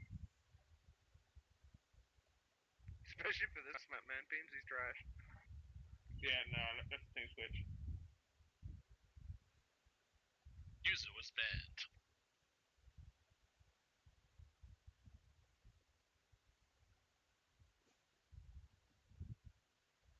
Easy W. Good luck. GG's.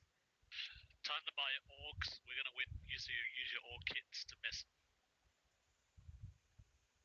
Yeah, confuse them.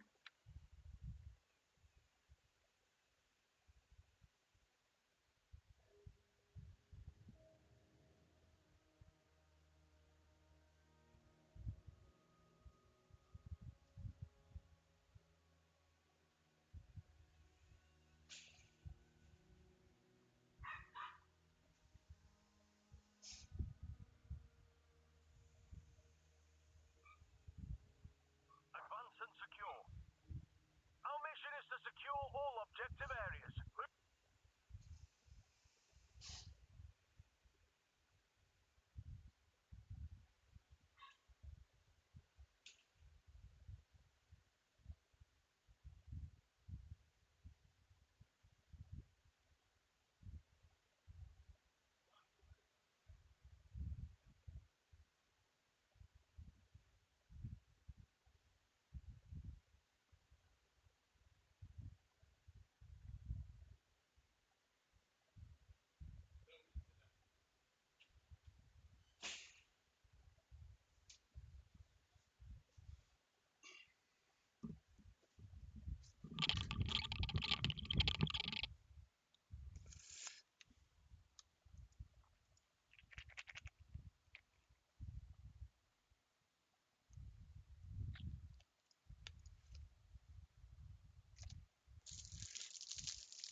Doors shut.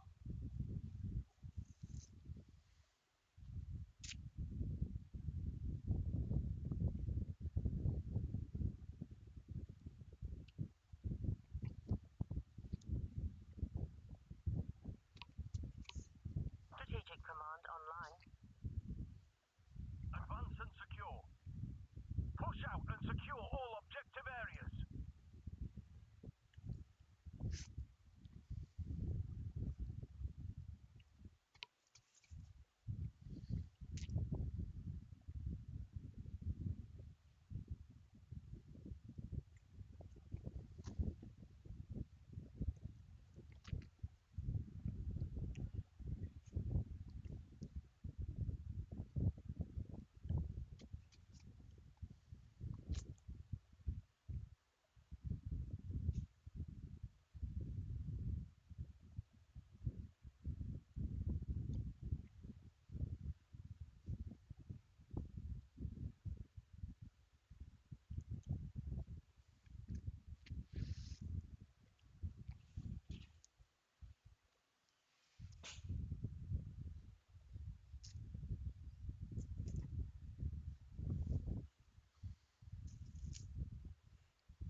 This version of the org. Yes, finally someone who's patrician enough to understand. I love this org. But the funny part about the original org, right, is that, you know that circle? As long as you put it on a guy up to 300 meters, you'll hit him in the toes or the head. At all ranges up to 300. Put the circle on the dude.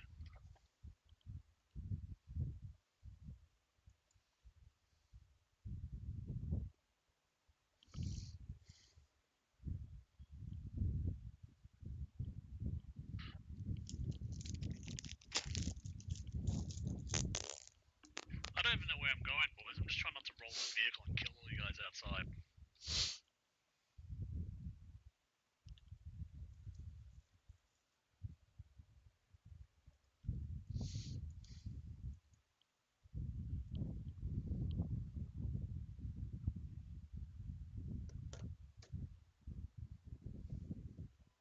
I'm trying to drive!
We've taken the position. On to the next one.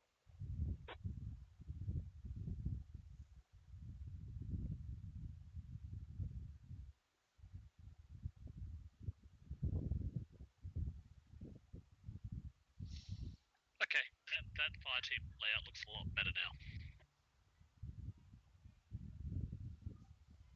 Centurion doesn't have a an org. I know. Hold on, let me fix that. So I've grouped you not on rolls, just on rifles. That's his oops.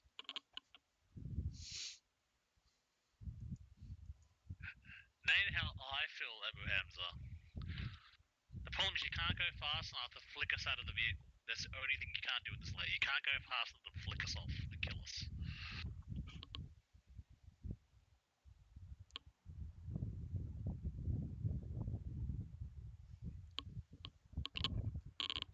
I feel like giving the insults back, but I haven't got it in me.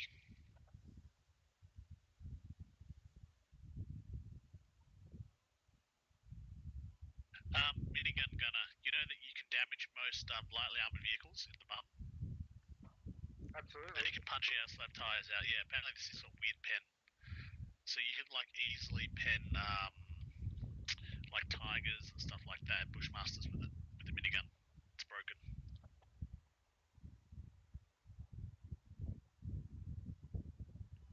I've had them like really cripple a ASLAB with it once.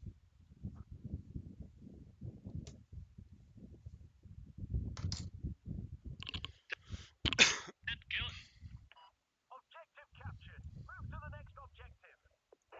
Engage, boys. It's dead. It's dead. Oh god.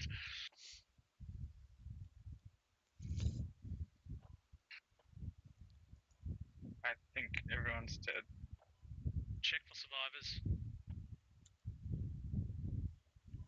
They call The kangaroos ain't hopping no more. You can thank my elite driving there. Very nice. That was a transport. Pretty sure it was a logic. minigun's wild. Say Yeah, you the don't man, wanna be on attack, the say other the man, boys. Minigun, get to Overwatch and start attacking. They're in the field, sound there, see 'em. Start spraying. No one's on that gun. Oh no. Oh god. Vehicle 186. Lab, I got eyes on the lab, watch out. 30 seconds.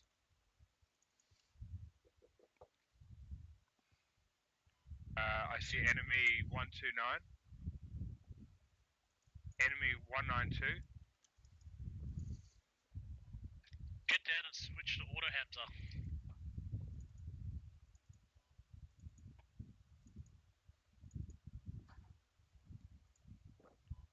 I'm already on the cap, yeah.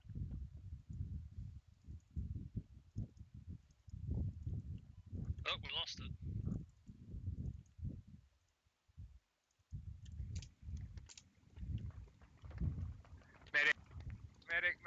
Medic. Yeah, he hit me as well. He's in the courtyard right near my body, right near where I am. Bro, you can get me up. I'm undercover. Or I can just go back in the rally. Yeah, I'm going. No, hold on, I'll try and get you, but I've flanked them, so I might be able to get a few. They're directly south of my body. Use your orc gang. Right below you, lad. Infantry right below you. Get ready to backpedal, Hamza.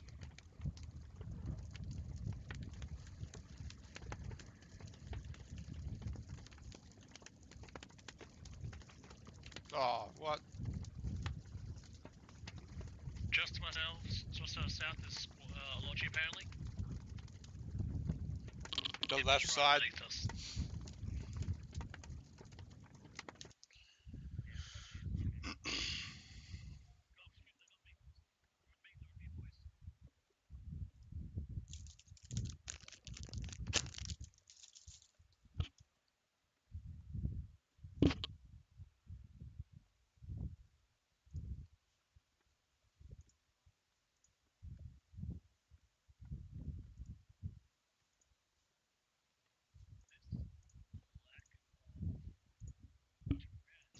You're meant to use the orc.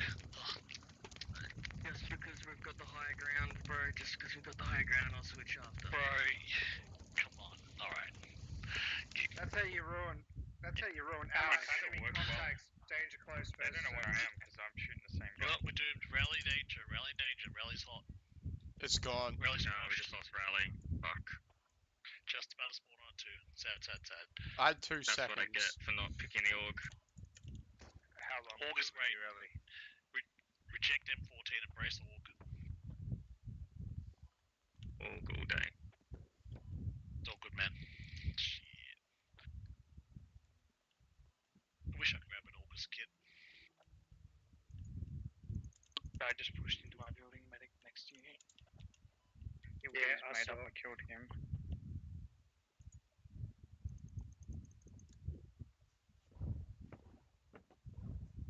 Fuck's sake. Got a fucking armored vehicle watching an objective back here. Gonna make it very hard for us to push the site.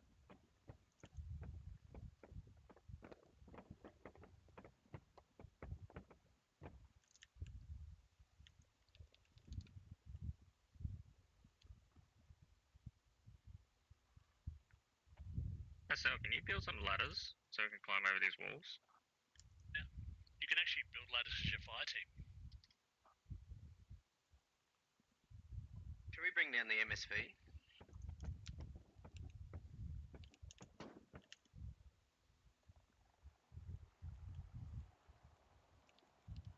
Should we I'm bring very down the tempted MSV? to.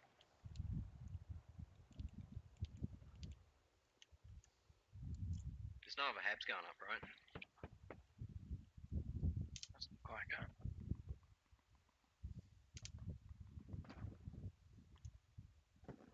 Guys, there's a crew on me. I gotta build this tow. I gotta deal with this stupid lab. Lab out to the west. also seems like this infantry. Lab on attack marker. Lab on attack marker. Great job. We've got the objective. Who the fuck built the toe? Oh god.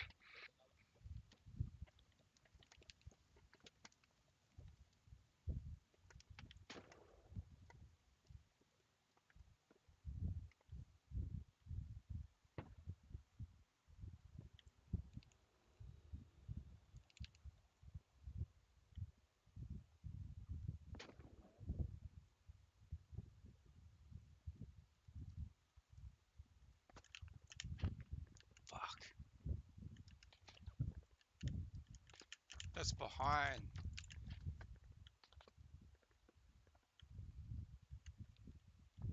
Is this lab gone? Wonder what to build here. Nah, it's still there. It's like, it's north, the move marker. Oh, for fuck's sake.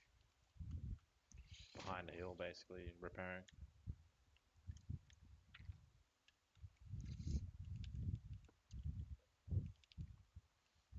It's enemy 262. I see it.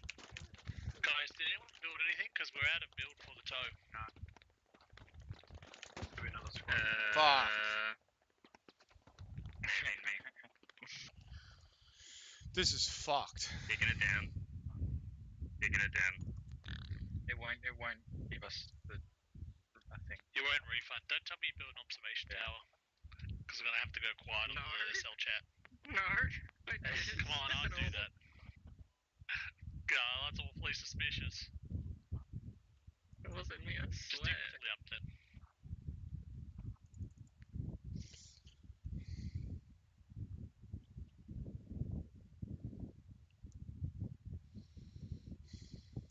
I covered for you boys. Apparently, I can't figure out who's up all the construction. All good.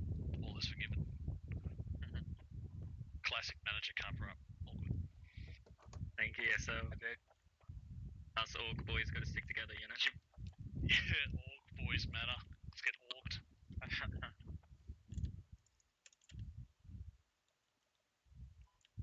Okay, boys, I'm gonna put an attack marker roughly near the objective so you can get rough aiming. For the org boys, you just put the circle on the dude. Seriously.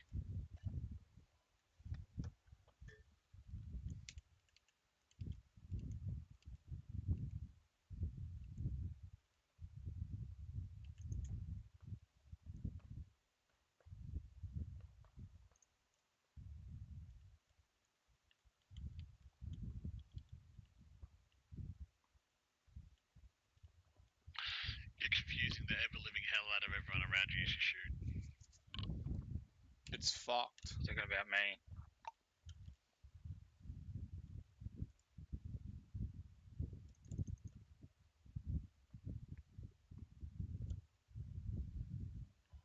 Yep, they're over on the hill over there. Org is awesome. I've hit someone's head 300 meters.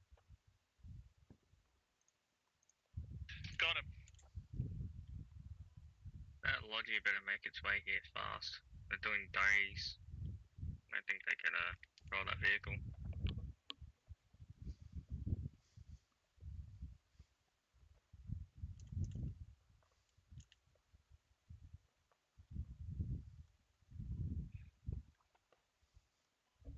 Boys, they're on this hill, 300, so have fun.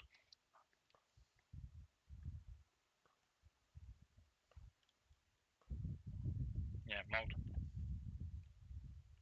They are pushing towards us in the shrubs.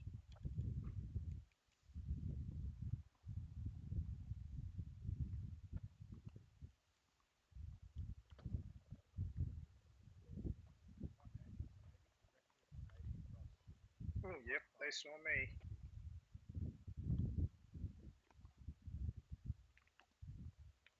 Where are you getting shot from? West, I think, man. Yeah, it was at a distance. Yeah, 280. Put pressure on him while he tries to get the Logi out. Dead. 80 in the bushes or where? Boys, Right let's on fall the top back of and the hold ridge, defense. No, that's Oh, a friendly, fucking, that's a that's friendly. friendly, bro. Okay, boys, fall back. There's one that's dead there. He's shooting MG this way. Oh, here, I'll get the medic up. Are we getting pushed on defense somewhere? Yeah, they want us back because he wants us to basically bait them in while the attack cab comes up. So we give like like take a walk. Did you want a Let logi him run? There's a overextend. small logi at spawn. Yeah, you can do that. Where's he?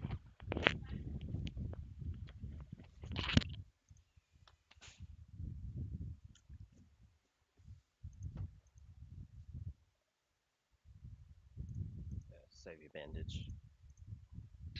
Guys, we've got new objectives. We gotta move to the attack cab over here, and I suggest that you walk in the valley here, and then you crest along the other edge, and then You down. approve that? Vehicle coming in. 184. Tell command in that vehicle to fucking move it quick. There's a vehicle coming. I think the lab's coming from northwest. Labs. Yes. Oh. Not my crate. Ouch.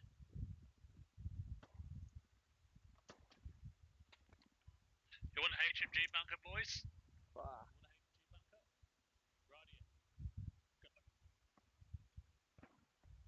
And I'm crate as well. Sounds like there's a lab out behind that move mark. Just out to the west. Thank you. How does he know where I am? How is he suppressing me? And I'm not even peeking. Okay, boys. Everyone else is still alive. Follow me. We're gonna move They around have that attack. landmined the north pass. Where's Baxter? I can hear a radio. Oh my god, they're right in front of me. There is a hab here.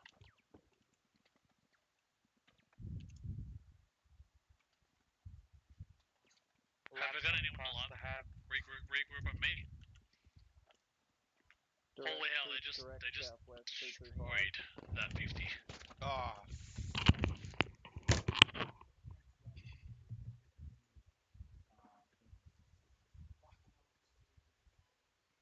Do we still have someone on the sniper rifle? Oh, fuck's sake. Yeah, hold on. There's someone behind us. Oh, behind. Behind someone, people. Yeah, behind, northwest. Right there, bro. I died on the hab. We would have proxied for a second. Thank you.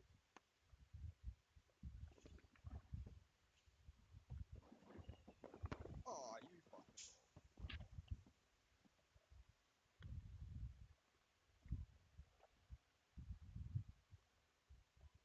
Guys, I've got a different idea. Let's just assault from the front down the main road. I've got an enemy lodge. I need you to engage. Shit, that's not a lodge. That's another lab. What got you? Amanda's dead. We're not going to get that attack hab up, and there is an enemy hab on that mark. They are firing on me.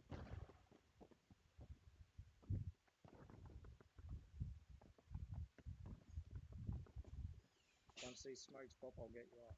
That's a red bay. What the hell? I was trying to pop something, I died.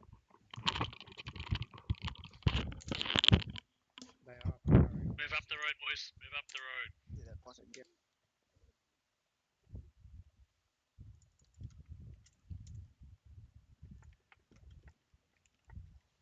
What are you?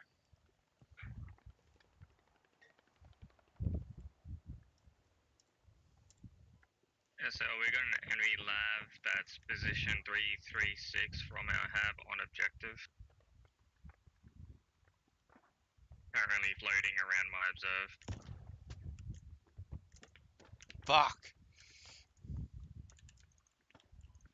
Too low, bro. Just move away from the door, bro. Locking it. Sorry, I'm just getting the drone up.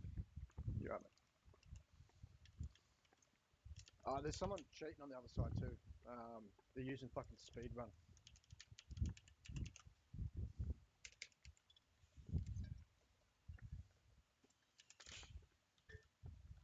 We've got enemies in this building.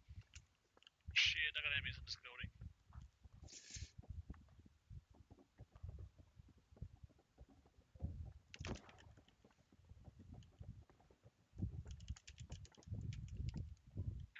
Emox, set up and look at this building right here. They're coming. They're coming right for you. Just gonna put up a defensive. Bros, no, don't get to me set up and kill them. Also got a squad coming down from the tower, south-southeast from the hab. Medic. Watch back. Southeast, Try and actually. heal me up. Southeast. Thank you. Yeah, saw sniper go down. I was one of the other fallen brothers there. Brother, avenge me. These cunts are always behind the friggin' mountains. Yeah, we need to be too. Have they put this attack hub up yet? It's getting fucking... Can the guy at the M14 move? Ah, fuck. Happening here, boys. Shit. Ugh. Medic! Yeah, we're going to drag him down. Oh, for fuck. Oh, fuck.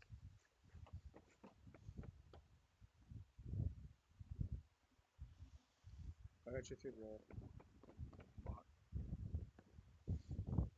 As that hit once. Don't fucking smoke. Smoking up.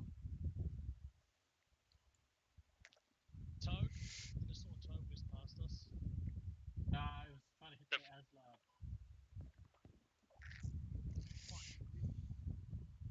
Where?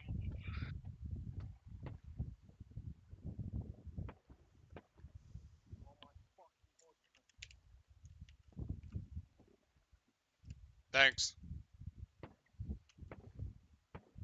Good luck, mate. I need it.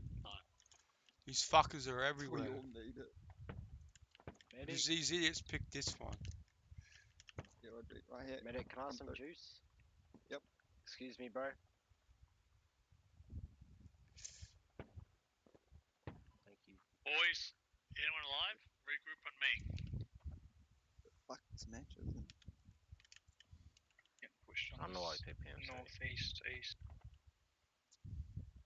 Yeah, I was busy having Billy's drink voting.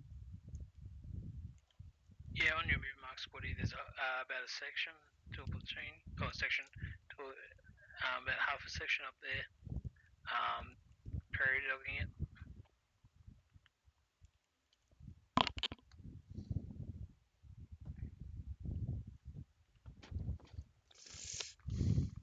They're over there as well. Just heads up. They're all over me. They're all over me. Got the medic. I don't know how to feel about that. I can't hit shit. I'm only close quarters. I need help. I got an idea. Dig this up. Use your frag round. Dig it up. Use your frag round. You are now going to be fire support. You're going to be fist. Where are we getting shot from? Let me get out the binos and get ready. Fuck.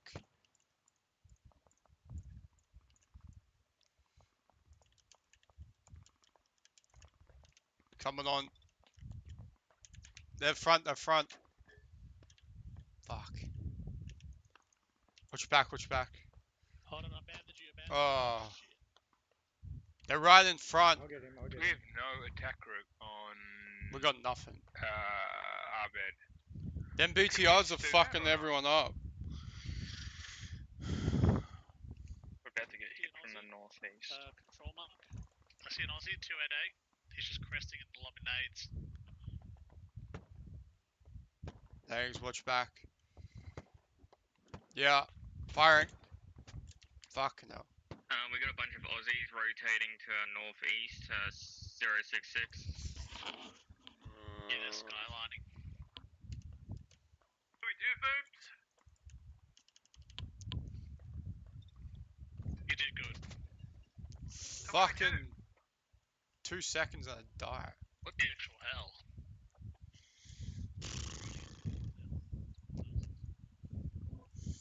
It's over, GG.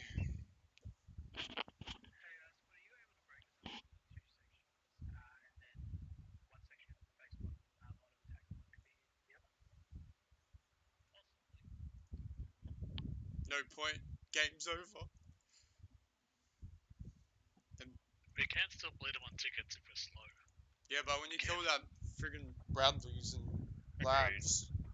We need more ammo dropped. We need more ammo dumps. Guys, I got the enemy Bushmaster. Crows, engage 210.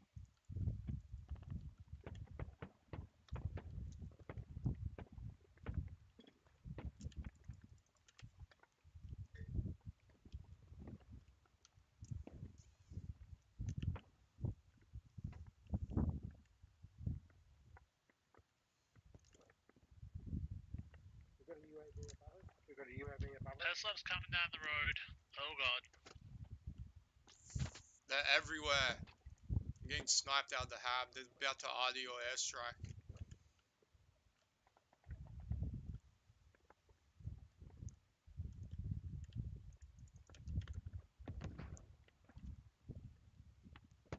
Yo, dude, could you give me a boost up? Oh. Yeah, you can jump up like that.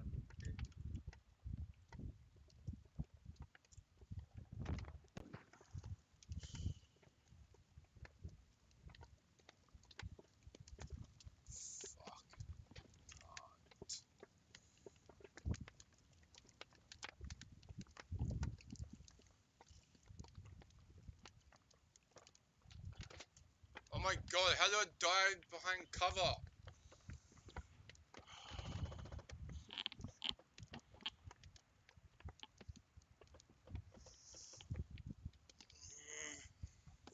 Fuck's sake.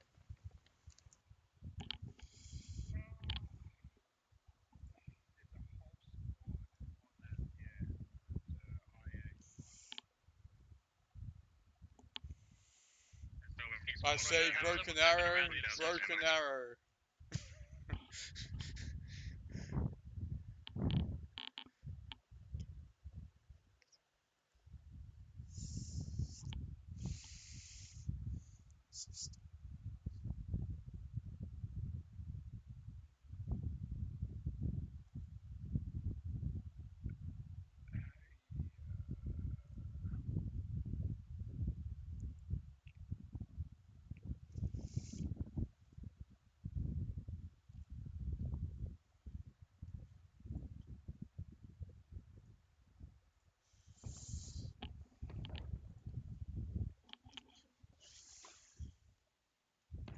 They got fucking tanks.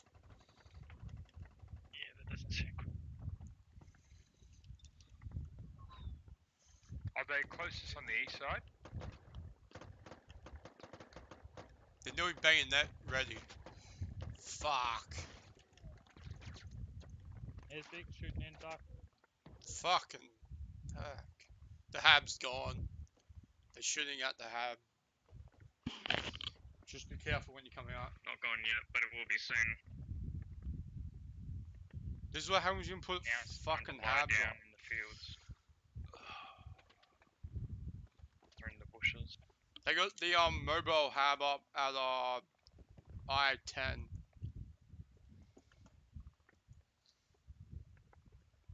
Hab's gone. Yeah, they're here, they're here. Oh yeah, habs to counter assault. Fucking What do we do then? moron. Squad lead, can you drop a rally? Something, move back or something?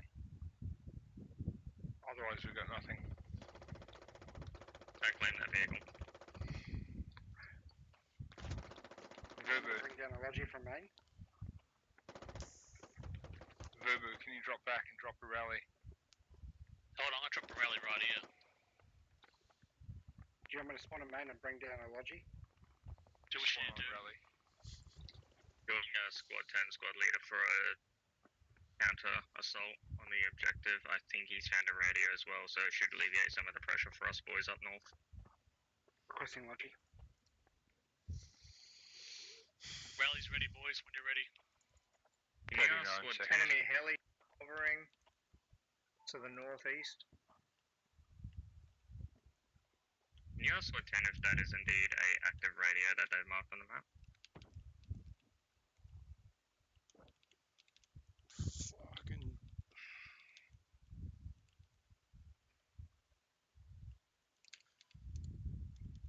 Are all those markers accurate to the west? as well of the rally.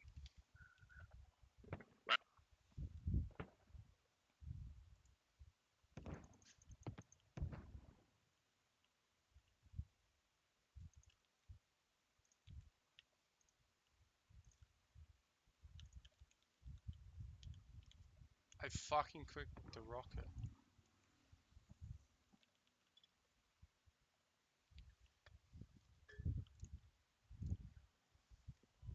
We got I'm already gonna on make a bleeder, run so for it. we're, Try to get behind him. we're just defending. Fucking morons. Fuck's sake.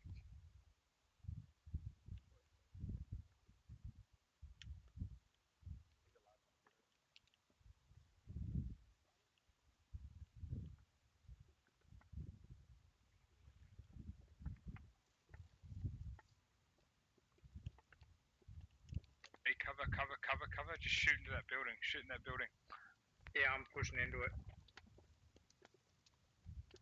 I think he's hit, but it's only with a pistol.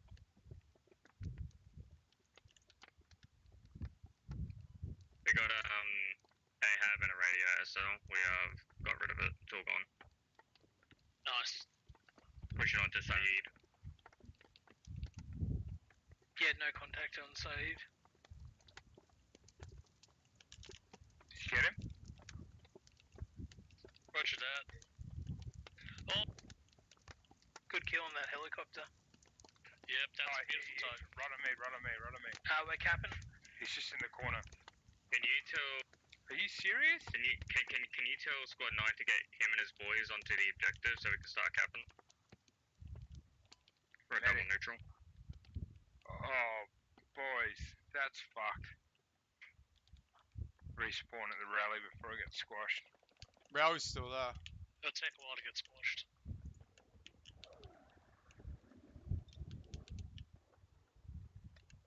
Do we have to try and get on Aliabad and try and slow it? See if the boys south deal with that.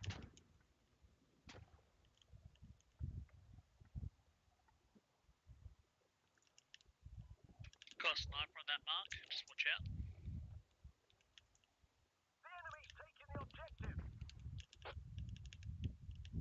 SL, can you tell like the other squads that just spawned on the troop carrier to actually push to the objective? Yeah, we've got one Chev currently. What would be better? Like they're just holding dicks in their hands. We're doing the Just hard work. drive the fucking APC or whatever that is into the objective with all the people.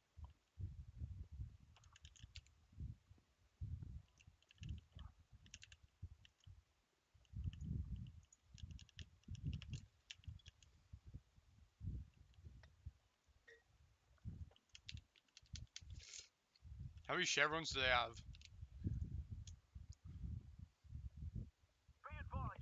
Oh, fuck. There's your answer. GG.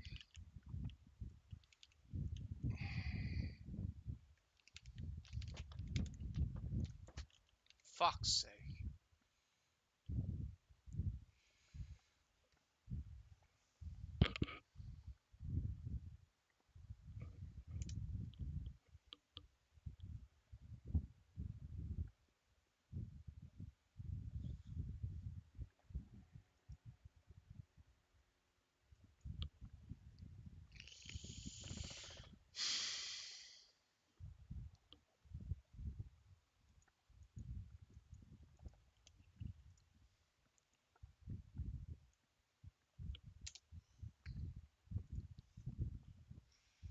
Fuck, I can't switch.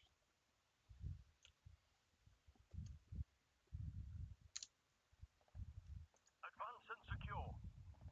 Push out and secure all objective areas.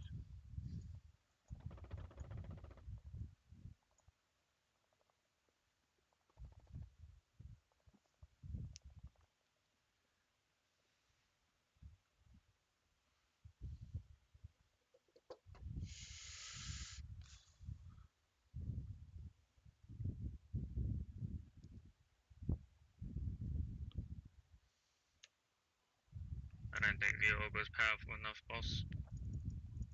It's not. We did good. We held them and we ganked them. That's all we need to know. I'm proud of you all, boys. We have no one defending the next objective. We're gonna run out of tickets, I think, before that, judging by the amount of. If the hab goes down, it's dead. Watch out behind you! Oh my god. There's 10 to 15 guys on the road direct east of Aliabad. Sorry, man. I got him before he got you. Boys. There's so many runners. Good luck.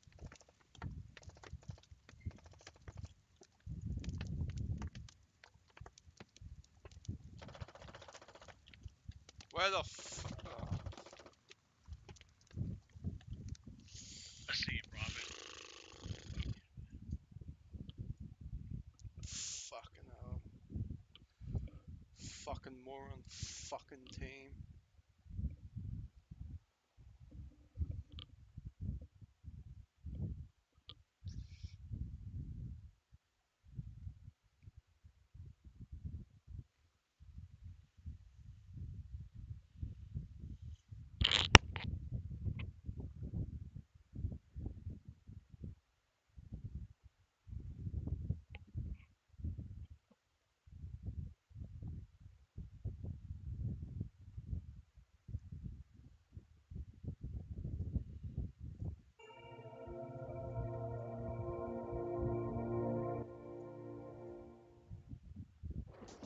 Take it up.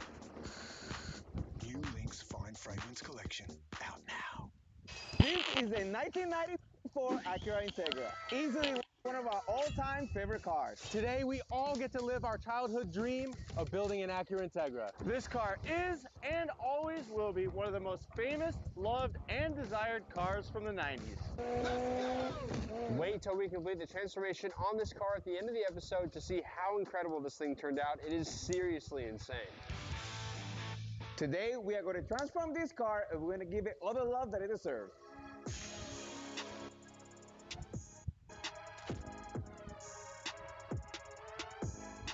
This car means so much to not only me, but car enthusiasts all over the entire world. This car with this front end is what everyone wanted in the early 2000s. The nostalgia wrapped up in this project is absolutely off the charts, and I am so excited to kick this thing off. We source a ton of parts from Throttle.com. We have new suspension, new advent wheels, a carbon fiber hood, front lip, and a ton of interior upgrades. And we are racing the clock to get everything done in just 5 days. First up, time for a car wash. Really high K to D ratio. Can you grab that for me? For pizza? Oh, yeah. Pizza for Ricky. Yep. Sick. Yeah. What's up, bro? How's it going, dude? Oh, yeah. Did you get the ranch? I didn't get the ranch. Ricky, did you tip this guy already? Yep. Okay. All right. I think I got the tip. You're good. It's all right. We're good. It's all right. You guys got money, dude. Where's the tip? Are you serious? That's insane. You know, I used to have one of these back in the day, all right? Did you ever work on it? I actually did, yeah. You guys need help? I mean, if you're good, we could use you. Do it. Done. Do it. We're out. Do it. Let me get in there. Let's go. Okay.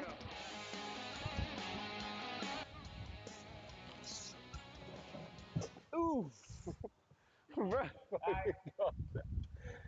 It's completely gone. It's gone.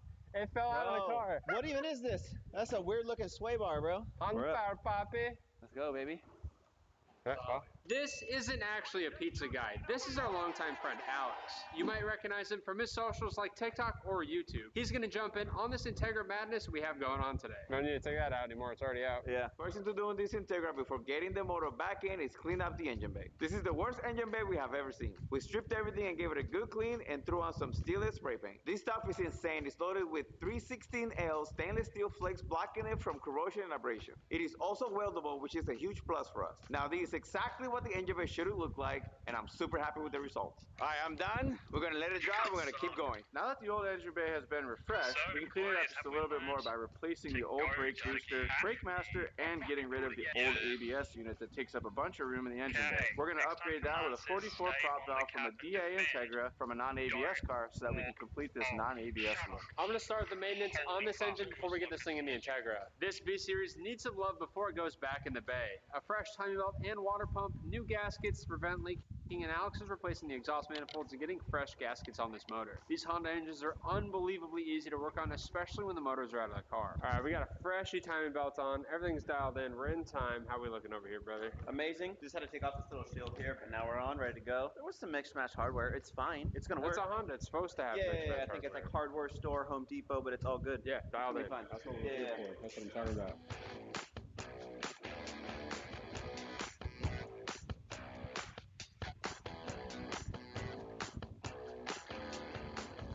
Maintenance on the B-Series is completely done. There's only one thing left to do before we put this engine back in the Integra, and that's fill it up with engine oil. We've got Idemitsu IFG3 here. It's really cool to have some engine oil by them in the house. This fully synthetic 5W30 is optimized for maximum performance and durability. It has improved friction-reducing chemistry in it, which helps your fuel economy up to 24%. Also minimizes the formation of deposits on your pistons and your valves, keeping your engine nice and clean. This has a lot of key features that a normal 530 engine oil doesn't have because this is a performance-based oil. It's high zinc. This does have zinc in it, and it's really good for bearing protection, keeping everything nice and smooth. On this old Honda engine, it has a lot of miles on it. It is an older engine. I want to keep the cam bearings. It also helps the hard when the rings performs once we get it back on the road.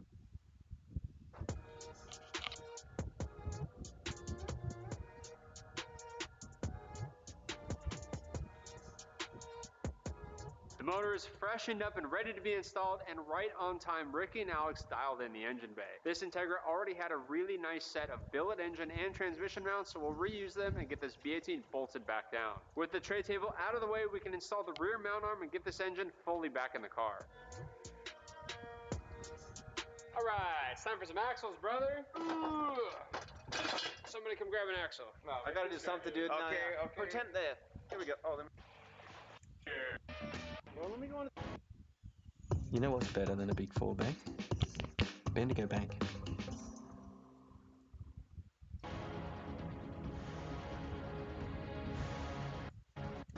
Where the hell am I? Should stop this one on the bottom. In. Sway bars.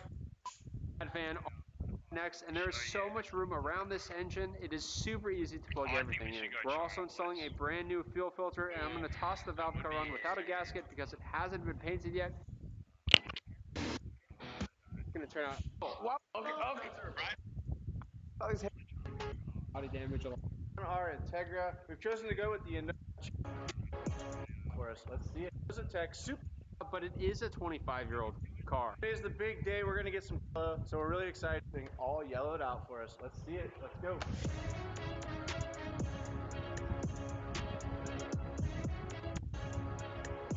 This is such a random all-color freaking. We have the same like this for the match, so he and the valve wheels on. Is insane. I haven't driven it in The yellow was a good move. The yellow was a good move. I kind of was quite. This thing looks amazing. It definitely cleaned up nice. And if you, It is time to have an I finally revealed in this. So I'm going. Not Euro, not you. Mona Lisa, yeah. Okay, it's not an S50. I consider them the most of all S cars. Zach Vick, SEMA price for this car. The boy back. We bought it for your. Try to pop it over. This is the first Skyline automatic transmission I've ever seen. This is like a rare gem. Oh, it's got a gear selector on it. Look. Oh, it does. Got the same tools he has. All right. To try to keep this thing looking somewhat like a street car, and the doors closed perfectly without interference. We've got a gutted dash. It weighs almost nothing at this point. Probably gonna have to trim all this out to go around the roll cage. Jesse, what are you doing with that mirror? Are you a dentist? What's going on? I'm making sure the backside's fully welded. Oh, okay. I gotta see it. And this is the part that no one will ever see. But Welded or? No, you gotta weld it all the way around.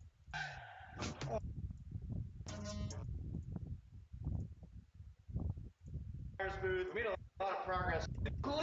See you guys.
Sorry, Dinesh. You will now have one less fake friend. Wait, Guilfoyle, is shutting down this guy's account really the worst thing we can think of to do to him? Oh my god, where the fuck is my head? Stand by. Look at their compression ratios. The more files uploaded, the better they get. Are we doing that? No, not really. That's got to be some kind of machine learning optimization. Maybe a neural net? Well, then I want that. You need to put that into our platform. Now. I'm not even sure we have the resources here to engineer something like that. And even if we did, our platform isn't designed to accommodate it. You're talking about a ground-up rebuild. Great. So do that. And beat them to market. That's impossible. You're at Hooli now, Mark. And in case you didn't know, here at Hooli, we make the impossible possible. This is my personal laptop. Oh, shit. Looks like a zip bomb. They must know it's us. That hard drive is fucked. This is my personal laptop. You opened a stolen beta on your personal computer? Yes. I installed it on my phone. Shit. It could fry the... has no impact on the rest of the network. You don't know that. You don't know shit. That's that. And now...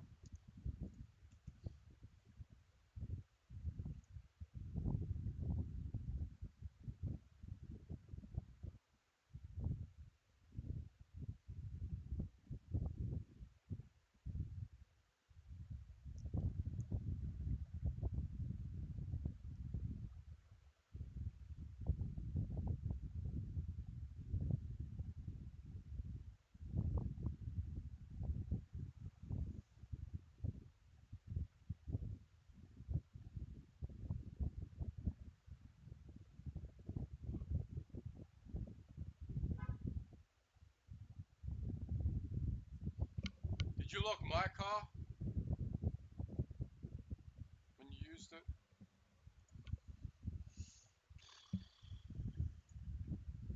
Dude, is that enough? It's still 48.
secure all objective areas. Move out.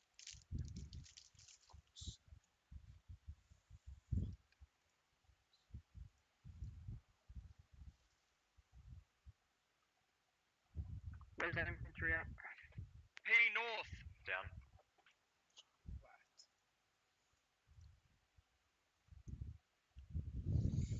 Again, no fucking lag. What the fuck?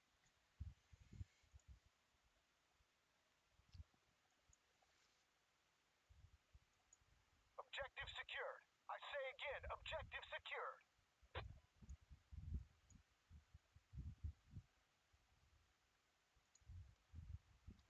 Infantry close west.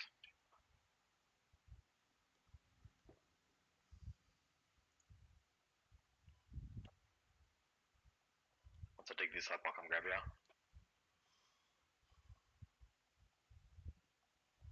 BP east, BP close east.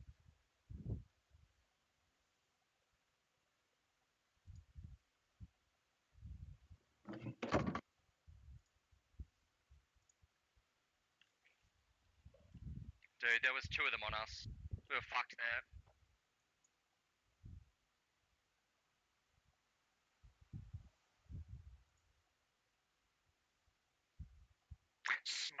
Smokes on the BMP. One of them is full engined.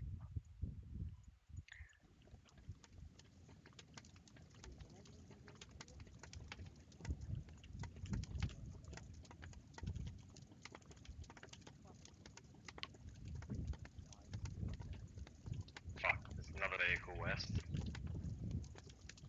As promised, all 3 armory here. Wear our lats and hats. You only got the hat, there's no We have one lats. hat, we have no lats. I was gonna go lat, but there's no spot. We have Copy on those. and No a lats. rifle. We deal with accordingly. Smokes are just as effective. Guy got his vehicle kill he wanted. He's out of here. Check for infantry. Ready on the counter. When the next vehicles show up, smokes. Should we take up the vehicle repair station?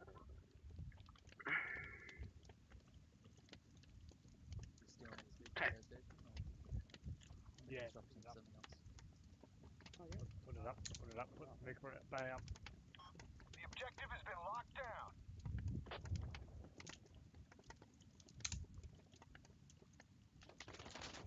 Ah, where the fuck? Here come the infantry. Ready on the smoke. Close. Defense south on infantry. New range, Charlie.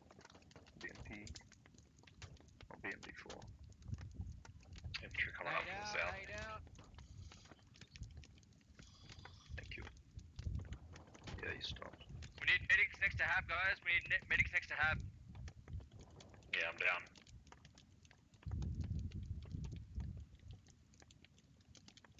Enemy infantry push south has been dealt with. Prep for the vehicles.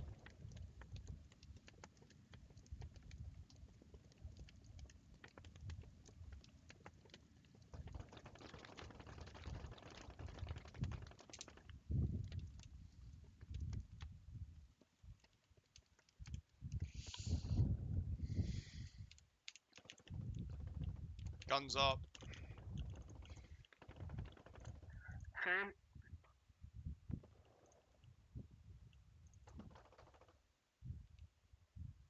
Check vehicle coming. Vehicle incoming. Fuck.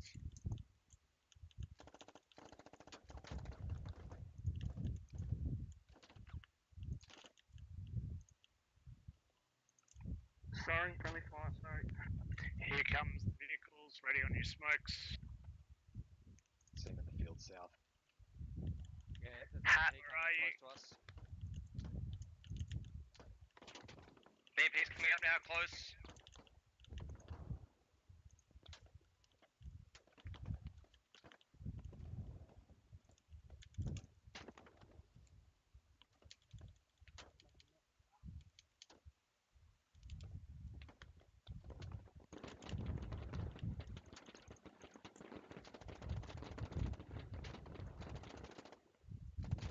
Thank you, mate.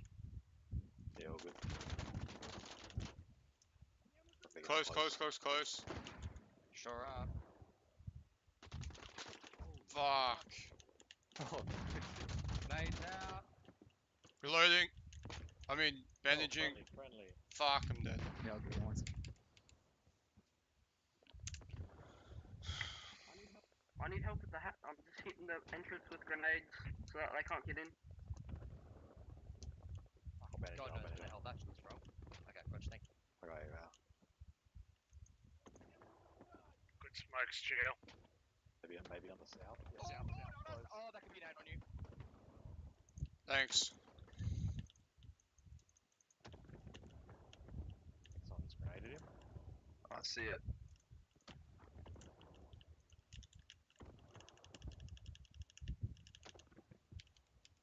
On Charlie, there's a BMB4.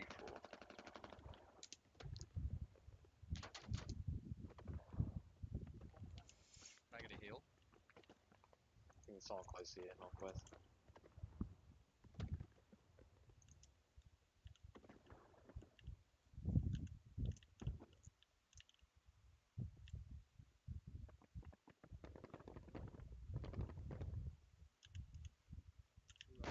Ammo shortly. Get roll. Have another BMP.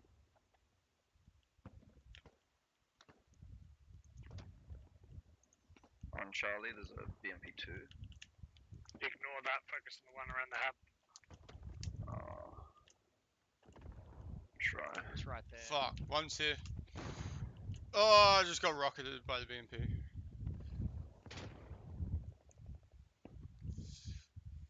Can't. Why can't it be a lat? What the fuck's going on?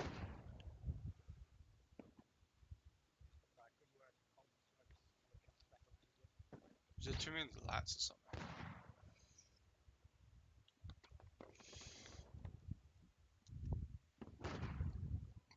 Smoking again? Smoke again.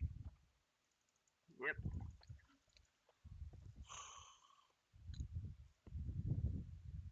Fuck's sake. I think I hit it once. It's dead. You killed him. Respawn. Radio. Ready for the second one. There's a second one, it's still close by, southeast 150. I'll mark 1 second. Bravo is roughly accurate.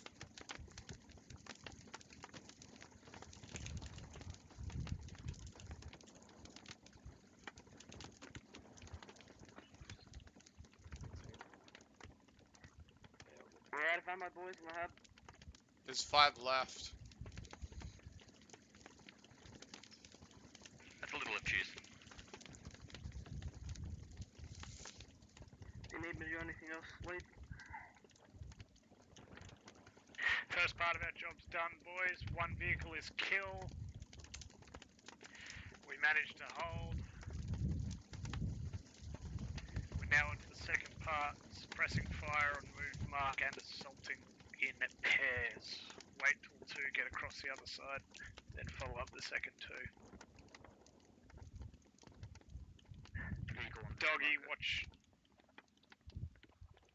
Sade.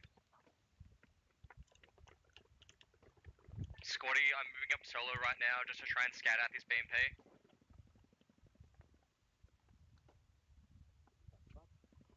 Looks like he's like on one.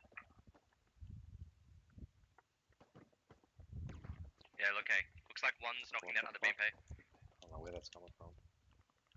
Inside, coming from inside the warehouse. Must be coming from the east or something. Oh god. Gents, get dead. We need to go to NORAD. Get dead. Charlie, we need to go to NORAD. Yeah, roger. Scooby, go pull our radio. Scooby, go dig our radio. Everyone else, get dead. Alright, Hab's down. Rushing point, getting dead.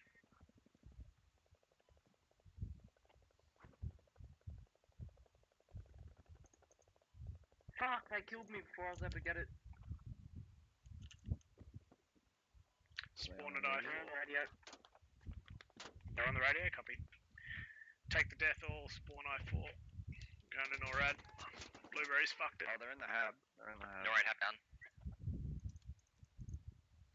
They're inside the hab. Yeah. Where am I respawning? Pod you available at main.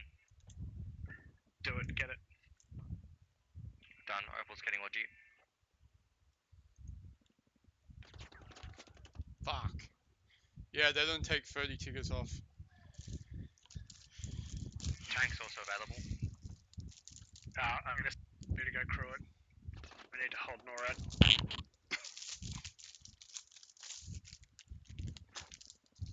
Squaddy, reconfirm you are or aren't crewing it. We aren't crewing it. 2's going to go crew it. Heard. What you want in your logi? 600 build rest ammo.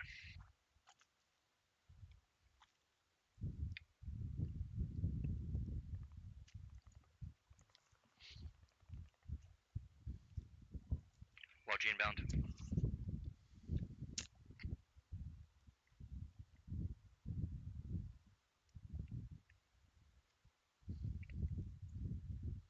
We're losing the objective.